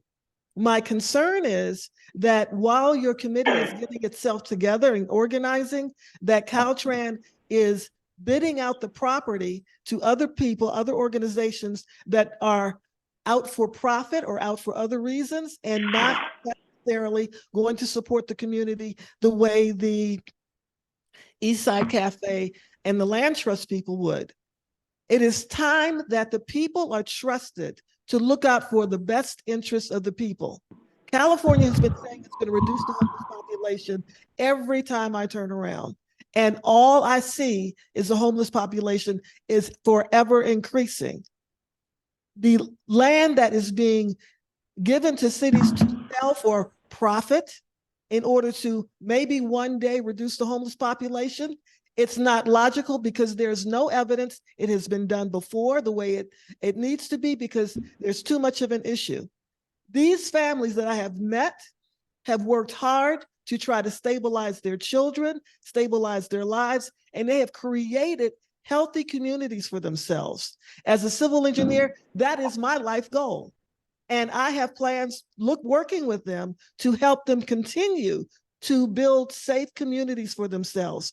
So if Caltrans, the state of California, can give them the land to put into a land trust so that they can have safe, secure living and not have to worry about being evicted every week, because Caltrans is never going to let up. I don't think they should be tenants. I think they need to be residents in these homes so that they can have home security, so they can have life stability for their families. So that's all I need to say. I don't want to use up too much time, but I am saying what I know those people are saying is that they have suffered too long, and it's time for them to be empowered to do what's right for them. So please talk to Caltrans, look at the proposals that the Eastside Cafe Land Trust has been putting forward so that these people have an alternative that you can support. And I know the Caltrans and these other agencies don't have to do what you tell them to do, but if you strongly suggest it, with the efforts that I'm going to be making and others are making to support the community, we can get this done. So thank you for your time. I appreciate it. And I'm just trying to work to create a safe and healthy community for these human beings who are living on the streets, and it's really not fair. Thank you very much. Thank you. Oh yes, excuse me. There are two other people here at the community center who would like to talk. Can they have their 3 minutes? Yes, I can. Yeah. Hi. Can you hear me? Yes. My name is Roberto Flores, and I'm founder, one of the founders of the Eastside Cafe, and co-founder of the Land Trust.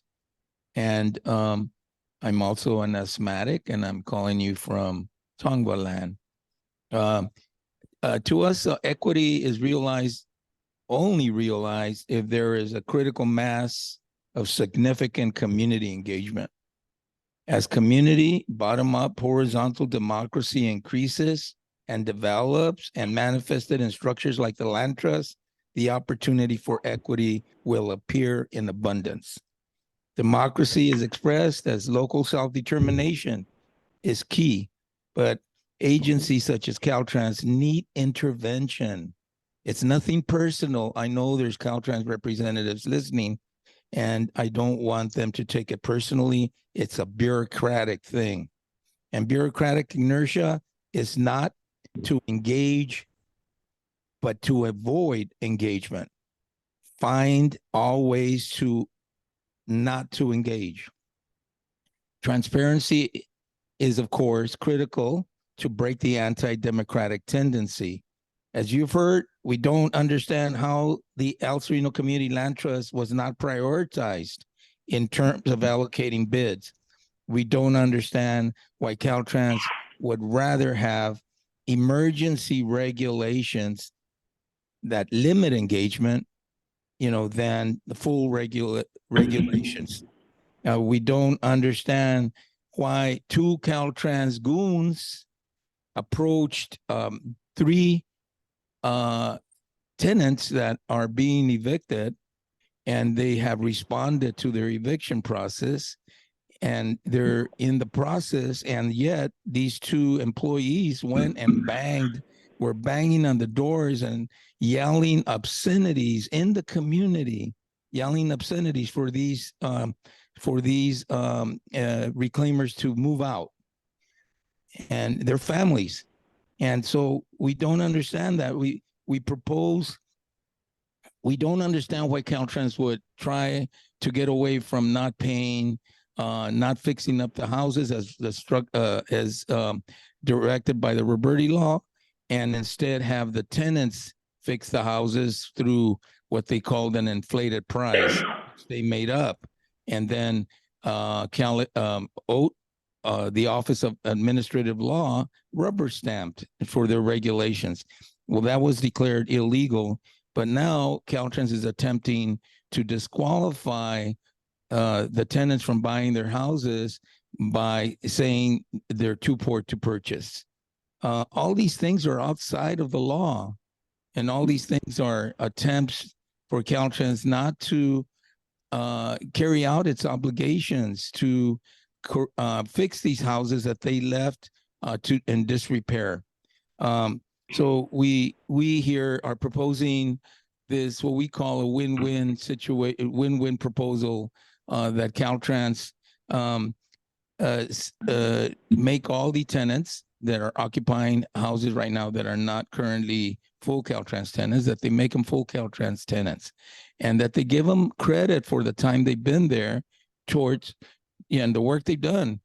Many of these houses were initially repaired by the reclaimers, and these houses were put in the trash can, and there was the reclaimers who said this is a valuable resource of the community that we must rescue and restore, and that is the purpose of the reclaiming, and we want to continue doing that, and we think that is equity. Thank you very much.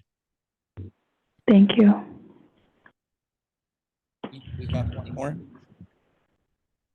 Hello, my name is Emil Tokic, and I'm a long resident of El Sereno, and it just hurts me to see that my comrades from ROH they're trying to evict them out of their homes when they have stability, and it's mentally and physically wrong for them to be evicted, and they've done so much better in their homes. So I'd like to know during the bidding process why the El Sereno Land Trust received only 1 home, and who better than to manage the homes than a local community base. And some of the other agencies that received more than 1 home lack management knowledge and knowledge of the community. The Land Trust interacts with the community, and we distribute food here and we help the community as much as we can. I'm so sorry. I just become very emotional. And that's all I have to say. And thank you for hearing me. Thank you. This is Michelle Harvey again. I'm just saying we're working together to try to do what's best for the community. Thank you for listening to us. And you can see this is personal. We are real people trying to help real people with real situations. Thank you. Thank you. Up next, I'd like to call on Fanny Guzman. Thank you. My name is Fanny Guzman. My gender pronouns are she, they. I am with El Sereno Community Land Trust as a facilitator of network building and the People's Policy Initiatives. And part of my duties is to work with the Reclaiming Our Homes campaign. I believe the moral, ethical decision based on equity, keeping in mind that housing is a human right and that history of environmental racism, as we are surrounded by 5 freeways in the east side that impact our health. And I also suffer from asthma. The Caltrans houses should be granted to the El Sereno Community Land Trust for care and distribution, which is set up to repair and restore communities damaged by Caltrans. Disseminating the homes to the land trust based on the equity acknowledgement of environmental racism by Caltrans to the El Sereno corridor. And if we need to make decisions on equity based on legal and possible solutions for now, bottom line, the houses can be granted to the land trust to restore and repair. Out of the 37 homes that the land trust bidded for permanent housing, which resembles the social housing model, we were only awarded 1 home while outside agencies have been awarded the majority of the homes. Also, the reclaimers were never offered permanent housing or given the opportunity to place a bid on their homes to reach permanent housing. Instead, they are offered vouchers to seek temporary housing outside their community. That is not equity. Equity is acknowledgement of community initiatives to reclaim and repair as positive. Equity was the governor's acknowledgement of reclaimers' righteous cause. I leave you with questions. How has Caltrans maintained transparency in the bidding process of the 37 homes just recently awarded to outside agencies and not offered the bidding process to the reclaimers and those other occupants in El Sereno corridor? How do we prevent recreating the harms already caused by Caltrans in El Sereno corridor and address an equitable solution with inclusion of the community needs and wants using the community land trust model, a model created by the community for the community? Thank you. Thank you. Up next, I'd like to call on Sua Hernandez. Thank you so much, and thank you for having us here today. You know, I feel like I got very touched by prayers that were shared today. And so I also want to share a prayer. I want to share a prayer that you all have the courage to act on what you know you're able to move. I think a couple of community members shared what you can do. And I think a lot of the times our ability to immediately identify that we have limited power gets in the way of that. So I'm going to repeat what you can do, and I pray that you have the courage to do it, because these are the kind of actions that actually lead to move mountains. These are the kind of actions that contribute to the power of community and to the courage of people in the front lines like Maria, like Sandra, like Benito, and really cause system changes. One of the things that you can do is actually acknowledge that Caltrans is an affordable rent program that is really actually good. And as a housing professional that has been in the industry for about half her life, I can tell you that the program does work. The fault is that the program is not implemented well by Caltrans. But on paper, the program is actually really wonderful. So the fact that folks are asking to have an opportunity to participate in the affordable rent program, that in and of itself would solve so many solutions, because they actually have a good one when well administered. I also wanted, you can completely make that strong recommendation. You can also make the strong recommendation that they can develop a more transparent program that really engages not only the people that are bidding for the homes, but also the community around it in the process of how those homes are awarded. You have at a state level many good examples of that. I think when you look at organizations like the Southern California Association of Governments or even LA County that is representing these homes.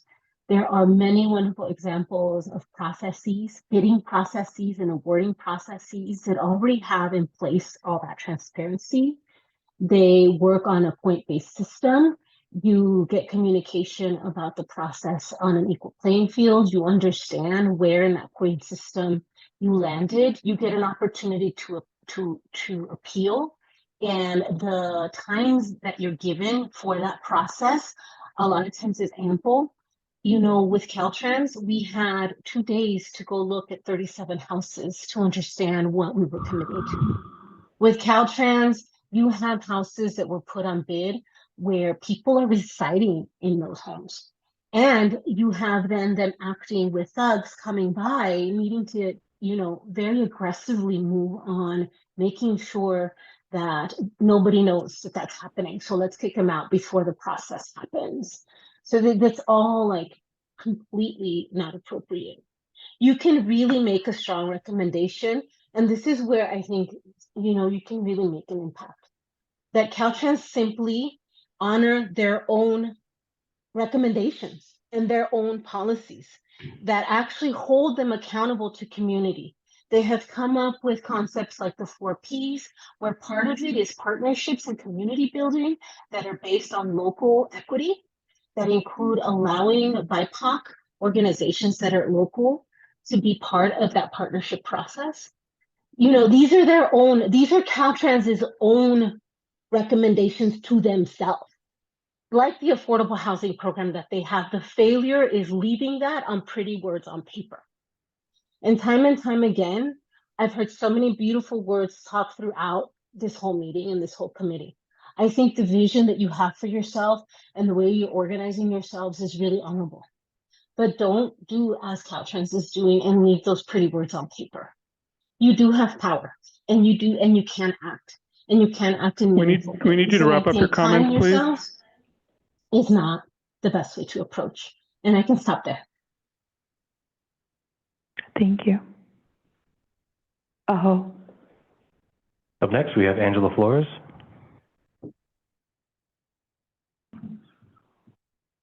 Hi, can you hear me? Yes. Yes, we can. Hello. Okay, so I'm a stakeholder in El Sereno, and I'm also the director of cultural arts and economic resilience with the El Sereno Community Land Trust and supporting reclaiming our homes. And I can, you know, resonate with what everyone has said.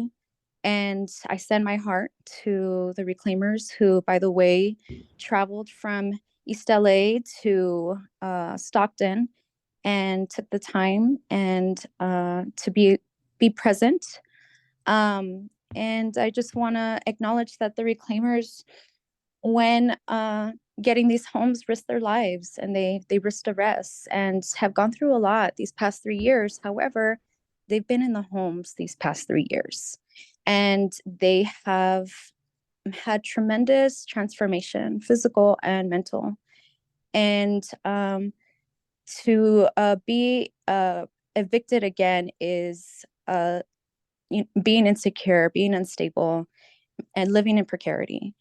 When we were in conversations with Hakla at the very beginning, and when they first got this opportunity to lease the properties that the reclaimers were in, they told us that they would work with the community.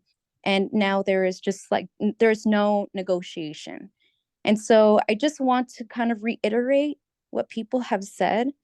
I do strongly feel that you all can be on the side of the reclaimers and really advocate for us and hold Caltrans accountable. But also just this idea around equity.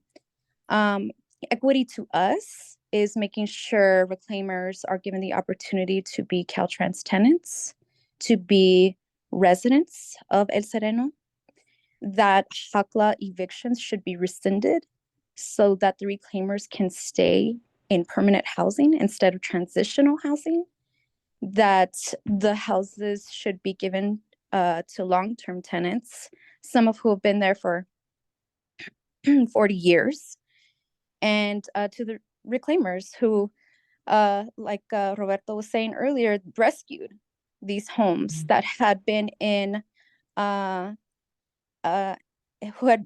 were deemed disposable for decades, not just one decade, but for several decades, and that the houses should be transferred over to a local land trust that would have face-to-face community care and would ensure intergenerational wealth. We want to make sure that you all know that for us, equity also means that Caltrans is open to or can open up the affordable rent program, and that Caltrans can transfer these properties to the land trust. So I just want, again, to reiterate that you all, that if you're going to enforce equity values for social marginalized BIPOC tenants, then there needs to be more transparency, communication, and trust, actual trust in what the solutions the community have created. And let's have stability and community care for these tenants and reclaimers who live in precarity. And again, I hope you can stand by the reclaimers and actually hold Caltrans accountable. Thank you. Thank you. Up next, we have Martha Escudero. Hello, can you hear me? Yes. Hello, my name is Marta Escudero. I'm a reclaimer, and I'm a single mother of 2 daughters. And I'm just really feeling frustrated with Caltrans because like I feel like how dare they hold these houses and hoard them for so long while so many people are struggling and on the streets. And I didn't want that for myself. I'm really frustrated with the system not working and people just taking it. Sorry. And we don't care, and we need the most vulnerable people to suffer. And we need to care and put people over profit instead of profit over people. And I just want to set that example for my daughters because we can't live in the system that's not sustaining us and it's literally killing us. And that we can be brave, that we can't just say, okay, that's life and we're gonna take it. No, we're beings. We have choices. Unlike other living beings, we can make changes. We have that power where we can care for each other and make things better. And I'm asking you to please be brave and use your power and make significant changes for this community and for everyone here in California so we can all be better and have it's hard for me right now, to have just a house that keep and build community. And that's what I have right now, and I don't want it to be taken away. Thank you. Thank you. I'd like to go back to Michelle Harvey. I see that your name is logged on twice. I want to make sure that we did not miss anybody from your group. I see your hand raised still, so I just wanted to make sure nobody was missed.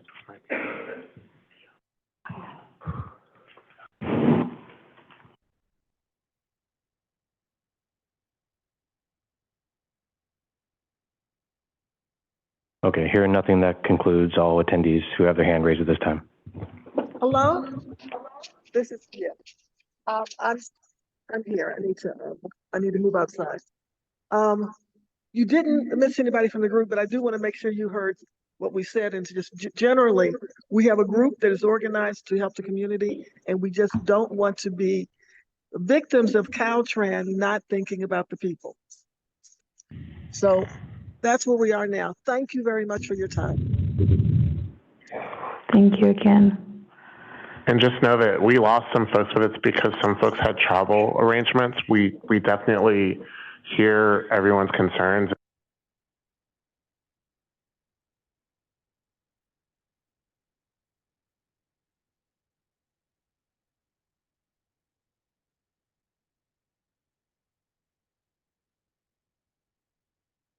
I just wanted to apologize for folks who, I don't know why I'm taking this role because I'm not the chair, but apologizing for people who had to leave because You're practicing. we've got some folks that traveled further than others and flights can't be changed, but we are listening, and I don't know if this is the appropriate time to ask for if there's a way that we can just have this as an item on our future agenda, just to hear more from Caltrans about what's going on in the corridor along 710. What was the 710 corridor that's no longer, thankfully? Thank you for hearing us out. We thank you for your time, and we pray for traveling mercies when you go back on your way home, that you make it safely. And again, you're heard, and los apreciamos por estar aquí con nosotros.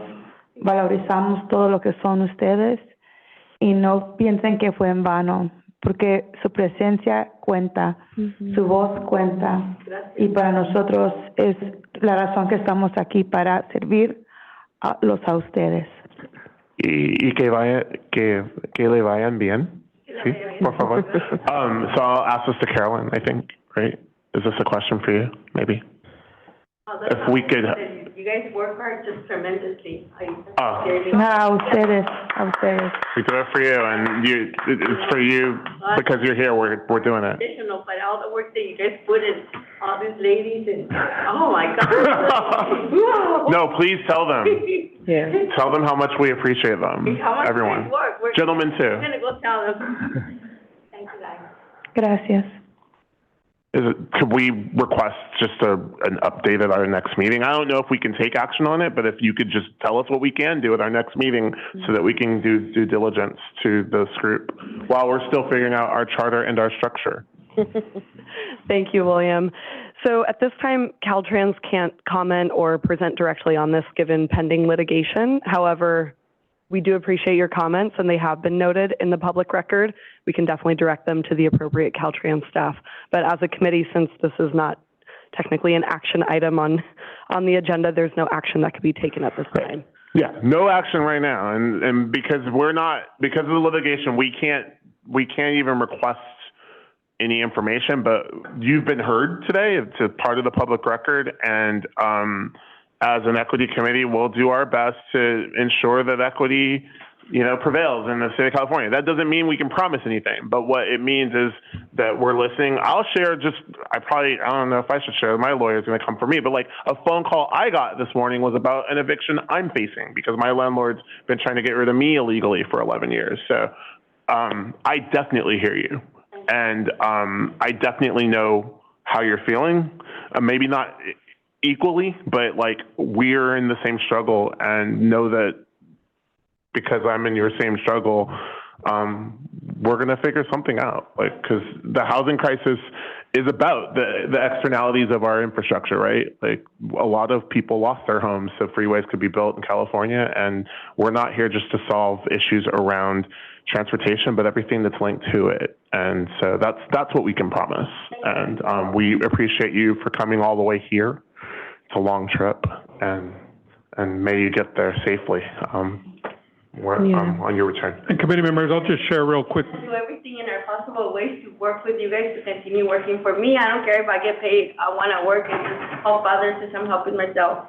So I'm going to turn it back to our clerk so that we can wrap up. We can talk after the meeting, but as soon as we can get rid of these formalities, let our clerk share what he needs to share so we can wrap up and get everyone to where these folks have been here all morning and want to give and had to be here last night to make this all happen. So let's get them fed and all that. I'll just share real quickly. So the recording of this meeting will be available on our website in the next couple of days. So we'll make sure the committee members, you get access to that so it can be shared with whoever might need to see it going forward. Great. Thank you again, and I appreciate everyone's time. In the sake of time. Thank you. Should someone move to Thank you. Appreciate it. My motion to adjourn the meeting. Second. All those in favor? You can't say that. You just moved it. All those in favor? Aye. Without objection, I think, is there anyone on the Zoom that's objecting or any comments from our members on Zoom? I don't think I'm motion to adjourn. We're adjourned at 5:54. You're right, yeah. All right. Thank you all. Thank you. Let's pretend. Sequoia, what's the deal